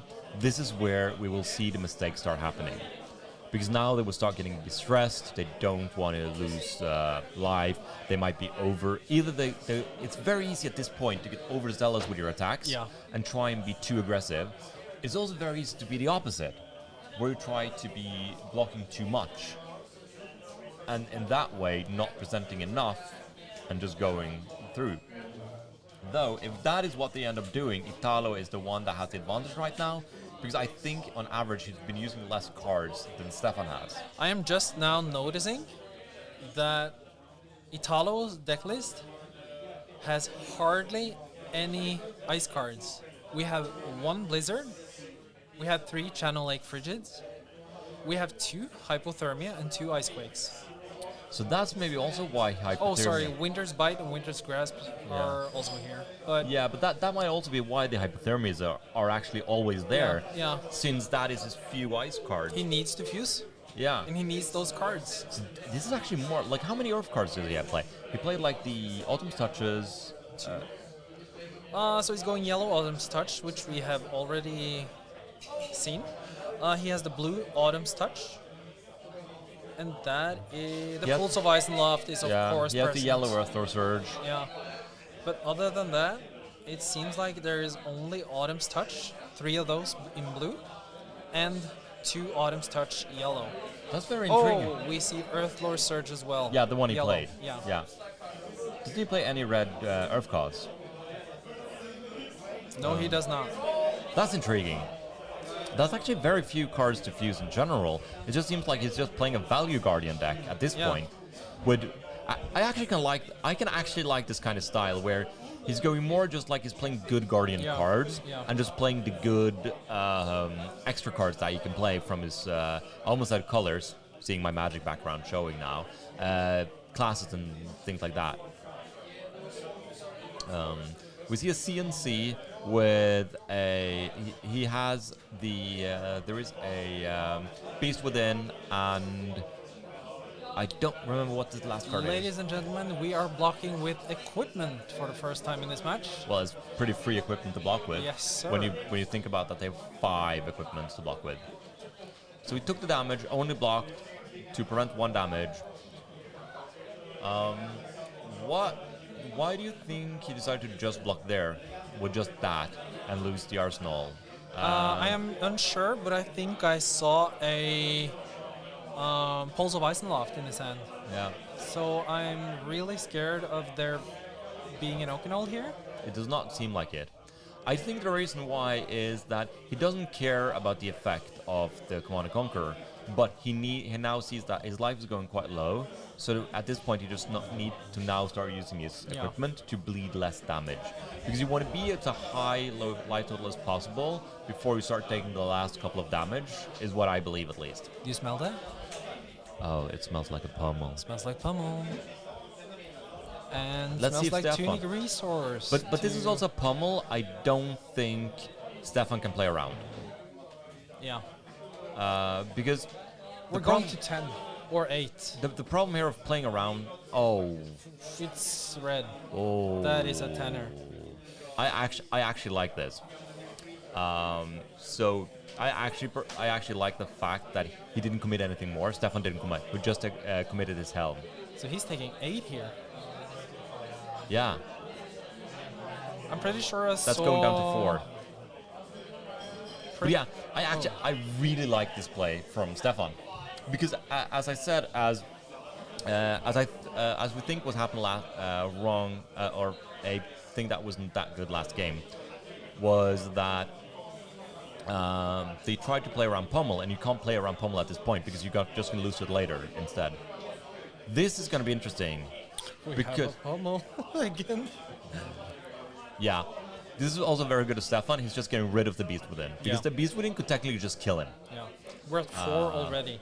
Yeah, and it takes it takes a good amount of misses to die from the Beast Within. But yeah, so this is an attack for 6 with a pack hunt, threatening another pummel. So would we call this a game of pummel party? Yeah, for sure. But these are the big hitters. They have a lot of attacks that do more, that cost more than 2. So they will very regularly put in those pummels to pummel their attacks. Yeah, it's you say, instead of saying push through, we almost could say pummel through. Pummel through. Yeah. For sure. When you're struggling, just pummel through. You know, don't push through, pummel through. I think like this is the closest you get to a mirror match that isn't mirror, because there are so big attacks, there aren't a lot of go-agains, and there are huge equipments that could block a lot. Yeah.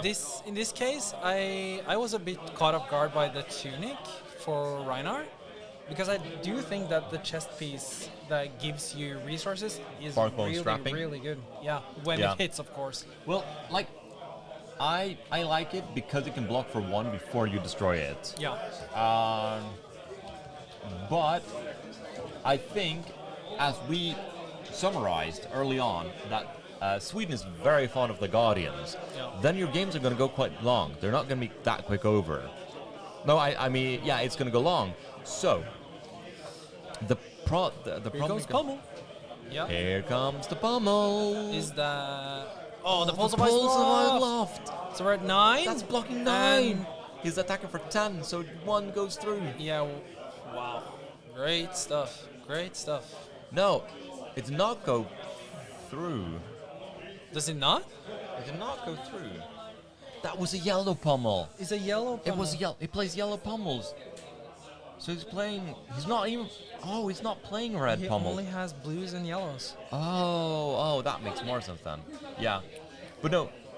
My argument against Bark 1 strapping is that Bark 1 strapping is better if you think your games are not going to last longer than 6 turns. Yeah. Because then your Bark 1 strapping is going to give the same amount or more resources. But if your game is going to last more than 6 rounds, up to 9 rounds, then you're going to get more resources from your tunic. And if Massacre is back, boys. he's going to show the massacre. No, so that's why I believe he went for the tunic instead of doing the Bark 1 strapping, as that would be, as with the Bark 1 strapping, it is better if he was raising. I think if he was only meeting Briars and decks like that, Briars and Phi, I would rather just have Bark 1 strapping. But if I believe that most of my meta was Guardians, I would rather just play Tunic because it generates more resources. It's the same reason as I play Tunic and Dromai versus Guardians, because it helps me generate resources that is hard to do with Flamescale Furnace. And it's also not one turn. If the game can drag out, you can get 2 resources. You can get 3 resources. Yeah, In very rare occasion, you can get 4 resources out of that tunic. Yeah, and that was my point, right? Because if you believe the game lasts for 6 to 9 rounds, that is 3 resources of your tunic if you use it well, right? And the bark bond strapping is 0 to 3 resources. Yeah. Right? So, and that means that if your game lasts less than 6 turns, on average you're going to get more resources out of your bark bond strappings. But that also depends on how much one more resource gives you compared to the acceleration of 2 to 3 resources, right? Yeah. Have we seen some value from the Skull Crushers? No, he's not. He's actually not rolled his scab skins once this game. And I don't believe he's going to either. I think the only what the scab skins are doing is exactly what he does now. They're used to block in this matchup. Because the problem you have against Oldhim by rolling the scab skins is, so this is one of the skills of playing with Rhinar, and that is that you have to know when you can roll your scab skins. Yeah. You cannot just sit and roll. That is an easy way to just lose your game. You have to see on your hand, okay, if I lose my turn, how is this going to be? Can I lose a turn? And against Oldhim, you cannot lose a turn. If you're just going to lose a turn against Oldhim, you're probably going to die. I would believe. And if we see here, if you're looking at how this game has gone, if Stefan would have lost a turn due to a 0 on his scab skins, he would probably have just been losing that. Yeah. He always need to have up the pressure. But against other decks, maybe some of the aggressive matchups, Dromai, a lot of these kind of decks, then you can afford to roll them. Sometimes you're just so far behind, you just have to do it, and that can get you back in the game, which is very good about them. But this is the point where I mean, like, oh yeah, Rhinar is the RNG deck, and I'm like, it's not really that. Yeah, it's RNG. I'm not going to deny that, but it is. You have to see how you're going to use it to your advantage, and how it's the statistic. Like, all card games are just statistical analysis. Yeah. God fucking damn, that was hard. Where you just try to find the thing that gives you the highest chance probability of success. Sometimes you even choose the lowest probability because that is the only way you can win. Yeah. Stefan just put a sink below in his arsenal. Yeah. I'm gonna guess he's gonna start to get more. So you're seeing do you see a problem here in this matchup right now? Do share, but it looks like that sink below didn't need to be timed, but very close to actually being fused. This Okinawa. Yeah, no, I'm not thinking of that. Look at the size of Italo's library compared to Stefan's library. Stefan is losing cards a lot now, and it seems like Italo has noticed that. So he's pushing a little damage. Other than that, he's just trying to get push enough damage, so Italo starts blocking more.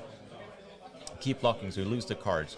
Because so what it seems like Italo is doing now is he's not after physical damage, but he's also after physical damage, because if you just do 4 damage, he wins.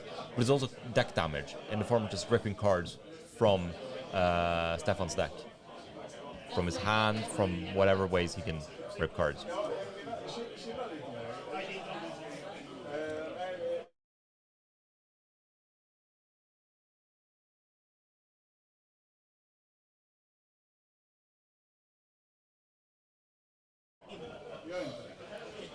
Yeah, we see a Smash Instinct with a pitching a Wreck-A-Rump. Yeah, and we're rolling dices now.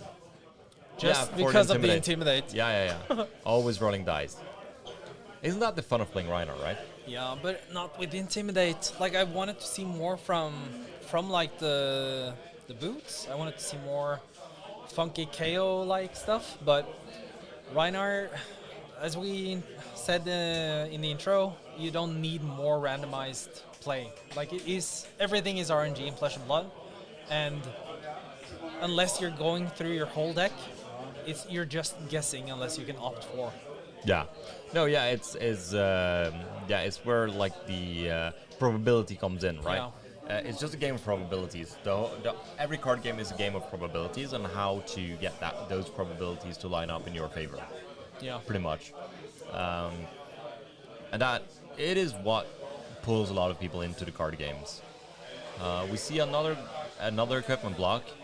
We see that Stefan has used quite a good amount of his equipment now. You gotta start to get a little shaky when the equipment comes out, because this Oldhim really hasn't touched those except Crown of Seeds for the whole game. So just keeping away those 2 damages, making sure you're not presented lethal, because that would have blocked the potential red pummel. But right now he's gonna swing with a dominated Glacial Footsteps. And that is 8, so that's a blue one. Yeah. Luckily it's a blue one, because if that was a red one, it would be 4 damage more, and I only think he could have blocked for 6. I see a Sink Blow in hand. Is there a Sink Blow in hand? Yeah. Yeah, that's a Sink Blow. Yeah, okay, so he could have survived, then he could have survived the red one, because of the Sink Blow. Yeah. Otherwise it would have been rough. Yeah, but now it's 6, now it's only 8 damage. Doesn't hesitate, the tunic is out. Yeah, like the game is not lasting long enough for that tunic to give any resources. Stefan does not have 3 more turns in this game. No. Either he needs this to end soon. Either because his deck doesn't have enough cards, or this also might end up with him just being forced to. Is that a blue? That seems like a blue pummel. Oh, that is rough. But that should not be lethal, should it? No. No, 4, 5, 6. Reckless Swing. Come on. Okay, do you know what can happen now? We can have a very sad ending to this game, because he might have a Beast Within his hand, and that might kill him. Yep. If this is a Beast Within, he might die to the Beast Within. So we're at 2. Oh, it was second Reckless Swing. Oh, that's sad. What could have been? What could have been? Think if that was that. This could almost have been a repeat. If Italo had been at 4. Italo comes back and says, "You're not the only one who's been practicing the dice rolls, buddy." Oh, that would be good. But no, sadly. Romping Cloak is coming out. See him going clubbing. Ryan is very fond of clubbing. Yeah. Do you think he would be a cool clubbing partner? Yeah. Karaoke, probably. Yeah. Damn, it's too. Jungle tunes. I need to go karaoke again. It's so much fun. So it's a block for 3 with a debilitate. Take 1.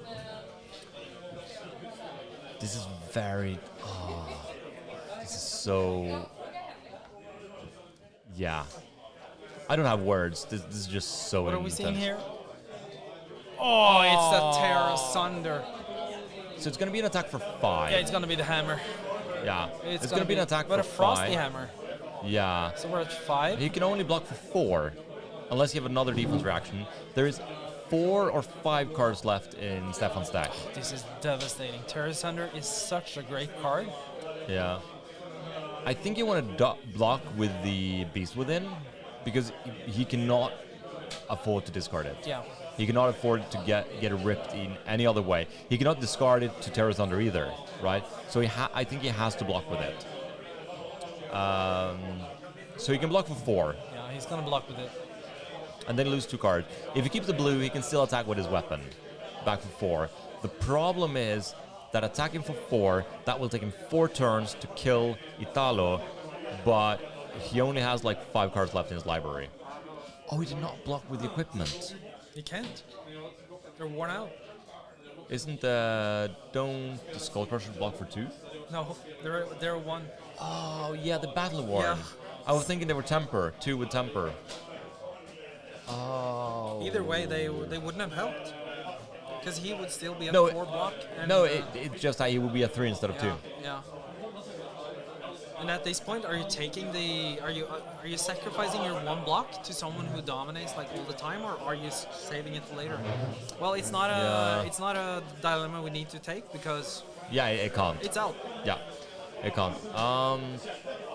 Yeah, this is leaving him with the frostbite as well. That is so. Yeah. So he's 6 evil. cards left for Stefan, not 8. No, not 4. I think he's starting to see. He's trying to think through like what is left in his library, what can he do. Oh yeah, he does. Yeah, he knows there's nothing left. He saw the light at the end of the tunnel. Yeah. This is what...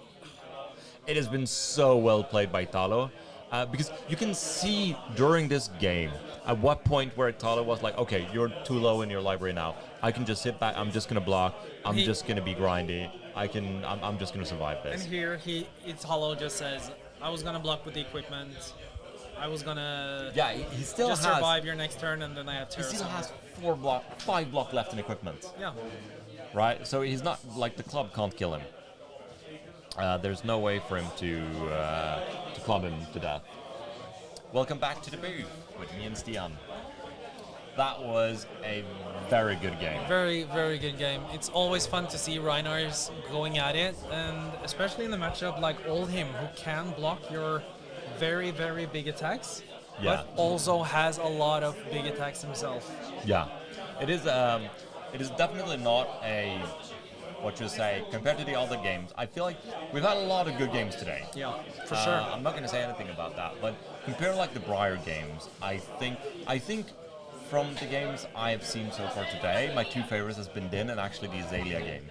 And not just because of not just because it was an Azalea, but also because that game super entertaining. It was very entertaining and it was very close. And some of the Briar matchups have been either like starting close and then you start seeing one person drag quite far ahead. And in this matchup and in the Azalea one, we saw it took some time before they actually managed to get this, and it was still anyone's game for quite a long time. And Azalea has become kind of a fun deck that plays the same card like 9 times. Revenant Ledger goes into the graveyard, and then suddenly you have the Memorial Ground to pick it up like 6 times. And our organizer is announcing the next round. Yeah. We'll be right back.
See, We're we back, actually baby! we actually remembered to unmute this time. Have you seen? Yeah, We're learning. we learned. Just like the pro players playing today, we iterate our gameplay as streamers, so we remember to push the button that is glowing red. Enough about us. We're in the top 8. We're in the Finally, top 8. 6 weeks. And let's do a little recap. Who did you think would go top I was 8? hoping for Erika. Unfortunately, she's had a rough day. She opened up with the Loss in the first round against Niklas. He was undefeated to the last round. yeah. So he's one of the strongest going into top 8. It's actually First very seed. fitting because that is also one of the players we're going to watch this round. Oh, Yes. hell yeah. And he is also a mirror matchup in the sense of names. Yeah. Is this the legendary Niklas versus Niklas battle? This is actually the match that will solve the lifelong problem of who is Niklas Flesh and Prime. Blood, the prime Niklas. Who is Niklas Prime and who is the second Niklas? So this is not only a battle for going to the semifinals, it's a battle of pride. Who gets to keep their name? It's even bigger than this because at the second season of ProQuest, these two players fought in the finals in Uppsala, where Niklas Bengtsson beat Asna, and he won the right to be called the true Niklas, and Niklas Asner had to go with the shame of being called the second Niklas. Yeah. And we will see now if Asna can reclaim his true name and become the Prime, or if Bengtsson will manage to keep and show that he is the true Prime by winning twice. All jokes aside, this is real. We've been told by every Swede here that Niklas versus Niklas is really a huge match at the local scene. It is actually huge. I had the privilege of seeing the final of those two playing against each other. It was amazing. There was a lot of shit plays, and it was amazing because both players were so tired. And I could almost wish that we had a final like that again because that was amazing and hilarious to watch. Down and dirty final where everybody is mentally fatigued and like, but let's continue with the original question. Oh yeah. I was rooting for Tobias, a very strong Swedish player. He managed to get 10th. And there is a timeline where he goes top 8, but it's not this one, as there were 2 others on 4 wins that did not go top 8, sadly. So my prediction was also wrong, but Christian, you have bragging rights? Yeah, my illusionist bro, Oliver. Yeah, he clinched it. He managed to sneak in as one of the only Dromai in top 8. Yeah. He managed to sneak in as one of the 4-2 players that came into top 8. Yeah. He managed to sneak in at the 7th seed, right above Asna. So both of them, they squeaked him. So it's going to be really fun to see how Albert managed to do it through the top 8. I really hope that he can go the whole way. He has a really hard time. Because his first round is against Bravo, notoriously good deck against Dromai. Against the Dromai, yeah. So there is one Rhinar, there's 2 Bravos, there's an Oldhim, and there's also Niklas, the Briar King. Yeah, I actually talked with Albert between rounds, and he and Niklas often play together, and he said he can't beat Niklas on this Briar list. It's just too consistent, it kills all the dragons, deals a lot of damage, so it's very interesting to see how far Albert can go this top 8. Yeah. He's definitely a player to watch. They played during the Swiss, and Albert was talking to me about how that went, and he was just like, yeah, I just played my dragons, I was winning, I was like, yeah, this can go fine, this can go fine. 2-channel Mount Heroics, I'm dead. Yeah, and I'm that's like, how it is, kids. Yeah, no, it's, it is, yeah, I'm really looking forward to watching our 2 players that is getting ready.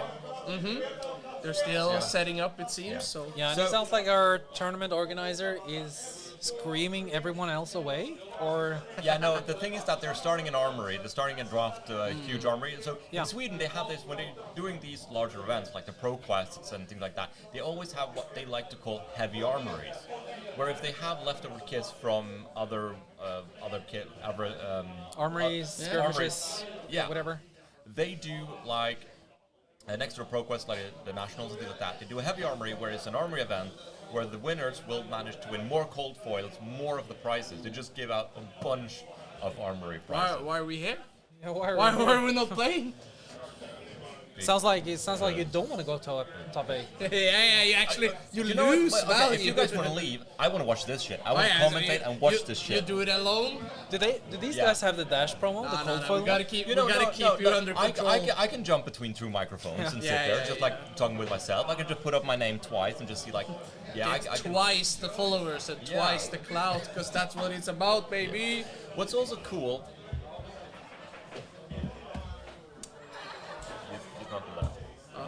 Okay, we're gonna give him the laugh track later on. Yeah, I want to press that button. I'm a little monkey. I see the funny button, I want to click it. Yeah. So, our top 8 meta is actually really cool too. What do you think, which decks did you guys think were going to be in the top 8? We talked a bit on the early about decks. I was expecting a lot of Bravos, because I know that Armin and a bunch of other ones here in Sweden have really clinged on to that deck, that hero. And especially Armin has had these, what do you call it, like a meme kind of deck where you just gain a life, you gain 1 more, then you gain 3 life next round. The Blessing Deliverance kind of things, and the really sigils and everything, which is super cool and super fatiguey. But there is also a lot of heavy hitting and great blocking from the guys in Sweden. So I was prepared for like 3 to 4 Guardians, and I think that we're at 3. Yeah, well, Christian will tell us all about it after we tell. I was very confident that one type of rune blade would be in the top, as it will be informed that there's no novice right here for some reason. Seems like it's an interesting choice, but I believe that some Briar will come. We know one, because Niklas is in top 8 now, so we know one Briar is there. Yeah, I also, I thought there was going to be a couple of Oldhims. Yeah. I thought there was going to be, some kind of rune blades with very strong rune blade players like André Pankhurst and Niklas. He's my man.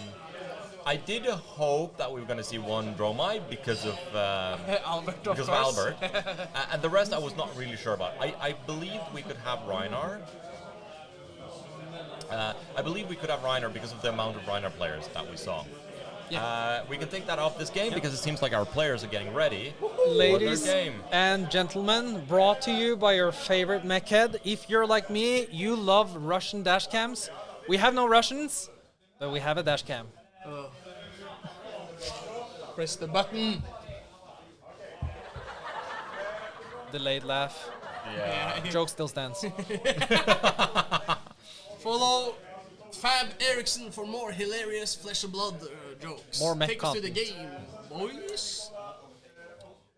So we see here that our good dash player Niklas Asner has started with his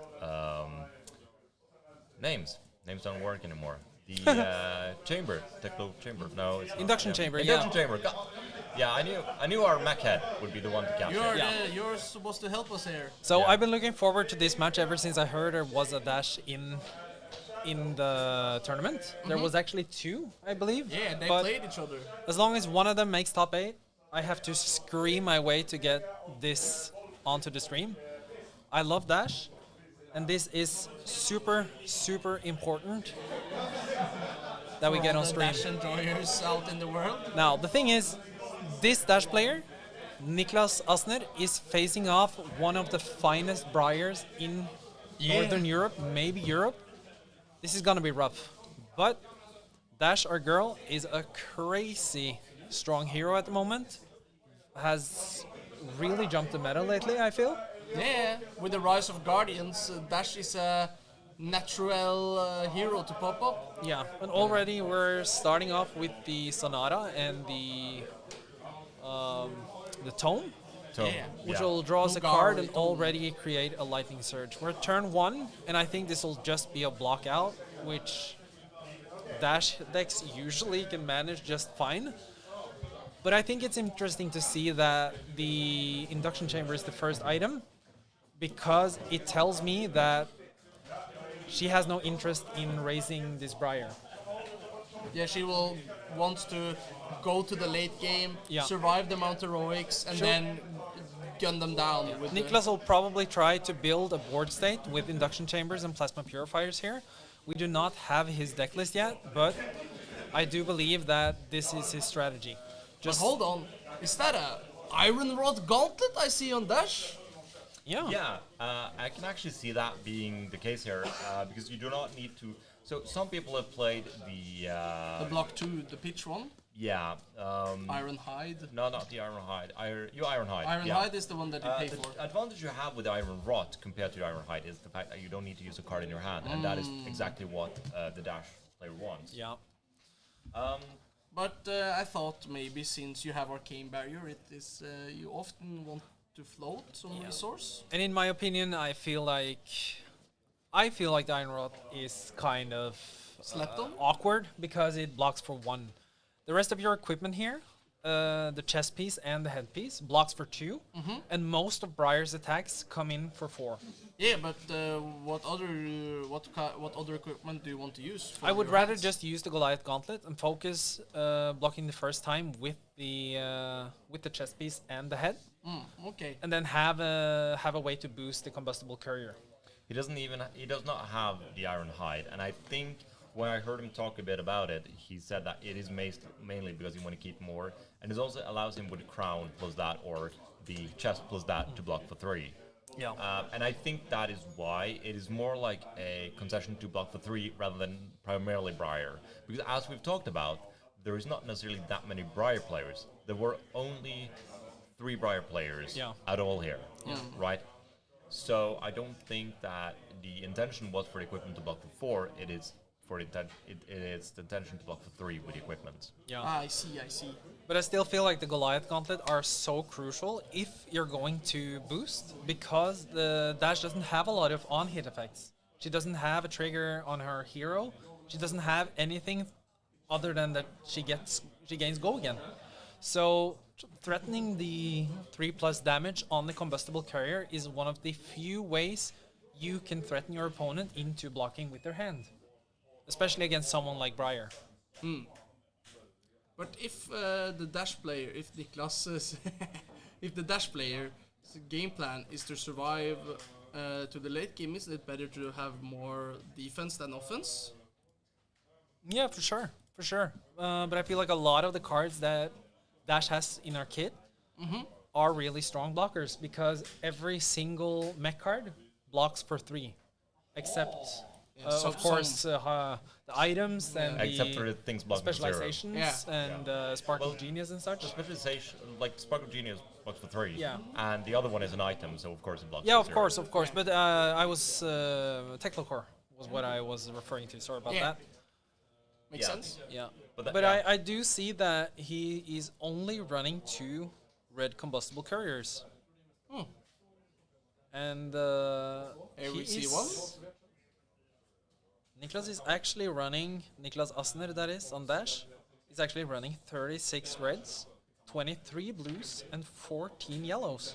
Well, that's the total list. Yeah. Do we even play the Pounders? Teklo Pounder?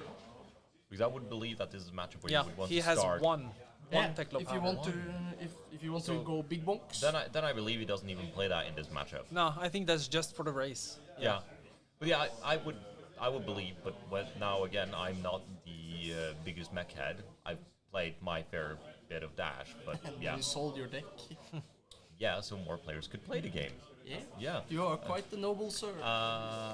That was not my point, but okay. I think I would have started with with a Teklo Pounder to start having out a raising game, and then changing over to a more grindy matchup after sneaking in damage early, where you have life to spare.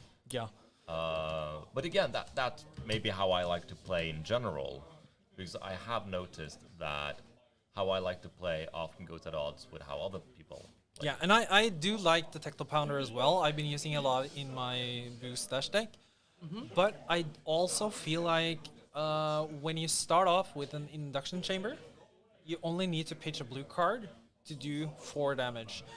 And those 4 damages often feel like Kodachis to enemies without the threat of a mask pull. A lot of people don't block those, the first shot, maybe the second, but that's how it feels like, what it feels like to me. Like having a blue presents 4 damage that is usually leaking through. Here we see the insane interaction of old equipment with 0 in their block text. Yeah. Not losing an equipment because he can block with the Snapdragon scalers. So I agree with what you say there in a lot of matchups, but especially for the Briar matchup, they're not really going to care, because if they see an induction chamber, they don't believe you're going to be rushing them down that much. And if you're primarily shooting them with your with your pistol, I feel like you were not doing enough damage. Yeah. But I think maybe what Dash is trying to do here is going for a bit more hybrid plan, where he's not going to go the full aggro route, because it's going to boost a bit to try and not boost away his item, and then end the game with the pistol. Where I was thinking a bit of the same, but I would probably go with a Pounder and just go more aggressively start. But this is also depending on who goes first and who goes second. Yeah. Right. But with this start, you can block 9 damage most oftenly, and then you can go 2 pistol shots. So you can block 9, attack for 4, and a Briar will usually not block it, is what I'm saying. And that is, I think that's insane. I think it's a great way to start the game off. Oh, this is such a good turn for Bengtsson. He's getting the token, the Embodiment of Lightning, off of his Fused Bramble Spark and Tome of Harvest. So he's now going to have a 5-card hand, 4 cards, but with 2 cards played and a token, so it's basically 5 cards. Yeah. Like he basically had access to 6 cards now. And we have the Enlightened Strike being pulled up. Yeah, so this Enlightened Strike gonna come in for 8, 1 arcane damage, and draw another card, allowing him to fuel more through his deck. Yeah. Finding that Talmount Heroic and setting up for a big turn. Actually, we talked about a different Briar list that you said, Christian, that Briars with more blue often tend to run more Spellbound Creepers, but Bengtsson is only playing Snapdragon Scalers as his boots that are not Arcane Barrier, and he's playing 20 blues. So That's very interesting. That's very interesting. And I would also assume playing that many blues is not playing belittles. Yeah, he's not playing Belittles, and he has he's ready to beat every Kano player because he has Arcane Barrier 3 and Spayflyer Cloak, which you can sack to prevent 1 damage for free. He is here not to lose to Wizards. So actually, do you know how he got that Spellframe Cloak? No. So the first thing he did when he came here today to play was that he bought the bolt-in pre-con deck because he needed a Spellframe Cloak to put into his deck. So he said it was a last-minute change because he was pretty sure there was going to be some amount of Kanos there, and he did not want to randomly lose to them by having to using pitch or pitching wrong. So just by having access to that chest is enough to just flip the matchup. And I agree, actually, that can be all you need. Because you can pitch a blue and remove it to remove 4 damage. Entwined Lightning will be fused with the Lightning Press to gain go again. And we're doing 2 on the Rosetta. No, it's 2 and 2. It's just 2 for the arcane damage and 2 for the... he didn't represent the physical damage. Gonna go down to 19. I'm excited to see what we're striking back with here. Yeah. They're gonna need a pretty big turn. This is gonna be huge, hopefully. Did Bengtsson forget his Tunic trigger? Oh, we're gonna charge. Yeah, he've actually forgotten 2 0 to Tunic 60 triggers. red. That is 4 damage. Getting go again. Isn't that your favorite card, Stian? It is the best card of Flesh and Blood. Not the best, but it is my favorite. I would say it's it is actually okay. So you can compare that one to Entwined Lightning, right? Both of them is 0 for 4 with conditional go agains. Yeah. But Entwined Lightning only blocks for 2. This blocks for 3, and the condition on this is a lot easier to do than the Entwined Lightning one. Yeah, because you don't need a card. You don't need a card to have the card that gives you go again in hand. Another 0 to 60 for 4, but boosting away a maximum velocity. I don't think he's actually sad about that because the maximum velocity takes a lot of setup. True. Now probably What gonna does activate. he have? Oh, The there's the Techno Techno Powder. It's in the map. It's in, but he's not Yeah. using it. I thought he was going to activate the Techno Foundry Heart, gain more resources, at least shoot with the gun, and then play the Techno Founder. I think. Did he miss out on 2 damage? I think what he's doing here, I actually agree rather playing this than because he is at 19. He took a lot of damage. He also 8 damage is not amazing. No, okay, he didn't forget his Tunic trigger. The die is just really bad for the Tunic. Yeah. The Tunic is a 3. Yeah, okay, I couldn't see that shit. But yeah, I think he's now basically saying, don't have Talmount Heroic because I can't play around it. And I just need to hope that you don't draw it early enough. Yeah, And but now why just- didn't he activate the Pounder Heart to gain 2 resources, using 1 to put on the gun, shoot with the gun, give it go again, use the 2 remaining to play the Techno Founder? 2 cards is a lot for Dash in this matchup. Like you're gonna race, you're gonna go hard, and you're gonna boost a lot, especially now when the Techno Pounder is on the table, because that is gonna lose a counter every time you boost, and you're gonna want to boost a lot that turn when you activate it. I think because he went second, I think also I would rather have started with Pounder. Yeah. Because I'm already... because you're already, in a way, ahead a bit. Because then you just want to pressure, because you're going to take more cards of the Briar player's hand if they have to block. Yeah. Where if I was the second player, I would... if I was the first player, I would think I would rather just have the induction chamber. Yeah. But I'm just wondering if he missed out on 2 damage. Can Yeah, anybody answer my question? Yes, he did, but I don't think he missed out on it. I think he chose not to use it. Because my thought is, you don't want to spam the Techno Foundry if there's a possibility of fatiguing. But as we see the HP going down the drain, that doesn't seem like a possibility. But it's 2 damage for throwing away 2 cards in... No, but he already had 2 pitch. Yeah, but you gotta, with the Teklo Foundry Heart, you gotta banish 2 cards that are gone forever. Yeah, but who cares? They're random cards. You would care when you get to the end of the deck. The thing is that this game, when you're getting lower in life total, this game is grinding down. Okay, and so you don't want to unnecessarily the 2 damage is quite irrelevant at this point. And I think they would even be irrelevant later compared to the cards. Here we go, Combustible Carrier. If this hits, the next attack will gain 3 additional damage. Ooh, that's a good one. Yeah, Is and it it's next coming in for attack or 6. attack action? It's the next attack you boost this combat chain. So okay. it has to follow up.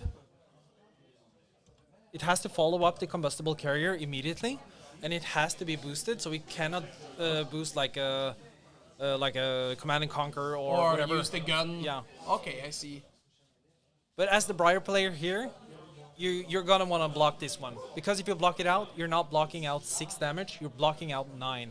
Yeah, that's true. And so basically, what Asner is presenting here is 6, possibly 7 more, and then the gun for 4. That's quite a lot of damage, actually. Yeah. This attack is actually representing 9 and not just 6 because of the +3. Yeah. If it hits, it was allowed to hit actually. Oh, he's gonna take it. Yeah, it was allowed to hit. Is this a boost card? Oh, it's a 0 to 60. Is I it think red? it's a blue one. It is a Yellow yellow one. one. Yellow one. Yeah. Still very good though. Yeah, so that's another 6. So that's an attack for 12. And then the gun can come for 4 because He's gonna take that as well. Is he writing down life totals? Yeah, he is. I actually, do you know what? So this is very counter to the last There we game we go, had. Peter. yeah. So now he's using the Technofeather because now he can shoot the gun 2 times by getting the additional resource. Shooting for 2. Reloading. Reloading. And he's shooting for 2. So we will be down to 2 life. No, he was go down to 8. Yeah, it was going down to No, 6. 6. Math Yeah. is hard, gentlemen. Yeah. Math So, is difficult. but look at Nasner's look at Bengtsson's hand. It's still very good. It's a Bramble Spark. It is Snatch. It's a Lightning Strike, and it's an Earthlore Surge, so you can fuse the Bramble Spark with. So it's still a very good turn. No, it's a CNC, not an Lightning Strike. Yeah, so here we're gonna see Snatch for 7, and we're gonna activate the Snapdragon Scalers. I am not in the top 8 of the Swedish National Championship, but I would have started to use my equipment to block here. I think most of us would. There is. Take Wait! one. No, that was your arcane damage. Okay, It's the arcane oh, damage. okay. It's the arcane damage. There was only one Bramble damage. Spark. Yeah, Bramble Spark is one hell of a card. I think you guys reacted a bit quicker. Yeah. It's Yeah, like, oh shit. We're scared. Yeah. Oh my god, these games. They go fast. I'm so happy I'm here and sitting here and watching these games. Yeah, it is. These such are a treat. great games. Yeah, I love the differences that we have. Like, you have this game. You see, he's not even actually blocking with his equipment. Yeah, he's blocking with his hand. He's using a lightning strike, pushing through, getting the card draw. Uh-oh. This was a very good, well-timed. Yeah. Fortunately, he's not going to push through a lot of damage here, but he will be threatening with another card No, it's that might pushing- be huge thanks to the Lord Surge. Yeah. No, like he if he had drawn a 0 card, no, he couldn't push with the Orthlo Surge anyhow. How he would? He actually can. If that is blue, he can play Earthler Surge and CNC because of the tunic. Yes, sir. So this has the probability of being a CNC for 10. for 11. No, it's a blue. It's blue, right? Blue Earthler. Let me see on the deck list. I think it's a blue. Yeah, it's a blue one, so it's gonna be for 10. It can be an Earth. It can be a CNC for 10. That is. Didn't we agree that Earth Lord Surge was 3? No, At blue. It's 4 at yellow? It's 5 four- at red. No, it's yeah, it's 3. Yeah, so it's 9. just 9. Just- Mwah. Just Yeah. wah wah. It's still lethal. Yep. And he gets to go again. Oh, but it doesn't matter. No, I think. No, it does matter. Yeah, but not if you're blocking. With the No, he helmet. doesn't have any floating.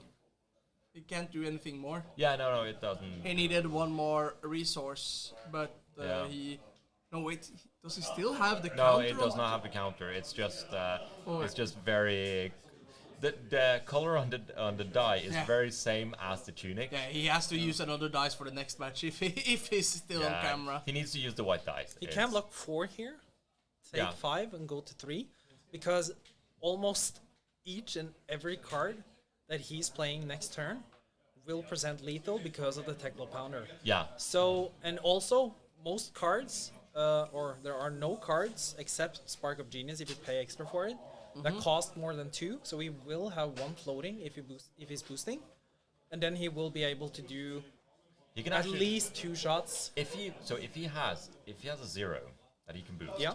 And then he activates the heart, Yeah. pitching a blue for a heart. If that's a blue, if it's a 0 in blue, Yeah. he can pitch for the heart, go up to 4 resources, and then he can represent 12 damages that turn. Yeah, 6 with the pistol after cracking Achilles. Yeah. The problem you have by cracking the Achilles at that point is the fact that your cane barrier is gone. Oh, look, Rosetta is Niklas scary is at in, that point. Yeah, he's that in is the my point. tank.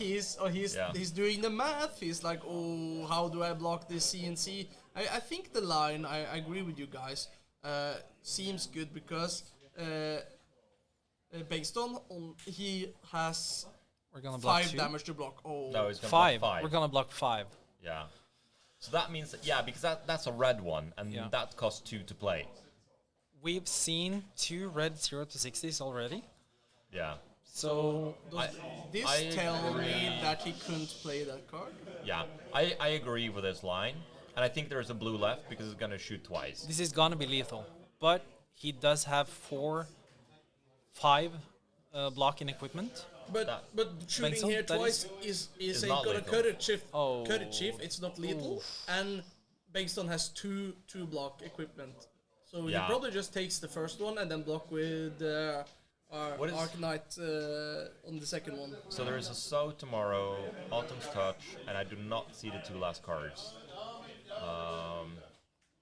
There is the So, it is... I have no idea. No, it seems like a... Yeah, Yeah, it's a Weaver. it looks like he wanna shuffle the hand. I want to fix his Yeah, hand. because the Autumn Touch is the only attack he has, and a lot of non-attacks that is not really that good at this point. Yeah. Yeah. And no resource so on the this is tune. basically what Dash needs. It needs to hope. Wanna give it a go again? That's a good draw. There's the cocaine, kids. There's Sonata. You live by it or you die by it. Yeah, and that's a snap block. What I with, would have wanted to do here is actually use the chest piece once more just to gain a resource But to you can't reload use the the chest. induction chamber. You can't. You get a boost, of Yeah, course, you of can't. course. I would love to get the resource here. Yeah. I think everyone would love to get a resource there. But that would require 0 cost, right? But Yeah. the reason why you block with a high octane. So I wonder if what he should have done there is he should actually block for 1 less, Yeah, just with equipment. and then have cycled away the high the card he blocked with. He does not have. He doesn't have an attack action. Yes, he has an Autumn Touch. In the middle there, that's an Autumn Touch. That's an autumn touch, Yeah. yeah. Yeah. So I think if I'm Niklas Bengtsson here, isn't this a good time to go Sonata for 2? You have 2 other. I think I would pitch a blue here. Yeah. Yeah, he's gonna do He's that. gonna do it. He's not? No. No, yeah, Okay, I think he's think. No. No, he's not. Okay. Oh, that's scary. Okay. Oh, yeah, no. but it It's doesn't straight matter, hit, baby. straight hit. We Yeah. get these. That's a snatch. And that alone is lethal. Yeah. Yes, sir. And it's gonna get not necessarily boosted. Yeah. No, I think the play the is. first thing here now is there's 1 arcane damage coming from the Sonata. Yeah. Yep, that's scary. And this also enables the good thing. So his hand now is Weave Earth, Autumn's Touch, Earthflow Surge, and Yeah. Snatch. So you can play a Weave Earth, get the token, Snatch, and Weapon. So this turn He's gonna play the Autumn Surge. Autumn's Touch. No, the no, the he- Earthlord Surge to get boost. The Weavers doesn't boost attack, only boost elementals and No, I was Earthlords. mostly thinking of the Go Again for the Snatch. Yeah, but you have a lot of resource. He's gonna play the card that boosts for 3. Yeah, but I was thinking that is locked for 2 or higher, but of course it's not. No. It's just a good card. It only costs 2. I totally agree with the decision to take the 1 arcane here. By the way, I don't think you can. You don't want to lose cards. any cards. Yeah. You can't use that. And you can survive the 2 arcane from the Rosetta that is coming later. So this is 7 again. We'd go again. Yeah. But you gotta be worried for the lightning press here. So you gotta think about that one. one. You've seen 1 lightning press. Yeah. I wonder if you just because you know that the Rosetta Thorn is coming after this. Yes, sir. You know the Thorn is coming after this, right? So I don't think you can play again around the lightning press. I think you're just gonna say you don't have it. Yeah. You're gonna block for 6, add the chess piece, and then you're gonna block with your helmet, take 2, and then you have still 2 cards left in hand, which is gotta be a boost card and it's gotta be a blue card. Seems like it's blocking for 3. There's a Tekla core in his hand. But does it matter if the Rosetta's coming in? He will just play it, I think. The problem is that no, if the Rosetta comes in, I think on his turn he's just gonna keep it and push for 4. Yeah. He can't play it. He can't take his turn off and play it. He needs to rob at least what he needs to try and rob cards from Bengtsson, even though I don't even think Bengtsson is going to block. No, Bengtsson is never blocking for damage. He's just going to take the 4 and how is that 9? It's 4 plus 3. That should be 7. Yeah. Is there anything we're missing here? Is this a yellow surge? No, he doesn't play yellow. Is it a red one? He plays red. Oh, surges. it's a red surge. That's a surge for 9. That's a 9. Okay, yeah, but then he had to block for 3 cards. Then was no question. Yeah. Is the headpiece gone now? I think he has to block with a headpiece. Well, he has a 0 block. The question now becomes, do he cycle it? To prevent 1 damage? Yeah. Oh, what he could do is prevent 1 arcane, but I don't think he's going to do that. No, I think the match was heavily favored in Bengtsson. The turn he didn't block the way you guys told to block on the CNC. Yeah, you see there from what Asner is just he prevented arcane damage. I think he should have taken the 2 arcane damage. Yeah. You just gotta say you can't attack me with Rosetta Thorn. There's a possibility of drawing all attacks or all non-attacks, and you just gotta that's gonna be your out when you're fucked like this. Yeah. I'm seeing a Ravenous Rebel, a Swarming Gloombane, and a Lightning Surge here. And also Lightning Press. And also Lightning Press. Oh yeah, this game is over. Yeah. It's just a matter of Bengtsson putting the correct cards on the table. Also, Bengtsson needs to have a weapon. Yeah, where did Rosetta Thorn go? He threw it in his graveyard. Oh, I don't need it no more. Briar is so sure that they won. Yeah, like, I don't need a weapon, just threw away the weapon. It's a shit weapon, put it in the He's too trash. Yeah. And now watch that confidence just... Oh, God. Here comes a Weaverth. Ravenous Rebel. Ravenous Rebel. Revealing, it's a blue! So it's gonna go down to 2, but it still has the boost from... Yeah, this goes for 2, so he has to block with a card from hand. Yeah, but still, this Earthlord Surge, is he gonna pump it? No, it's a Weaver. It's a Weaver. Yeah, so it can only block the... Yeah. And game. It's a good finish. It was a good game. Attack reactions are boring, dude. Congratulations to Niklas. Congratulations, he's now the real Niklas! And also, congratulations to Niklas Prime. Yeah. We're sorry, Niklas, the other Niklas. Niklas Vita. It was a good showing from the Dash player. Yeah. It was. I still think I would have played Tekla Pounder going second. Because I think that could have pressured more damage. Yeah. If he had managed to press the extra damage, I think this game would have been more in favor of. Yeah, because as you said, we discussed it that he might be looking to block, but he was trying to race. Yeah. And that's 6 damage you get for free without needing to pitch to the gun or do anything fancy stuff. Yeah. If you're doing the race here, you're starting Tekla Pounder. I think the best way to play this would have been to focus more around your induction chamber and pistol. Mm-hmm. Although the combustible courier turn paid off as well as it could have. Yeah, that was a great turn. But still, I feel like you were actually right on that turn Peter, that Yeah, you if, should have if you were pushed gonna more go, if you were gonna go and keep going on pushing damage, then you should have done those extra. Yeah, I then it felt- would have been at 4, and then when he was at 4, he could have blocked the CNC for 4, taken 3, and then hit with a 6 attack, and then with a Yeah. gun 2 times. I- It would I have changed think- everything. I think a problem you have. But we're not sitting at the table. yeah, no. We're not feeling the pressure. It's like So it's easy for us to see hindsight it. is 2020, but this is actually a good discussion because I'm very fond of that. Your strategy going second should never be the same as going first. Yeah, of course. Because there's such a big difference. Yeah. And that is why I think being the defensive player is what is better to do when you are going first. Yeah. Because you are not. You lose the tempo for the card advantage. Yeah, it's harder to push damage unless you're like Bravo, your way to dominate, or some way to push the damage without your opponent getting to get an advantage of cycling their cards. So that's why I think going with the induction chamber, if you're going first, is better because then you could just pitch to the induction chamber to cycle your hand without affecting your opponent. Yeah. Right. But going second, you get to block the first turn, and then you get to be the first one actually pressuring. Yeah, for so sure. that is why I think the Tekla pounder would be better when you're going second. Yeah. It also felt a bit like Osner was changing a bit back and forth between pressuring and blocking. Yeah. Which made it feel a bit hesitant. That might also just be wrong, and that's because his card also seemed to line up a bit awkwardly for the matchup.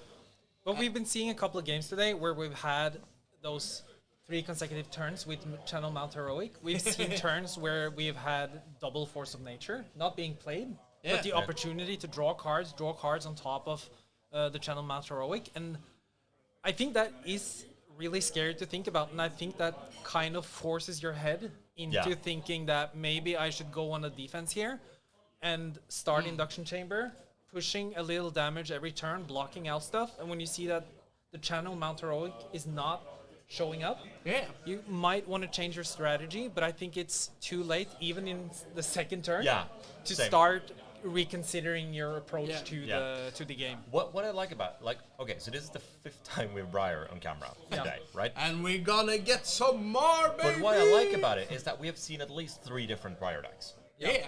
We have had 3 completely different decks. And what I also funny about this game is that we didn't see any Mount Heroic being This played. was the fairest Briar deck today. Yeah. No Mount Heroics, no Force of Nature, just Briar doing Briar stuff and being a very good aggressive deck. Yeah. And Niklas Prime just being Yeah. a beast with the deck. Piloting very, very well. No questions about that. And it's easy for us commentators to point out the mistakes because we have not played 7 hours of Flesh and Blood. We're just been literally chilling. seeing this game from above. Yeah, Yeah, so- and we're sitting, and we don't have the pressure of Yeah. external. Like we're not sitting there and thinking like, oh shit, I'm in the quarterfinals. Yeah. If I lose this, I'm out. What can they have? We're just sitting here calling like, yeah, well, you can have that, you can have that. But we're just thinking what we're gonna get for dinner after this. This is also our job as commentator, is also get you, the viewer, to try and think about new things. And we're also just giving our opinions about what we see. I still think Osner played really well. Yeah. No Very doubt about it. small margins. Yeah. But that's Flesh and Blood. It's a game about small margins. And that is also how you improve as a player. And also what's good about us being a commentator is that these players can now go back, watch what we're saying, and then they're going to contact us on Twitter or Messenger or something and be like, you know what? You're so wrong. What are you even talking about? Right? try Get me. that clown without Twitter out of here. I played Dash since Arcane. Try me. I will try you. I will try you. We're gonna get some Twitter takes. We're gonna cut to a short break before we're doing the second match in the top 8, which now is top 4. Yeah. It's getting exciting. Just 2 rounds left of the tournament, and we will have your Swedish national champion. Stay tuned, everybody. Don't go far.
soon as as soon as my friend managed to unmute us, because I forget that. We will not be muted for long.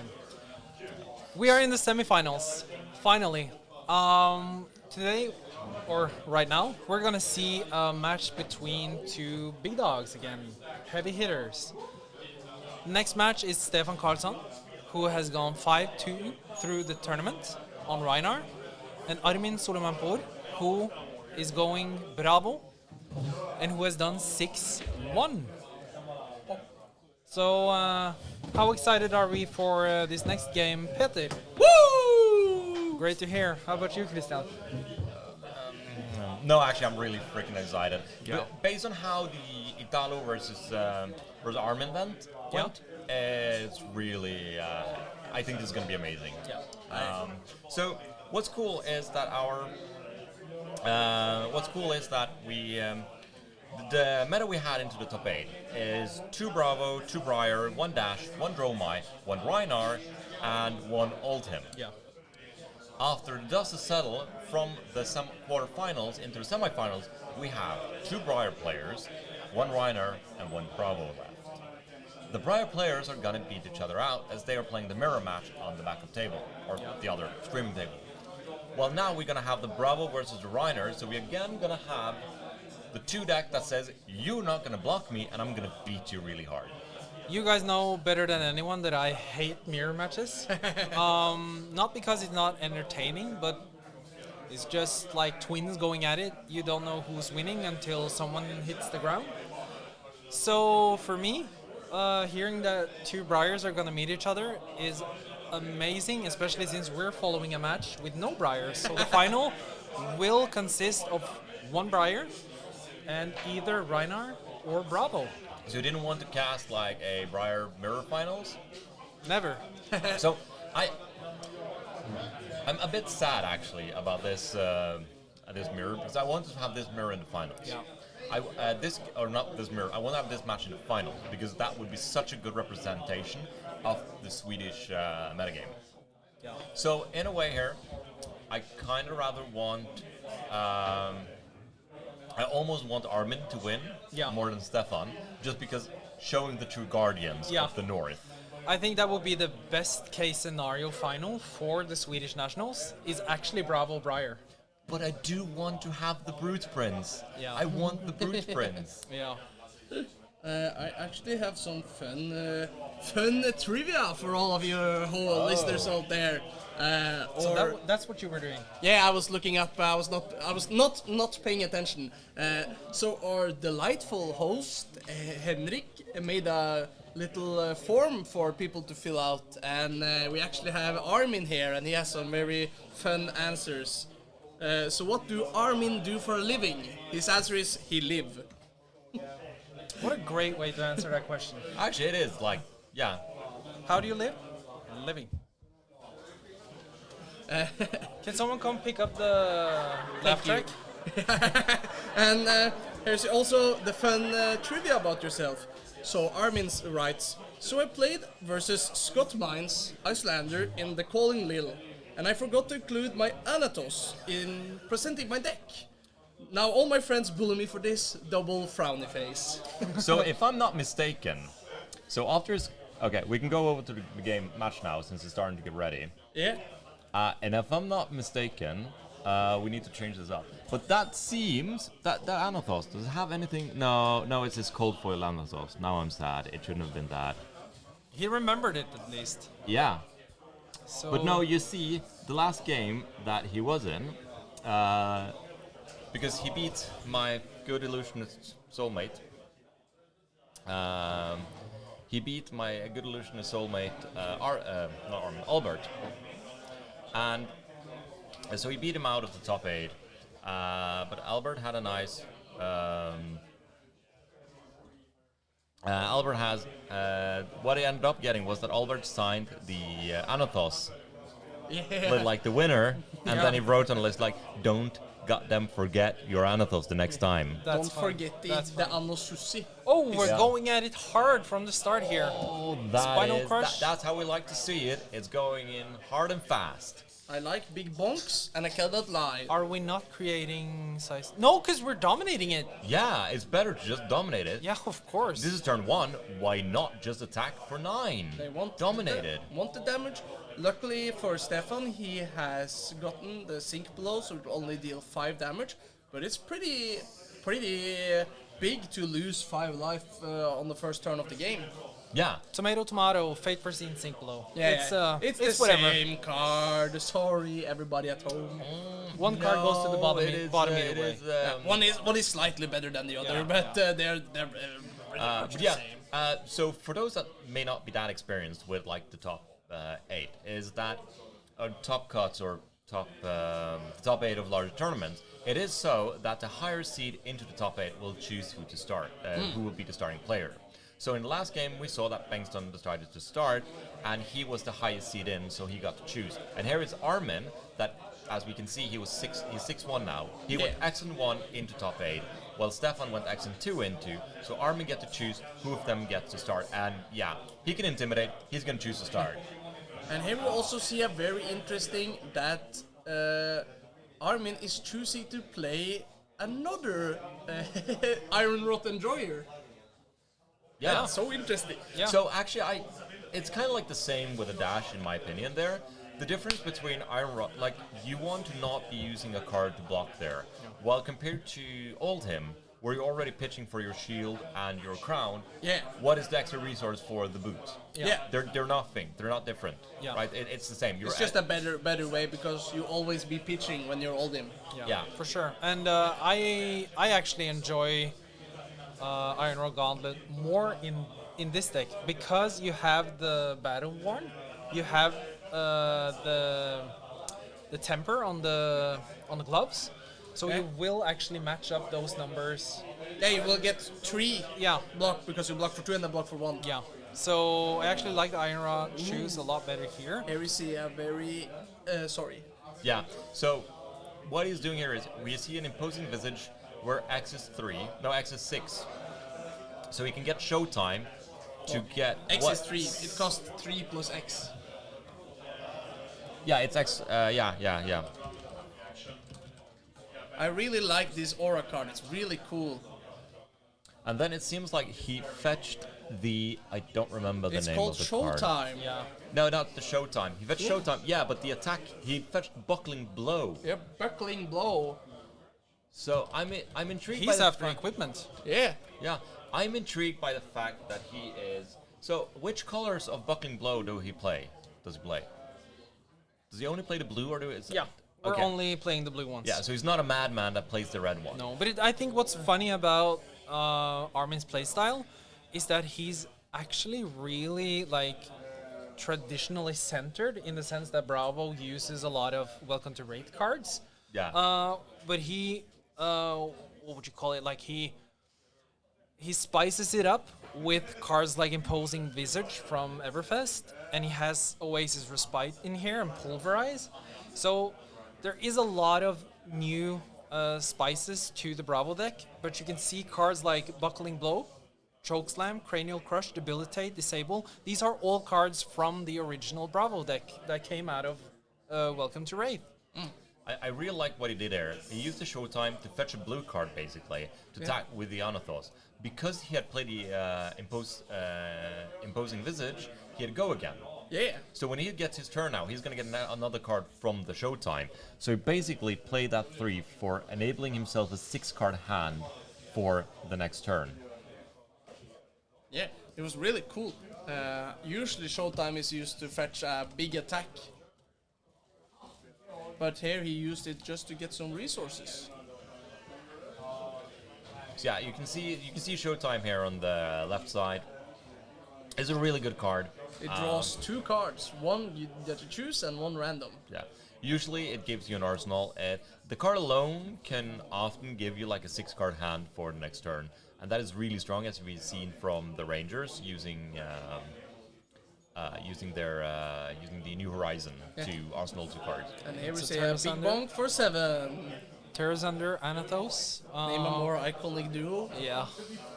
And it will be a Stamp Authority and the Unmovable pitched, so we're at 7 7. Dominate. discard 2 on hit. Yeah. We see the same as with the Oldhim here. The life totals are going slowly down. Though they also seem like they're dealing a bit chunkier damage, but it is going down very at the same rate for players. So the big question here is, do you think Stefan will block it out, use 2 equipment and a 3 block from hand? I think so. He has a Fate Foreseen on hand. I think he wants to block this one out. Oh yeah, because in a Fate Foreseen, then it's much easier. This Because card, Terra Sunder, is such a staple in each and every single Guardian deck. Yeah. Like you have Valda, you have Oldhim, you have Bravo. This card is a 3 for a devastating effect. It is only +1, okay, but it has Dominate to each and every Guardian attack, which includes the Anothos, it includes the Sledge, and it includes the Winter's Veil and Titan's Fist. So you can give everything a very, very clunky 5 on Winter's Veil and Titan's Fist, which is almost forces you to block with equipment. And if you don't, you're gonna lose 2 cards, and in most cases that is so devastating that your next turn is gonna be crippled so hard. Yeah, it's just add Crippling Crush on the card. Oh my god! Here we see the brutes doing the brute things. Live by the But boots, if you die roll by the the boots. If you roll the 1, the Skull Crusher should be destroyed. Yeah, the shouldn't Skull they? Crusher should be destroyed as well. So I think we might have to call a judge appropriately this time. Yeah. I can go and fix it. Yeah. It seems like a mistrigger from the from rolling the 1. Yeah. Because he activated, as far as I understood, he activated the boots. He rolled a 1, and so we're gonna have a judge going up and check it. I don't think it's gonna matter that much in the form that I don't think it's gonna block with the card, as the card doesn't have any. Yeah, and this is such an easy thing to forget as well, because you are not activating the Skull Crushers. They're just passively being broken by the dice roll. So this Yeah. is something that goes way above people's heads. And the cards have already been blocked with. They're relevant for the players, so they don't care about it anymore. Again, this is the eighth round they're playing today. Yeah. It has been gone. They had a break after the 4th round, but you still get tired. And from a deck like Rhinar, where I don't think the last game that we had Stefan on, I don't think that was his first game going to losing his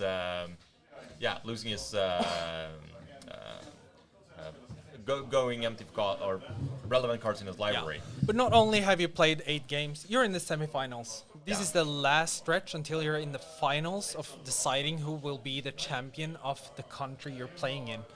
And I just want to take a second here to announce that he's been playing the 2nd Spinal Crush Dominated already. Yeah. It's not a card that has a lot of impact on Rhinar, but still, it's 9 dominated damage. It's It just is a a big lot. bonk. It's Actually, a big bonk. It has quite a big impact on Rhinar, because it stops you from playing barraging beatdowns. It stops you from playing like your pumping cards. Yeah, except of for course, Blood Rush of course, Bellows, yeah. because Blood Rush gives you the action points. Yeah. But it will stop barraging beatdowns and these kind of cards from gaining their go again. Yeah. So it still has a relevant text. It's not as relevant as a lot of others. As it would be in, take Briar, Dash, or whatever. Yeah. Or if Stefan played the claws instead. Yeah, no, but Stefan actually plays a lot of pump cards. Yeah. So it affects his list pretty much, actually. Yeah. So if you look at his list, it will mostly here be affecting cards like the barraging beatdowns. He plays 9 beatdowns. It will affect like the Wild Ride, the pulping, and the barraging bighorn. I love that he's playing. Armin is going in for an equipment block here. Yeah, he's want to block it out. Yeah. This amazing swing big, because he's sniffing. He's looking for that Quicken token. Oh, he Are wants we getting a Quicken token? Are we Is this s- a Quicken Guardian? Are we seeing the ultra rare footage of a Guardian with 2 attacks? Stefan has very consistently been playing this swing big with the pommel on his hand. So I was actually sniffing around, Yeah, trying to but- smell that pommel with 2 cards left in hand, but Alas, this was not meant to be this time. Armin wanted to keep a hand. He wanted to have that quicken token, and so the boots and the first Battle Worn and Temper trigger are gonna go off on the tectonic plating and whatever the gloves are called. Yeah. We're also 8 games in here. Yeah. So here we see Armin doing in the business You see the sliding out of the quicken token, just getting that ready, being sure that he's Thank gonna you so activate. much. I think what Armin did here is what we call in the business making your opponents having it. Yes, Stefan has had a pummel a lot of the times, but he was like, I want you to see it. You have to have it. And he was rewarded for it. So now we get Anatos coming in for 6 with go again, and he has 2 floating. So if it's an attack for 5 or less from the arsenal, he can play it. I see a card in Stefan's hand that just makes me happy, and that is a Cadaverous Contraband. I love Oh, looks like he's not gonna block with it this time. Maybe you get your wish. Oh, mama. That would be nice. Getting back a Bloodrush. Because I think there is a Bloodrush Bellow in the graveyard. I'm not sure. Have you played a Bloodrush Bellow this game? No. Okay. Unless he played it while I was away. I don't know. As Stian said, we're 8 games in here. We don't know what we're doing anymore. It's just starting to become a haze. Bending. Armin is floating 2 here. Yeah. He also has a blue card in hand, Yeah, so he's here gonna it go comes, for the legendary 2. That's a disable. It's a disable. It seems like disable red. It's a disable red, It's a disabled red. and he only has 2 cards left. This is what we call a quick and guardian. Yeah. Yeah. Quick and dirty. In and out with a hammer and just like That the was 1-2 punch. incredible. Coming in for 15 damage. That Would you quick token gave him 15 damage. Would you call it the 1-2 punch if it's a sledge? Isn't that 1-2 smash? But the disable is even Reckless bigger, so it's Oh, the cadaver is coming back. It's 2 damage. They're still at a high life total, so it's not like the biggest part of losing to life, but it's it's 3 damage, but then you have to take 5, and then you lose your arsenal. He still loses his arsenal even with the block. So And here's a card that has gotten a lot of attention lately, Reckless Swing. That is Love how that we card. crown the Brute King in Brute Malaysia. Queen. The Brute Oh, Queen. Brute Queen, of course, sorry. With a double Reckless Swing ending to the Malaysian Nationals. Yeah. That was incredible. This is the card that learned me never go to 2 life Against Brute. It's kind of like playing against warriors. And, Never go to 1 if Never you're- go to 1 and attack with your weapon. Yeah. You die to Seal Blade Shunt. I forgot that. I played Welcome to Race Draft. Attacked with my weapon and I died. And I was thinking like, I knew that. Rookie mistake. I shouldn't have done this. Yeah, and this is why I'm sitting in the commentator booth and not playing Were in you Nationals. 8 hours in? Yeah. So here we say. Armin starting his turn again, as Stefan didn't have anything in his hands. Yeah. We do have a Command and Conquer, and we're gonna It's play the another second. imposing visage. I think he's going to go find another showtime. Oh, Maybe he what want is- to arsenal No, the that's what he's Command doing. and He's doing he's a shortcut. showtime. He's shortcutting, fetching up showtime, fetching another blue, Yeah. and attacking with the hammer again. Conquer. Yeah. And arsenaling the last card. Yeah. It's a I re- repeat. I really like this list of Armin. It looks really, really cool. Yeah, it's super fun. It's really fun seeing Armin playing it too. Like he has been, like Stefan has been a Rhinar main. Armin has been a Bravo main. Yeah, so these are 2 well-entrenched players on their heroes. On their respective classes and heroes. Armin have played some Dromai up and down, but he has been staying faithful with Bravo, and it is the deck he's had the most success with. Did he By play far. Starvo? No, he did not like playing Starvo. He tried it for a bit, and it was not a deck for him. He would rather just play with good old fashioned Bravo. Fair, a respectable choice from a respectable man. So you Don't see, block with 1 card here. Yeah. that is a yellow barraging bighorn. Seems like it. Like, yeah, that art seems like a barraging bighorn. Yep. Yeah, it And is. the color strip seems to be yellow. I have no clue. It can be blue, it can be yellow, it can be red. That could be brown, that could be blue. That was exactly. Shout outs to Mika. Yeah. Have you heard the Ryan Reynolds one from TikTok where he sings that one with in a cabaret style? No. It is amazing. I need to show it to you afterwards. Here we see Beast the Within. rare hidden mode of Beast Within, attacking with it. Go your face. This rarely happens. Just attack for 6. Armin is gonna sink below. No, he's considering blocking with it. I'm He wondering consider why. blocking with why he's not sync blowing. Maybe you want to keep the sync below in Arsenal for a Yeah, while. I think he's going to arsenal the sync blow because he's going to draw a card off the showtime. So he has a 5-card 10 anyway.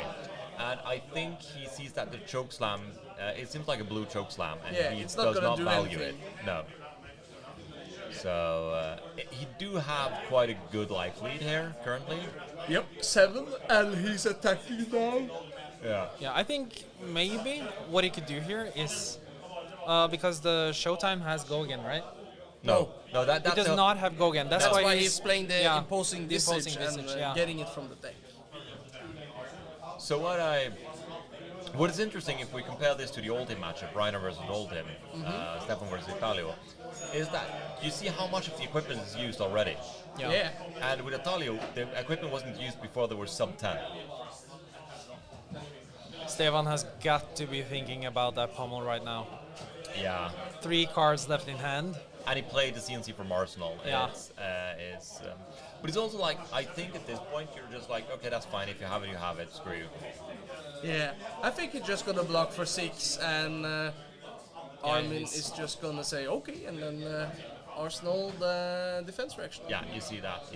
No, it's actually going to Oh, he has a pummel! Yeah. Yeah, he had the pummel. That's why he said it. Oh yeah, I didn't. But you're do not it. playing around that one. You're just letting it happen. No, that is the same. Like, it's better that the pummel happens now because, as we've talked several times about today, is playing around a pummel is you're primarily trying to play around pummel if your hand cannot really weather a pummel. So Yeah. you block it, and then your next hand is probably going to weather the pummel Pummel better. kills pummel, rook takes knight. And Rook takes you're rook. also losing a card from hand. Are you not? Yeah, he's thinking about it. Yeah, he's deciding what card. Oh, that pummeled. Pummel CNC that and pummeled tail. CNC is absolutely Tail devastating. as old as time, still disgusting 4 years into the game. Yeah, it's 4 years. Isn't the game 4 years? Yeah, it's technically 4 years, but not really. It was released in 2019. Let's look at Eye of Ophidia. Man, Alphaspel is not from the early start. It's It is not. Welcome to Raid. But the game was released in New Zealand in 2019. But the first tournament, like a previewing tournament, was held in 2018. yeah, the infamous IRA only tournament. It was infamous. Well, sounds very cool. Go to this shady game store. Yeah, we got this new game. 1v1 me, IRA only. $1,000. Yeah, sounds really cool. I would have played it if I could. Hell yeah.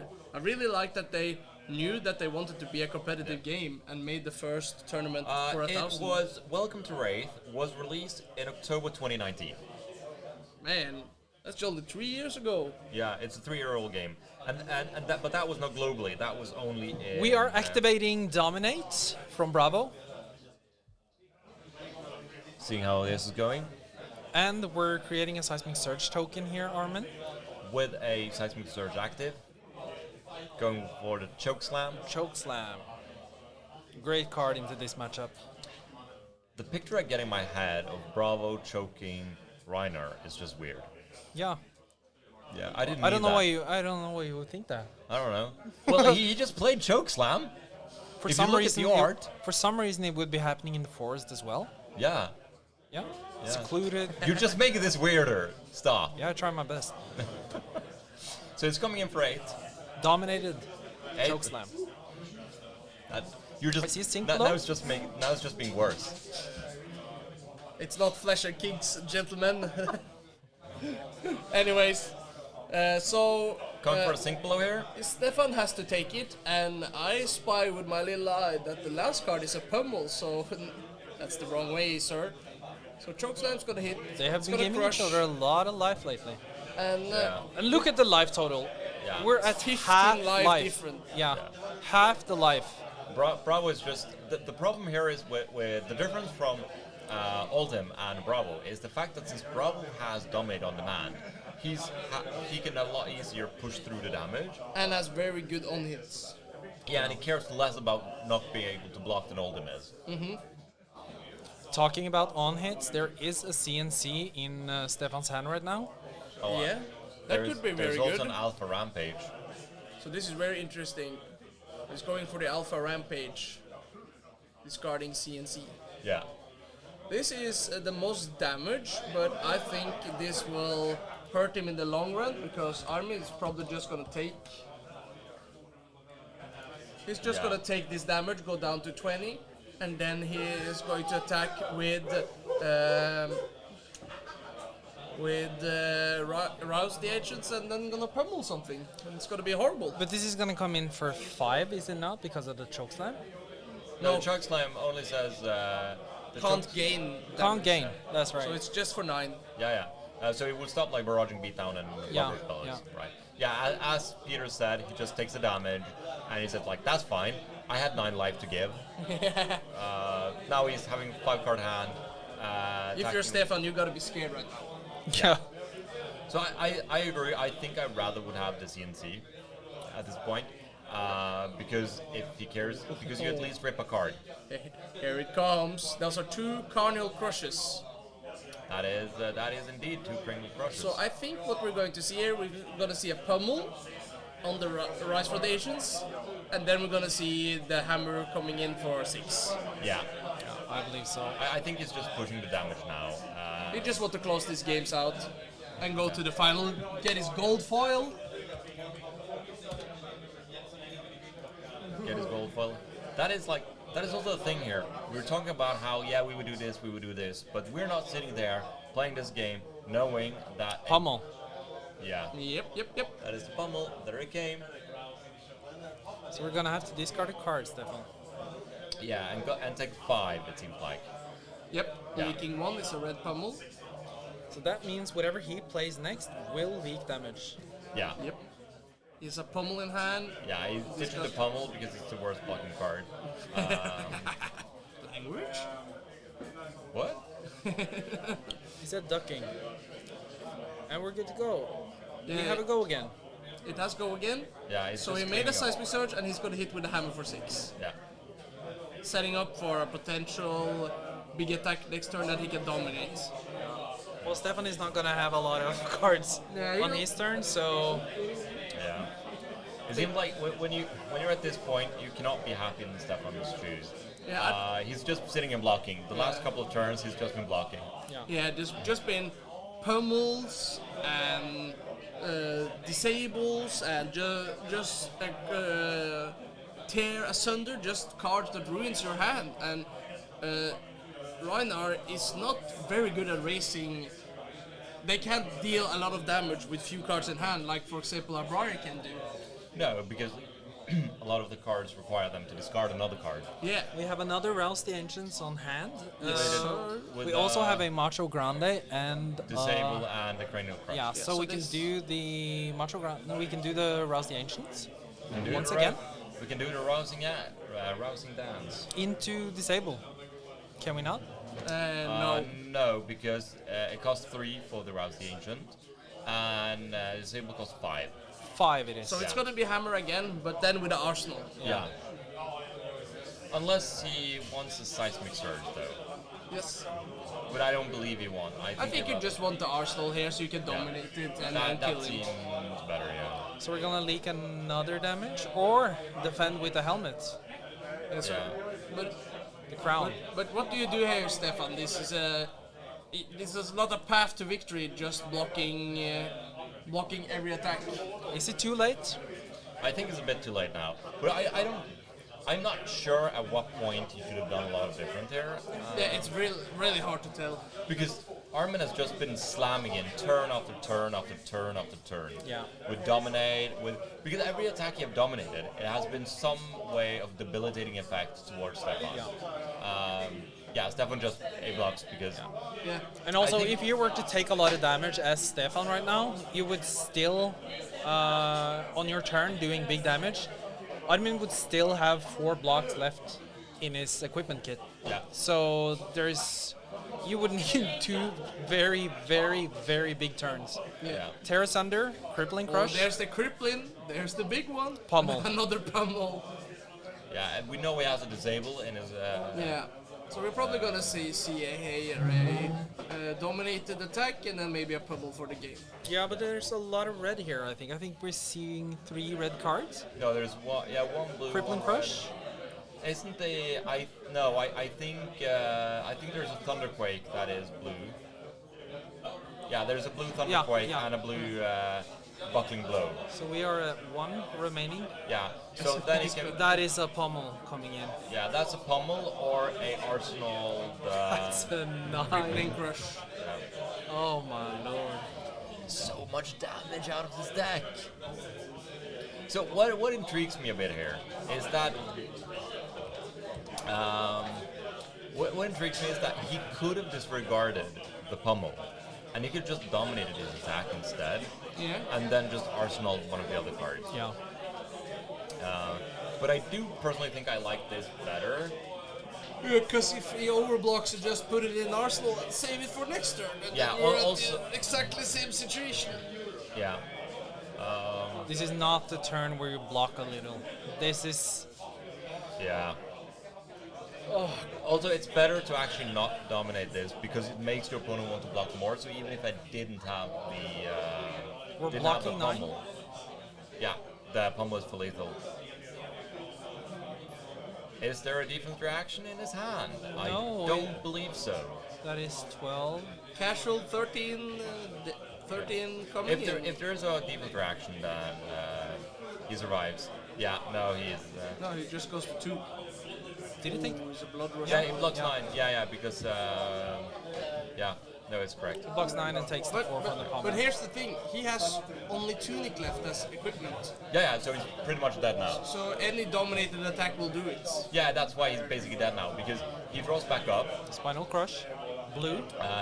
There, Red. there is a way that actually Stefan could have won. If this is a 4 red hand, Yeah. Yeah, but then that gives Stefan a turn, but But does he give him enough? no, that's the thing. It's too late. He had to draw the full red hand earlier in the game for And the Spinal Crush dominated. yeah. Yeah. it's Yeah. over. There is. It is. Yeah, it's. This is a rough match. Like, Yeah. Admin has so much experience on this deck, and as soon as he gets on the front foot and starts dominating those crush effects, Yeah. it will be rough for Stefan to come back from, and we've seen it this match. It is a lot of blocking you need to do, and if you Yeah. want to get back on the front foot as a Rhinar player against the Bravo, you're gonna have to deal with a lot of damage coming in Yeah. and being able to take it. But I think that Stefan never really got the chance to like turn the game around by taking a lot of damage. And when he might have had a chance to do something, the dominate still kept coming, and it felt already too late because Yeah. It was like Yeah. starting out with a Terra Sunder into Crippling Crush, and then just keep going those kind of way, just gave him so much of an advantage in the game. Welcome back to the booth. That was the semi-final. I don't know if the Briar mirror is done yet. We're probably going to know that in a couple of minutes. I don't know. But yeah, that was very good. We know we're going to have Briar versus Bravo in the finals. which is the Swedish best case scenario. Yeah, in it's my Yeah. opinion. it's the how the meta is here. Yeah. It's Yeah. Bravo. It's the pinnacle And of it's Swedish Briar. meta. That is The what thing we're is that, seeing in the the thing is national. that it's not actually that much of a pinnacle of a meta because there isn't that many Briar players here, right? No, but they're really great. Yeah. They're amazing players, and that's Yeah. what I mean. Like we have classic Bravos, and we have experienced and well-crafted Briar decks that I think is Yeah.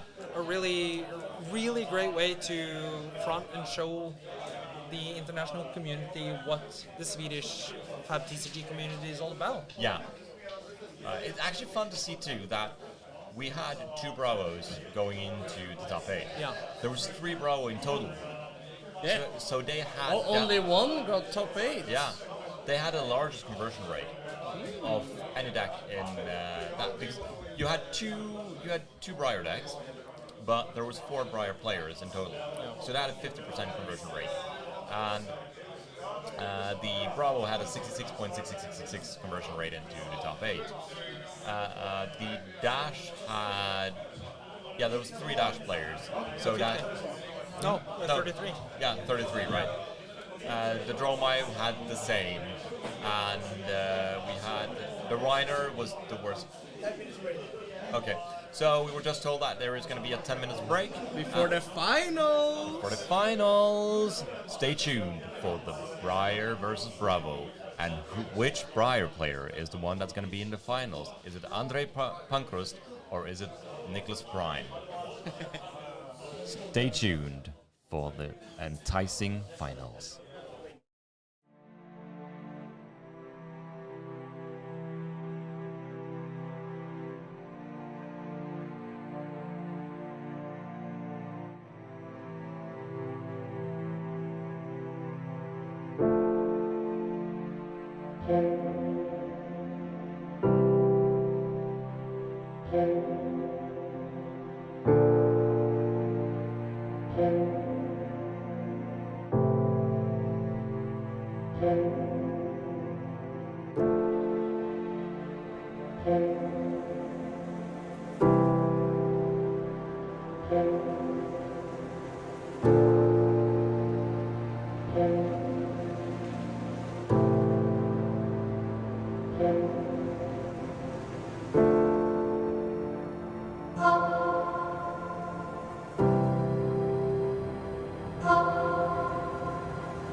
Welcome back to the final match of the last and final match of the Swedish National Championship, where we will crown the 2020 champion of Flesh and Blood here in Sweden. 2022. God damn it. I'm tired, okay? We're ready. Yeah, There we're is ready. actually some fun trivia for all y'all back there. This is actually a rematch of last year's National Championship, except same decks, different players. Oh, So last year was also Bravo versus Briar, but it was Starro, I think. But it's funny that in Sweden, as you guys said, Bravo and Briar, the BB, is the bread and butter of Sweden. As we see in finals again, did you say who won? Briar won last year, so it's going to be very interesting to see if Briar is able to do it again. Yeah. I think Armin might have tooled his deck to be very good at aggressive decks, and Briar tend to be an aggressive deck. Yeah, Armin has a lot of repetition practice against this deck, I'm sure. But I also think Niklas has a lot of practice against the Bravo. Yeah, these are top players, Yeah. so we're expecting to see some tight plays. No triggers missed in Sweden. 0 triggers missed in Sweden. And, I would argue you're probably going to see triggers missed. Yeah. This is the 9th round today. Our players are probably going to be tired. Who do we think is actually going to win? Who do we think is a favorite to win this? Do we have a favorite, or do we think it's actually quite equal? you redo? Yeah. See, this is how we see the Swedish players are amazing. They even come out to the casters to ask us if we are We're ready. ready. We don't go and check with them. Nah, The nah. players come and ask us. We are the divas here. We are the useless ones. we're just getting clout and fame, or just having fun on others people's Expense. Yeah. To answer your question, Where's your money? I think and hope Armin is gonna win. Not because he's my favorite, not because any of them are my favorite. I just think it would be so cool. Fair?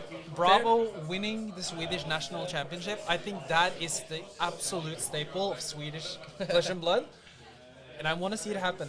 Well, I'm putting my opened pack of Modern Masters 2 on the Niklas winning with shit cards in So it. let's see who wins when we go to the match now. I have to agree with Stian here. I want OG Bravo to win. I want the showstopper to win because it would be so cool that the OG Guardians win. Oh, and here we see That is not a good start. here we see Niklas paying the price of having reactions in his deck. Missing, but this is turn 1, There's gentlemen. no reaction. It's an instant. Same thing. I would Yeah. press the laugh button, but this is the finals. But I think Niklas is not looking for damage. He's just looking for the best card and to make a lightning token. Yeah. He's just looking for the best cards that he can set up against Armin at this point. We have seen some pretty insane Mount Heroic turns this tournament. Mm-hmm. I dread it might be happening this time as well. I'm excited for these it. players, although they might feel a tiny bit of tournament fatigue right now, they are focused. Yeah. They have one goal, and that is getting their opponent down to 0 health before themselves. I think actually Niklas is kind of very happy he's going first now too. Yeah. Because his hand is nothing. Yeah, it's Yeah. It's not nothing. It is an embodiment of lightning. Yeah. The hand is an embodiment of lightning. and that's really good. And you can put the best non-attack action in your arsenal. Yeah. So yeah. I'm almost thinking, like, if I were Niklas, I'm not. I would have actually played for the lightning surge Yeah, and created a rune chant and go to Yeah, Arsenal. I think that's most likely what he's going to do Yeah. here. He's going to play one. He's going to play the worst, and I think why he's using time now is he's considering what is my worst non-attack that I can just throw away here. Yeah. Which one do I want on the bottom, and which one do I want in my arsenal? Because Yeah. because one of these are going in the arsenal. Yeah. Because even though it's kind of two aggressive decks against, they might go around because if Armin feel threatened, he might just sit back on defense and not. So it does not seem like he's going to make the rune chant because he pitched to play the Earthflow Surge. Yeah. Put Force of Nature on the bottom. And we were talking to him between games Rounds? here, and he was saying that Earthler Surge is one of the better cards he has put into his deck because it pays off so insanely well each time. He was specifically talking about the red one. The red one, yeah. Yeah, I think this was a blue one, and that is why he decided to play it away. Yeah, Yeah. his hand was basically just blues. I think Yeah. he's playing yellows and reds. Do we have his deck No, here? he does not playing any yellows. He Not plays any 0 yellows. yellows. Here's Armin's. So yeah, he has 0 yellows, but he's playing 3 of the blue air floors and 3 of the red. 3 of the floors. red, yeah. Yeah. So here we see a red disable coming in, not dominated, and actually Armin making a Surge tokens, pitching the Fable here. Yeah. What do you guys feel about putting Fables in your deck? Love it. I love it. I love it. If I have it, I'm gonna play it. Yeah.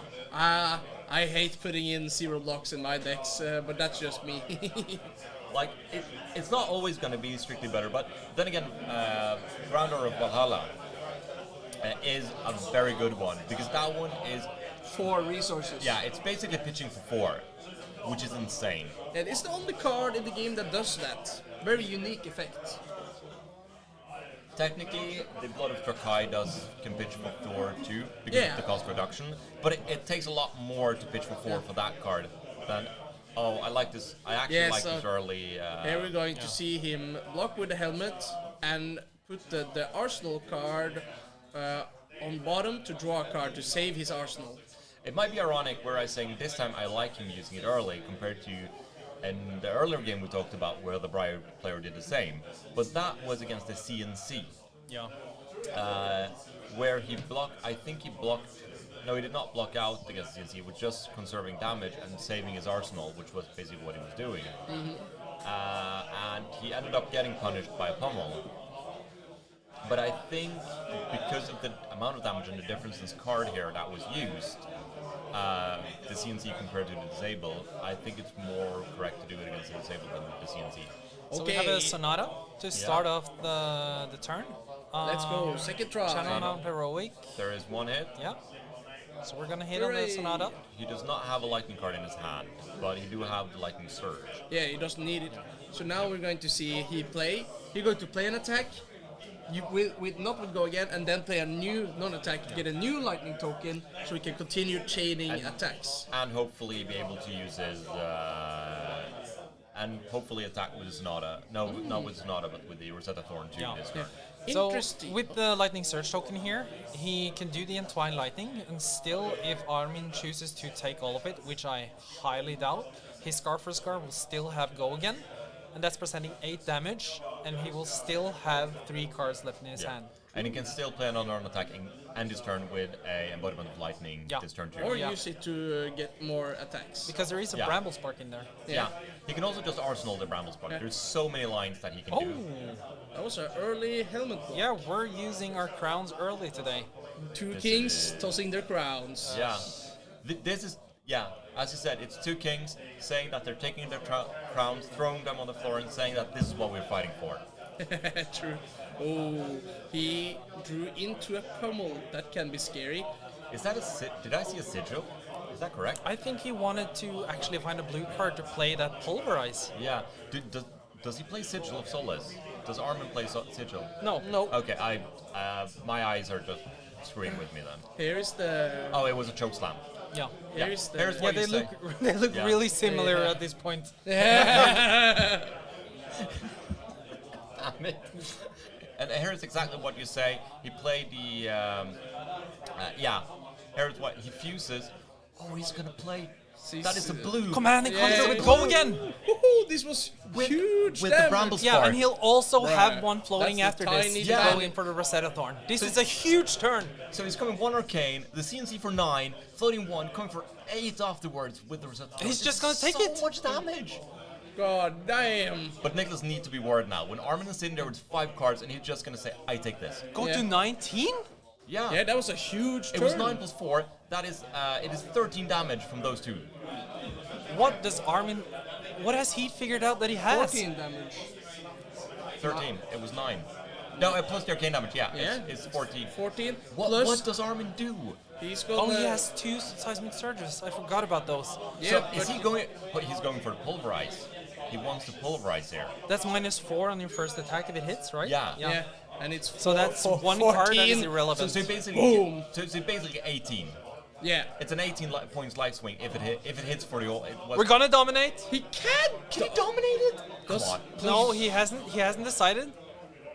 We're not gonna dominate. It costs 8, so he has to have 4 blue cards in his I hand. think what he wants to do here is not dominate I think in order to pummel. Yeah, I think he's debating between pummeling and dominating. I think I'd rather would want pummel. You than I want would- pummel here. But that pummel is devastating. Like your first attack action, which is 4 usually in Briar, will Yeah. be. You have to it won't matter at all, Yeah. and then you will have to discard to Yeah. the pummel. So the argument you have here is that he can dominate it and attack, and then arsenal the pummel, Yeah.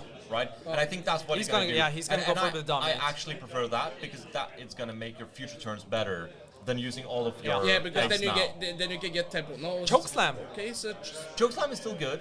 Yeah. Oh, I see what he's gonna do. Now Yeah. represent pummel with dominate. Yeah. If that does not happen, he can heave the pulverize. yeah. So he So wants he's to block blocking for 3. 4. Yeah, And that's there's a the pummel. pummel. Yeah, that's the 4. Yeah. Yeah. This is a big tempo swing back. Yeah. For So he loses Armin. 2 cards and also pushes like more. It was pushes 9 damage, and then he 8. arsenals to pulverize. Yeah. Yeah. But the pulverize is kind of hard to play. You need your entire hand to play it, and your entire hand you need 3 blues. Yeah. But, that's why I thought he might want to not do the pummel and heave it, but I can see this too. Oh, these last 2 turns have been so big. Yeah. Jesus It's been so Christ. intense. It's almost more intense than most of the games you've seen today. Damn, it's that easy, boys. Tear asunder, It's a snatch. but it's not gonna. You just do equipment block here. You just throw your equipment. Do you even in front. do that? Yeah, I want to put. Yeah. Because he can give it go again, right? Because Yeah. of the boots. Yeah, so Yeah, but he's not gonna gonna do it. And here comes, ready up, boys. Here comes the big bone. I love this. I love this. Oh my god, this is so good. This game is just. This starts like the This is Norwegian crazy the Norwegian's finals was amazing to watch. Oh, But he's pitching Tear asunder? he can actually play it. He has enough. Oh my god! Yeah, because he's 4 blues. Oh my god! That's a dominate pulverize. Oh my! What is God. happening right now? Holy shit. He just. I am at 19. I want you to go to 9. Oh my. Oh. So what do you do in Niklas here? Do you just take 14, go to 9? What do you do here, yeah? As Albert, what do you do? He can block for 3 with his equipment. His You 3 can, block- but do you even want to? Like the. I don't know. But he has a command Yeah. and conquer. I would have saved that one. No, but Do we know what I his mean, doesn't arsenal want is? to have. He won't have an No. arsenal in the end. No. Wouldn't see it. Because he's a CNC, it's pretty bad. So you can block with that. The patience you gotta have to put that pulverize in arsenal Yeah. after taking damage down to 19. Yeah. This is strategic planning on a high This level. is how. Yeah. This is how you can see that Armin is here at the top. This is why he is in the finals. Yeah. This is also why we see Niklas being the finals. He didn't snap block or anything. He's thinking through everything. He's trying to see what he can do. This is. Yeah. This is top level Bravo play. Yeah. Like there's no doubt about it. I was really curious as to why you would pitch the Tears under when you have a deck full of blues, and you get the answer immediately. It's a dominated pulverize. Yeah. How do you deal with that? You don't. No. There's no way to deal with that. I think Oldhim would struggle to find out how to deal with that. Like I can see the argument of you just saying, "I take it." Yeah, because how do you play to win? Yeah. That's the question. You need to have a bad attack.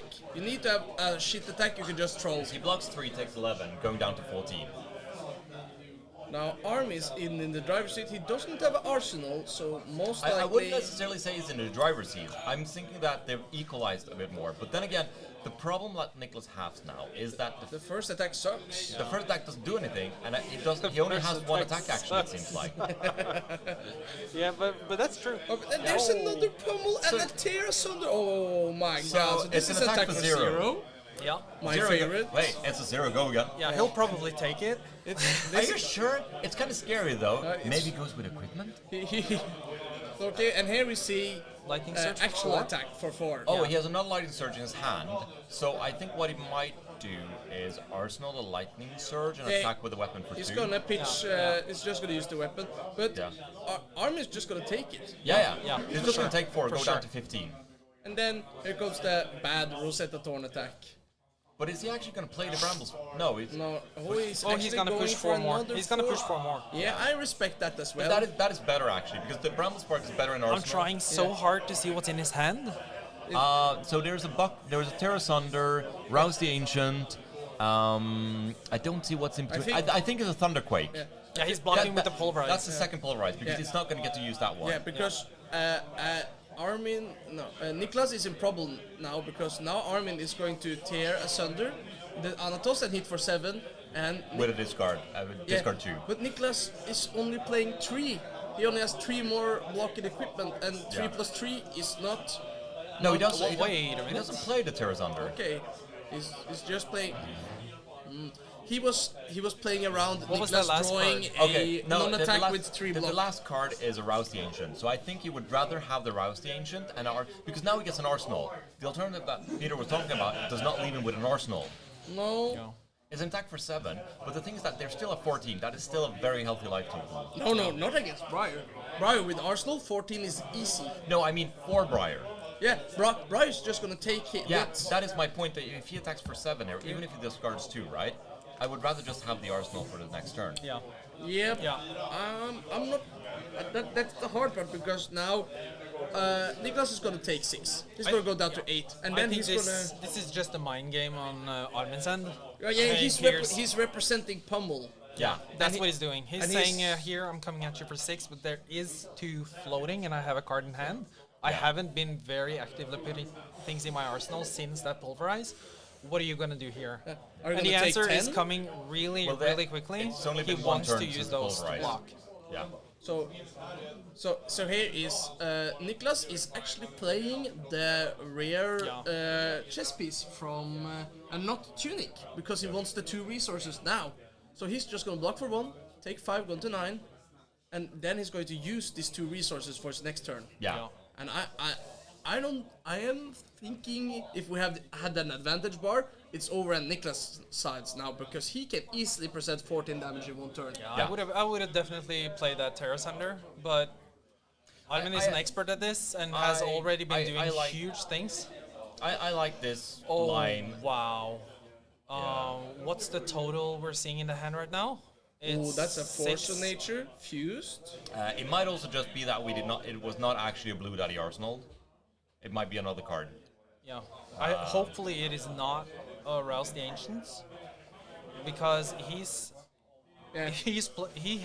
having Rouse the Ancient in his hands right now. I wanted to take cards from the Briar hand so I can find the best card in Arsenal and then try to go off. Yeah. Because the thing is, the more you get Briar to block, the easier it gets. Yeah. So here we see a block We're for blocking 5 5, yeah. against 5.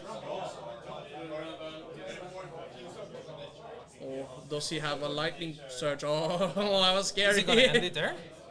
He's closing the combat Closing chain the combat because he's chain. going to play the Bramble Spark, fuse it, Fuse it so you get the plus. Yeah. and then he's going to come with a snatch with go again.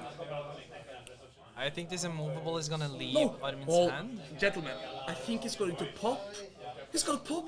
Play. Is it the red one? What is he doing? Yeah. And he's going to play Yeah, the snatch for 1 billion damage. I'm pretty sure that one is the red one too. Oh my lord! Then it's a snatch Yeah, so we're at 11. for Yeah. 11. No, 12 because that should be snatched for 9 plus 3 from the Yeah. Bramble Spark. The Bramble Spark is plus 3. Oh my So that's goodness. 12 and an arcane. So that's Yeah. 13 damage. Niklas, no, also I'm pretty sure that was not a race Rouse the Ancient to put in Arsenal. I think actually it's a red card. I think that's why he didn't play the Terra's under. So then maybe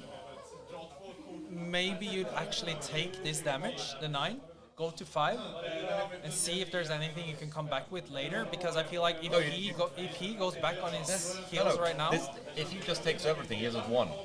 Yeah, it's for 12, bro. It's 12 in arcane. 12, And right? I forgot draw about a the search. card. Yeah. And draw a card and go again. Yeah. So I think Armin should block with CNC and block with the blue unmovable in hand. You just need to have as big HP as you can and just pray that Briar gets a worse turn next turn. I agree so much with Niklas. Like the red Earthlore Surge are basically Chalmont heroics. Yeah. But that's so smart. He's not using Tunic because he's using that to play them for free. Yeah. It makes so much sense. Yeah, how we actually see the big number? Oh, it's for big 30, big 10? Okay, so it's a blue one then.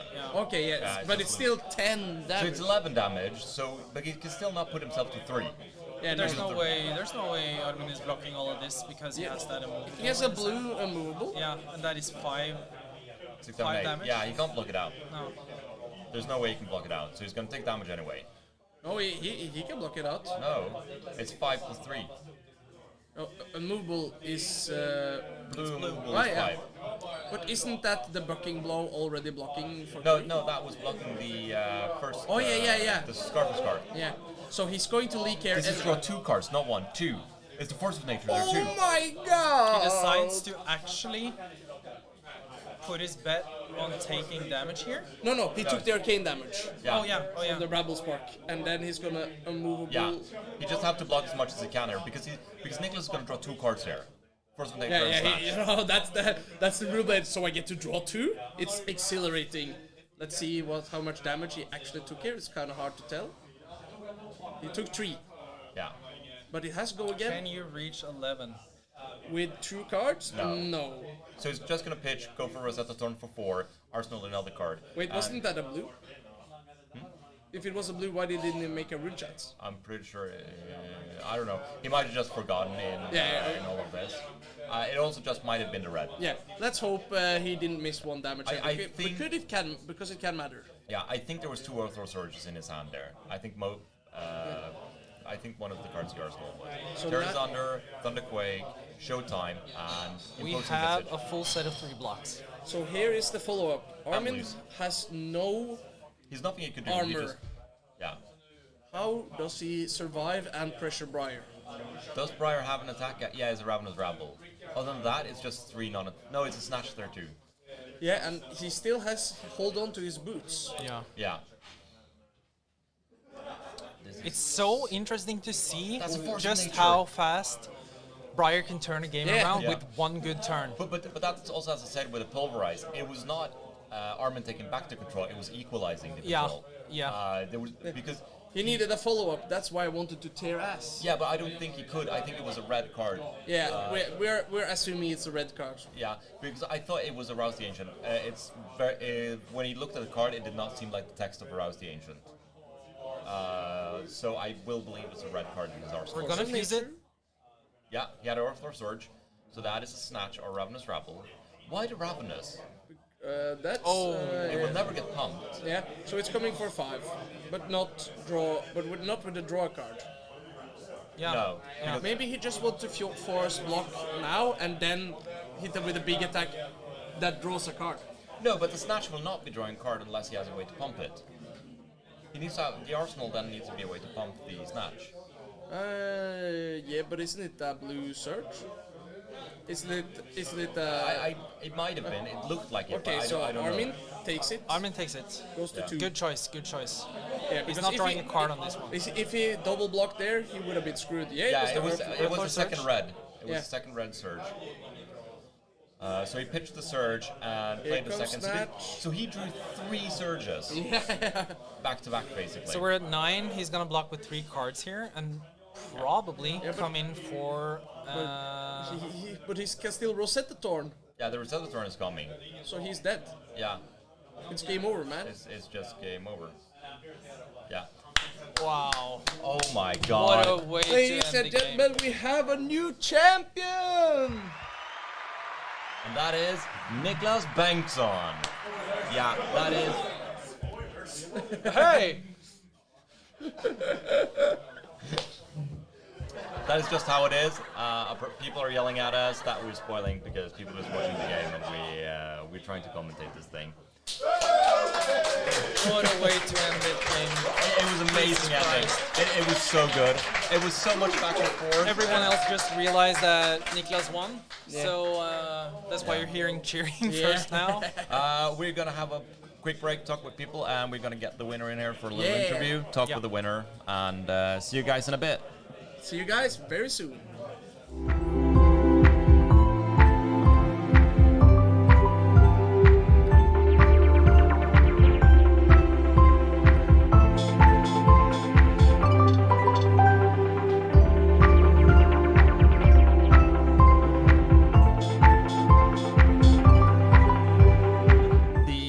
Cold foils on the actual table here, so you're gonna have a live viewing. Ladies and gentlemen, opening. Here's the beautiful trophy, and here we get to see the cold foils opened live.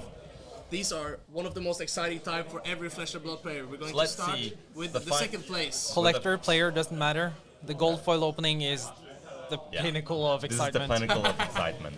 Let's see what the Armin starts off. Do you know what? It'd be so cool if he gets something for Bravo. Oh, if he gets a Guardian, or I think if it's a tectonic plating or something like that. He's got the room is going to explode. We can't spoil. Remember, people are watching on the TV. Yeah, we're not gonna say anything. We're gonna say wow. Yeah. And wow, that's cool. I haven't seen it. I haven't seen that before. Seen that. Yeah. That is the first time. Yeah. That's really cool. That's really cool. You don't see it that well on the screen. And this is a card that people are talking about. It's going to be a staple in the. It's already become a staple in those decks. Yeah, it's already a staple in those kind of decks. Here, show me the money. What would be the coolest? Oh, grasp of the art. Whoa! Jesus Christ! Oh my God! It is a deck. Woo! It is a deck. Well, that is the first place and the second place gold cold foil finisher. It is. Jesus Christ! Oh, look at the happy. Niklas is happy about that one. Brace for impact, Niklas people. We're soon happy going about to that hear the live reaction from the audience. Yeah. Just give us a second here. That was quite kind of weak. Yeah. That was weak. But yeah. People have been leaving. Yeah.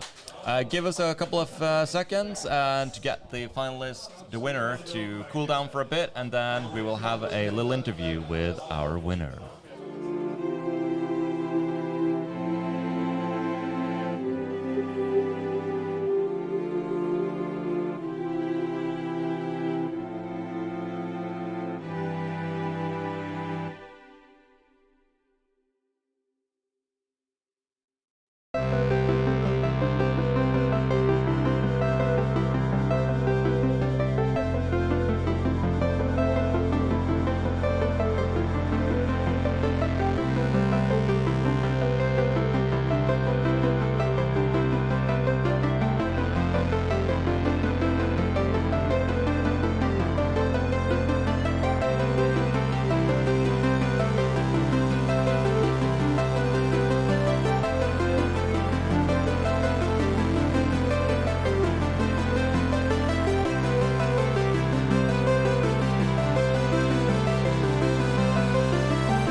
That is the wrong matchup. All right. So I'm sitting here with not updated screen, but yeah. So I'm sitting here with the winner of the Swedish National 2022, National Swedish National 2022 champion. I'm tired. Everyone is tired. How does it feel? I didn't get to see the first game, but I heard it was amazing playing against Erika. We just started with Channel Mount Heroics and just. Today I played so many Channel Mount Heroics. So, as I said, here locally, Briar goes I'm just going to stand by that. But today has been an amazing day. I've only lost once against André, which I managed to reclaim in the semifinals. And like in the first match between me and André, Briar Mirror, I managed to play 3 Channel Mounts in like 5 turns. He had 2 runics, so he improved on my party, but here we are. But it feels amazing. Yeah. No, how does it feel being the winner, the second national champion? It's kind of funny because like last nationals I went 9th, so I missed top cut, and I played for a month then, and then Tobias and Christofer managed a Bravo Briar finals, where Briar took it home, and now me and Armin played a Bravo Briar finals where Briar took it home. But I've evolved so much as a player during the last since Pro Tour Lille, really. So I've tweaked my deck, and we'll talk about it later, I guess. Where I finally felt that it was good. So I almost didn't board any cards, except into Icelander. Yeah. So yeah, it feels amazing.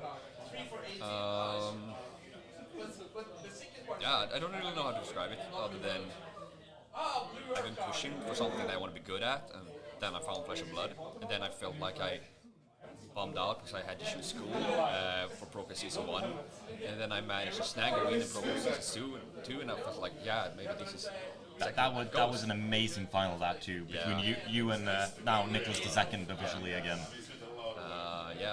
Then PT Lil went to shit, 3-4 drop, then the calling went 4-3, but then I'm a high rolling player, but it was during round 7 of the calling in Lille I realized why I lose some of the games I lose, and I was like, fuck, I needed to play a fucking calling to realize why I lose. No, but that feeling is amazing. When you come to that level, or you come at that point where you just play a game, you just, even it's a high level, you just get the realization just like, this is why, this is what. But you feel like it's such a level up. Yeah, of course. The level up has been amazing. The problem is I grinded for a month and I lost, I won more than I lost, but I couldn't understand why I lost. And then, during the calling, I realized, I lost these 2 of the 3 games I lost was because of my play patterns. Yeah. So, and I would have happily had those realizations during the practice. I feel like you need callings in higher level events, because a problem you can have playing a lot against the usual people and playing in your local meta a lot is that these play pattern is what's going to be the good thing, because you are used to how people play their own styles. So you get challenged by different play styles compared to what you're used to. Then that is what can give you new level ups, because you're like, it's because I'm used to playing this way, or I'm used that people are playing this way, that is why. Yeah, I agree. But then to have I had some important stuff to do in school, so I had to take the first week off the PT Lille to just focus on school, and then I was like, okay, I can grind some games, I can play some into Dromai, which has been a cakewalk for me. I don't know why. I think it's my deck. To be honest, then not much into anything else. But I felt the deck was so good, I just needed a few reps on it. Then I could incorporate what I knew, and then just coast it. And it worked well. I said 8-1, only one loss against André. Yeah. Talking about your list, it's a very different list compared to today. We have had 3 different Briar lists on camera. Yep. We've had a little more like the Matthew Fox Pro Tour winning list. We had another one that was more like the usual low cost pushing. Yep. But your feels a bit more like the more Earth centric, where you're playing with these. As you talked with me during after the quarterfinals, where we talked about the red Earthlore Surges, which just, you said, feels like Channel Mount Heroics. Yeah, I have project names for all my decks when I build them, and this one is called Return to Earth. Just because I don't play any Nimblisms, I don't play any Captain's Call. I play instead 3 red Bramble Sparks, and then 3 red Earthlore Surge, and then 2 Evergreens red in main board, almost all matches. Just because I want to fuse the Bramble Spark so much, and then it's a little bit easier to keep Channel Mount around. And when you look at the numbers, you're like, okay, Bramble Spark, red Earthlore Surge, whatever blue you want, and then whatever 4 for 0, it's 17 damage. Yeah. So Bramble, fused, Earthlore, embodiment of lightning, so your next attack is 12. And then Rosetta for 2+2 and 1 Arcane on the first. Yeah. And if, as you saw during the finals, if you attack with a Snatch on Red Earthlore Surge, it's suddenly 9, draw a card on hit. scare force of nature. It's Draw 2. Yeah. So I've managed to win a lot of games by playing the Red Earthler Surge, and like in the other match against Armin during the Swiss, I pulled a hand with one blue, one Red Earthler Surge, one Channel Mount, and one Ravenous Rebel. Most Briar players will slam the Channel Mount, Ravenous Rebel, Arsenal. Yeah. That's like 5 to 7 damage. Or you can play Earthler Surge, pitching the blue, Rabble, now it was a blue on top, so it's still 7 damage, and Rosetta for 2+2, and then an Arsenal. Yeah. So yeah, my deck, I tried to, like, the spikes are even crazier when you go off, because you can push damage on top, but I've higher or risen floor a lot by having the Red Earth Research, I feel. And like, round sparks work on Command and Conquer. Yeah. No. We saw that really in the finals where they came in clutch, where you drew all 3 red or floor surge back to back. You played one, then you drew 2 cards, arsenaled one, and pitched one for the Rosetta turn, and then you arsenaled the last one. Yeah. And then next turn you just attacked for 9 again with the snatch. Yeah. So the big question is now left is, are you going to the Pro Tour? No, the Pro Tour, what I'm saying. Are you going to the Worlds now that you have the PTI? I don't know. It's a money issue. I won't, if I got the money, I would go like this. Yeah. I still don't think I would do that well, because I still feel like I have a lot to learn. But I feel a lot more prepared now than I did with Lil. But if I manage to get the money, I think I will go. Yeah. But who's knows? Yeah.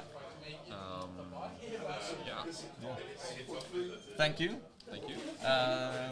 It was a pleasure talking to you. It has been fun testing with you and playing with you, as we have been testing together sometimes. It's very fun seeing you. It has been an amazing tournament comment casting, seeing the finals. It is probably one of the better games I've seen looking from as a spectator. It was a lot of fun, and us sitting here in the booth were almost yelling because there was so much back and forth happening, so much damage just flying all over the place. Yeah. It was amazing. Yeah, I can agree. Like, I thought I lost when my first Sonata whiffed. I was like, fuck. Yeah, we just like, that's not a good start. And then he's like, pulverize 18. I'm like, Jesus Christ.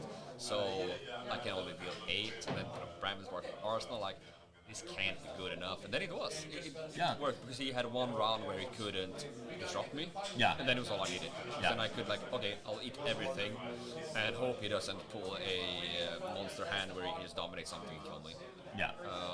Yeah. Yeah.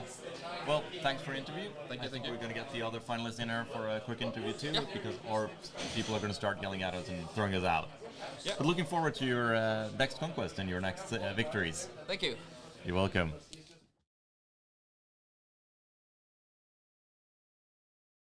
So now I'm just waiting for the finalist, Armin Swanker, playing on Bravo. He's just around the corner here to have a little interview talking about how his tournament went and how he felt about his matches and everything. Welcome to the booth. Here's a little headset for you. It's easier so you can listen to your own Quite voice. a setup here, man. Yeah, it has been a really good setup. So yeah, you went X and 1 into the top 8 with the OG Bravo. Yeah, Everyone in the booth was actually cheering on you, hoping that you won, because we know that Sweden is the Guardian country. Is it? So yeah, most of the things what we hear is that Guardian is most played here. The total meta today was 6 Guardians. It's 3 Oldhims, 2 Bravos. That's a lot, actually. Yeah, and then it was 5 Rhinars. So it is the Wild Guardian. It's the Guardian Wildlands, you could say. So we kind of want you to win with the OG Guardian. Because it would be so fitting for the Swedish, like how we see or perceive the Swedish meta. So how do you feel about the tournament? Well, the tournament, it was actually really well organized, and I see like the nationals have made like progress, and we have like 2 streams now, and the commentary, like we didn't have this last year. So I'm very happy with it, and the meta was really like widespread also. So What did you play against today? I played the first game I played against the Briar, which I won. The second game I played, I don't exactly remember actually. I think it was, I don't remember that, but I played a Dash, which was Niklas, the other one, and then I played Bravo Mirror. Oh yeah, second game was a Bravo Mirror, and then I played another Bravo Mirror. Those I won. I lost against Niklas on the other stream. in the Swiss? Yeah, Yeah. in the Swiss, that was man. His deck slaps like. His deck is. We talked a bit about it. Like his deck is very. I really like his deck. It's a bit fun because it kind of mimics something me and Peter was looking at very early when in Tales of Aria, when people were playing with the ball lightning, right? And where it goes more in the earth pumping, it doesn't care that much about the zero cost, but just goes a bit taller. Shorter and taller. Really tall. Like if you go back and look at the other stream, because his stream, it was like I was on 11 turn 2. Like I took all the damage because I had to get the channels out because he had 2 channels out. Yeah, it is. So it's a very tall deck. Yeah, and you saw that in the final match too, where he managed to go with like the red Earthlow Surges. Yeah, with it's the red Earthlow Surges that just. I think that's a very consistent deck he has built. And if I would comment on the match we played now, I think I drew pretty good hands too. Like I felt I had the hands to be handling his moves, but like his deck is so it was so good at what it's doing. Yeah, exactly. That he was like, sure, I take what you hit me with, and I will either like come at you for some damage and then set up for a better turn, which he did.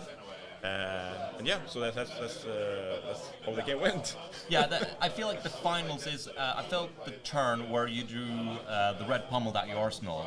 If that was a blue and you could play the Terrazunder and Anathos, that might be enough to keep just about enough there. Yeah. But since that was a red, and that happens. It is how things happen. I'm not exactly sure how the hand looked, but I was hoping to draw something that I could like play out the Pulverize. But I had to arsenal it because I didn't have enough resources. I'm not thinking of that. I'm thinking of later, after the Pulverize turn. Off it. You had Terrasunder, Debilitate, Red Pummel, because you blocked with 1 card. And then you attacked that. So if you had three blue I blocked with the Pulverize. That's correct. But my plan was to play the hammer and then arsenal the pummel. I drew up CNC, perfect. But, you had a CNC, unmovable, and 2 blues. He had a really good hand. Like he popped off there. I couldn't do anything. It was that hand was so good. As I told you, the snatch he came with, it was draw 2 and the fucking trophy. It's just like. Well, they don't call him Snatch for anything. You look, he's running around with a bag of stolen shit. He just ran after you and just snatched the trophy. Yeah, so my plan there was that hopefully he will do some damage, because I know his deck does damage, but it wouldn't be lethal, so I could like probably block with 1 card and equipment and go down to 4, 5 or something. It may be even 2, whatever. And I had the possible to do the CNC pummel. Just didn't happen. No. Your deck. Did you do anything? It seems a bit like the standard Aura or Bravo decks I've seen floating around from the other nationals. It didn't seem like you were playing anything too spicy. Were you just playing like a list that you felt comfortable, that you've seen, or? Yeah, I mean, we've been using a very good base from Kale, played from New Zealand, and I think that was really a really good deck already.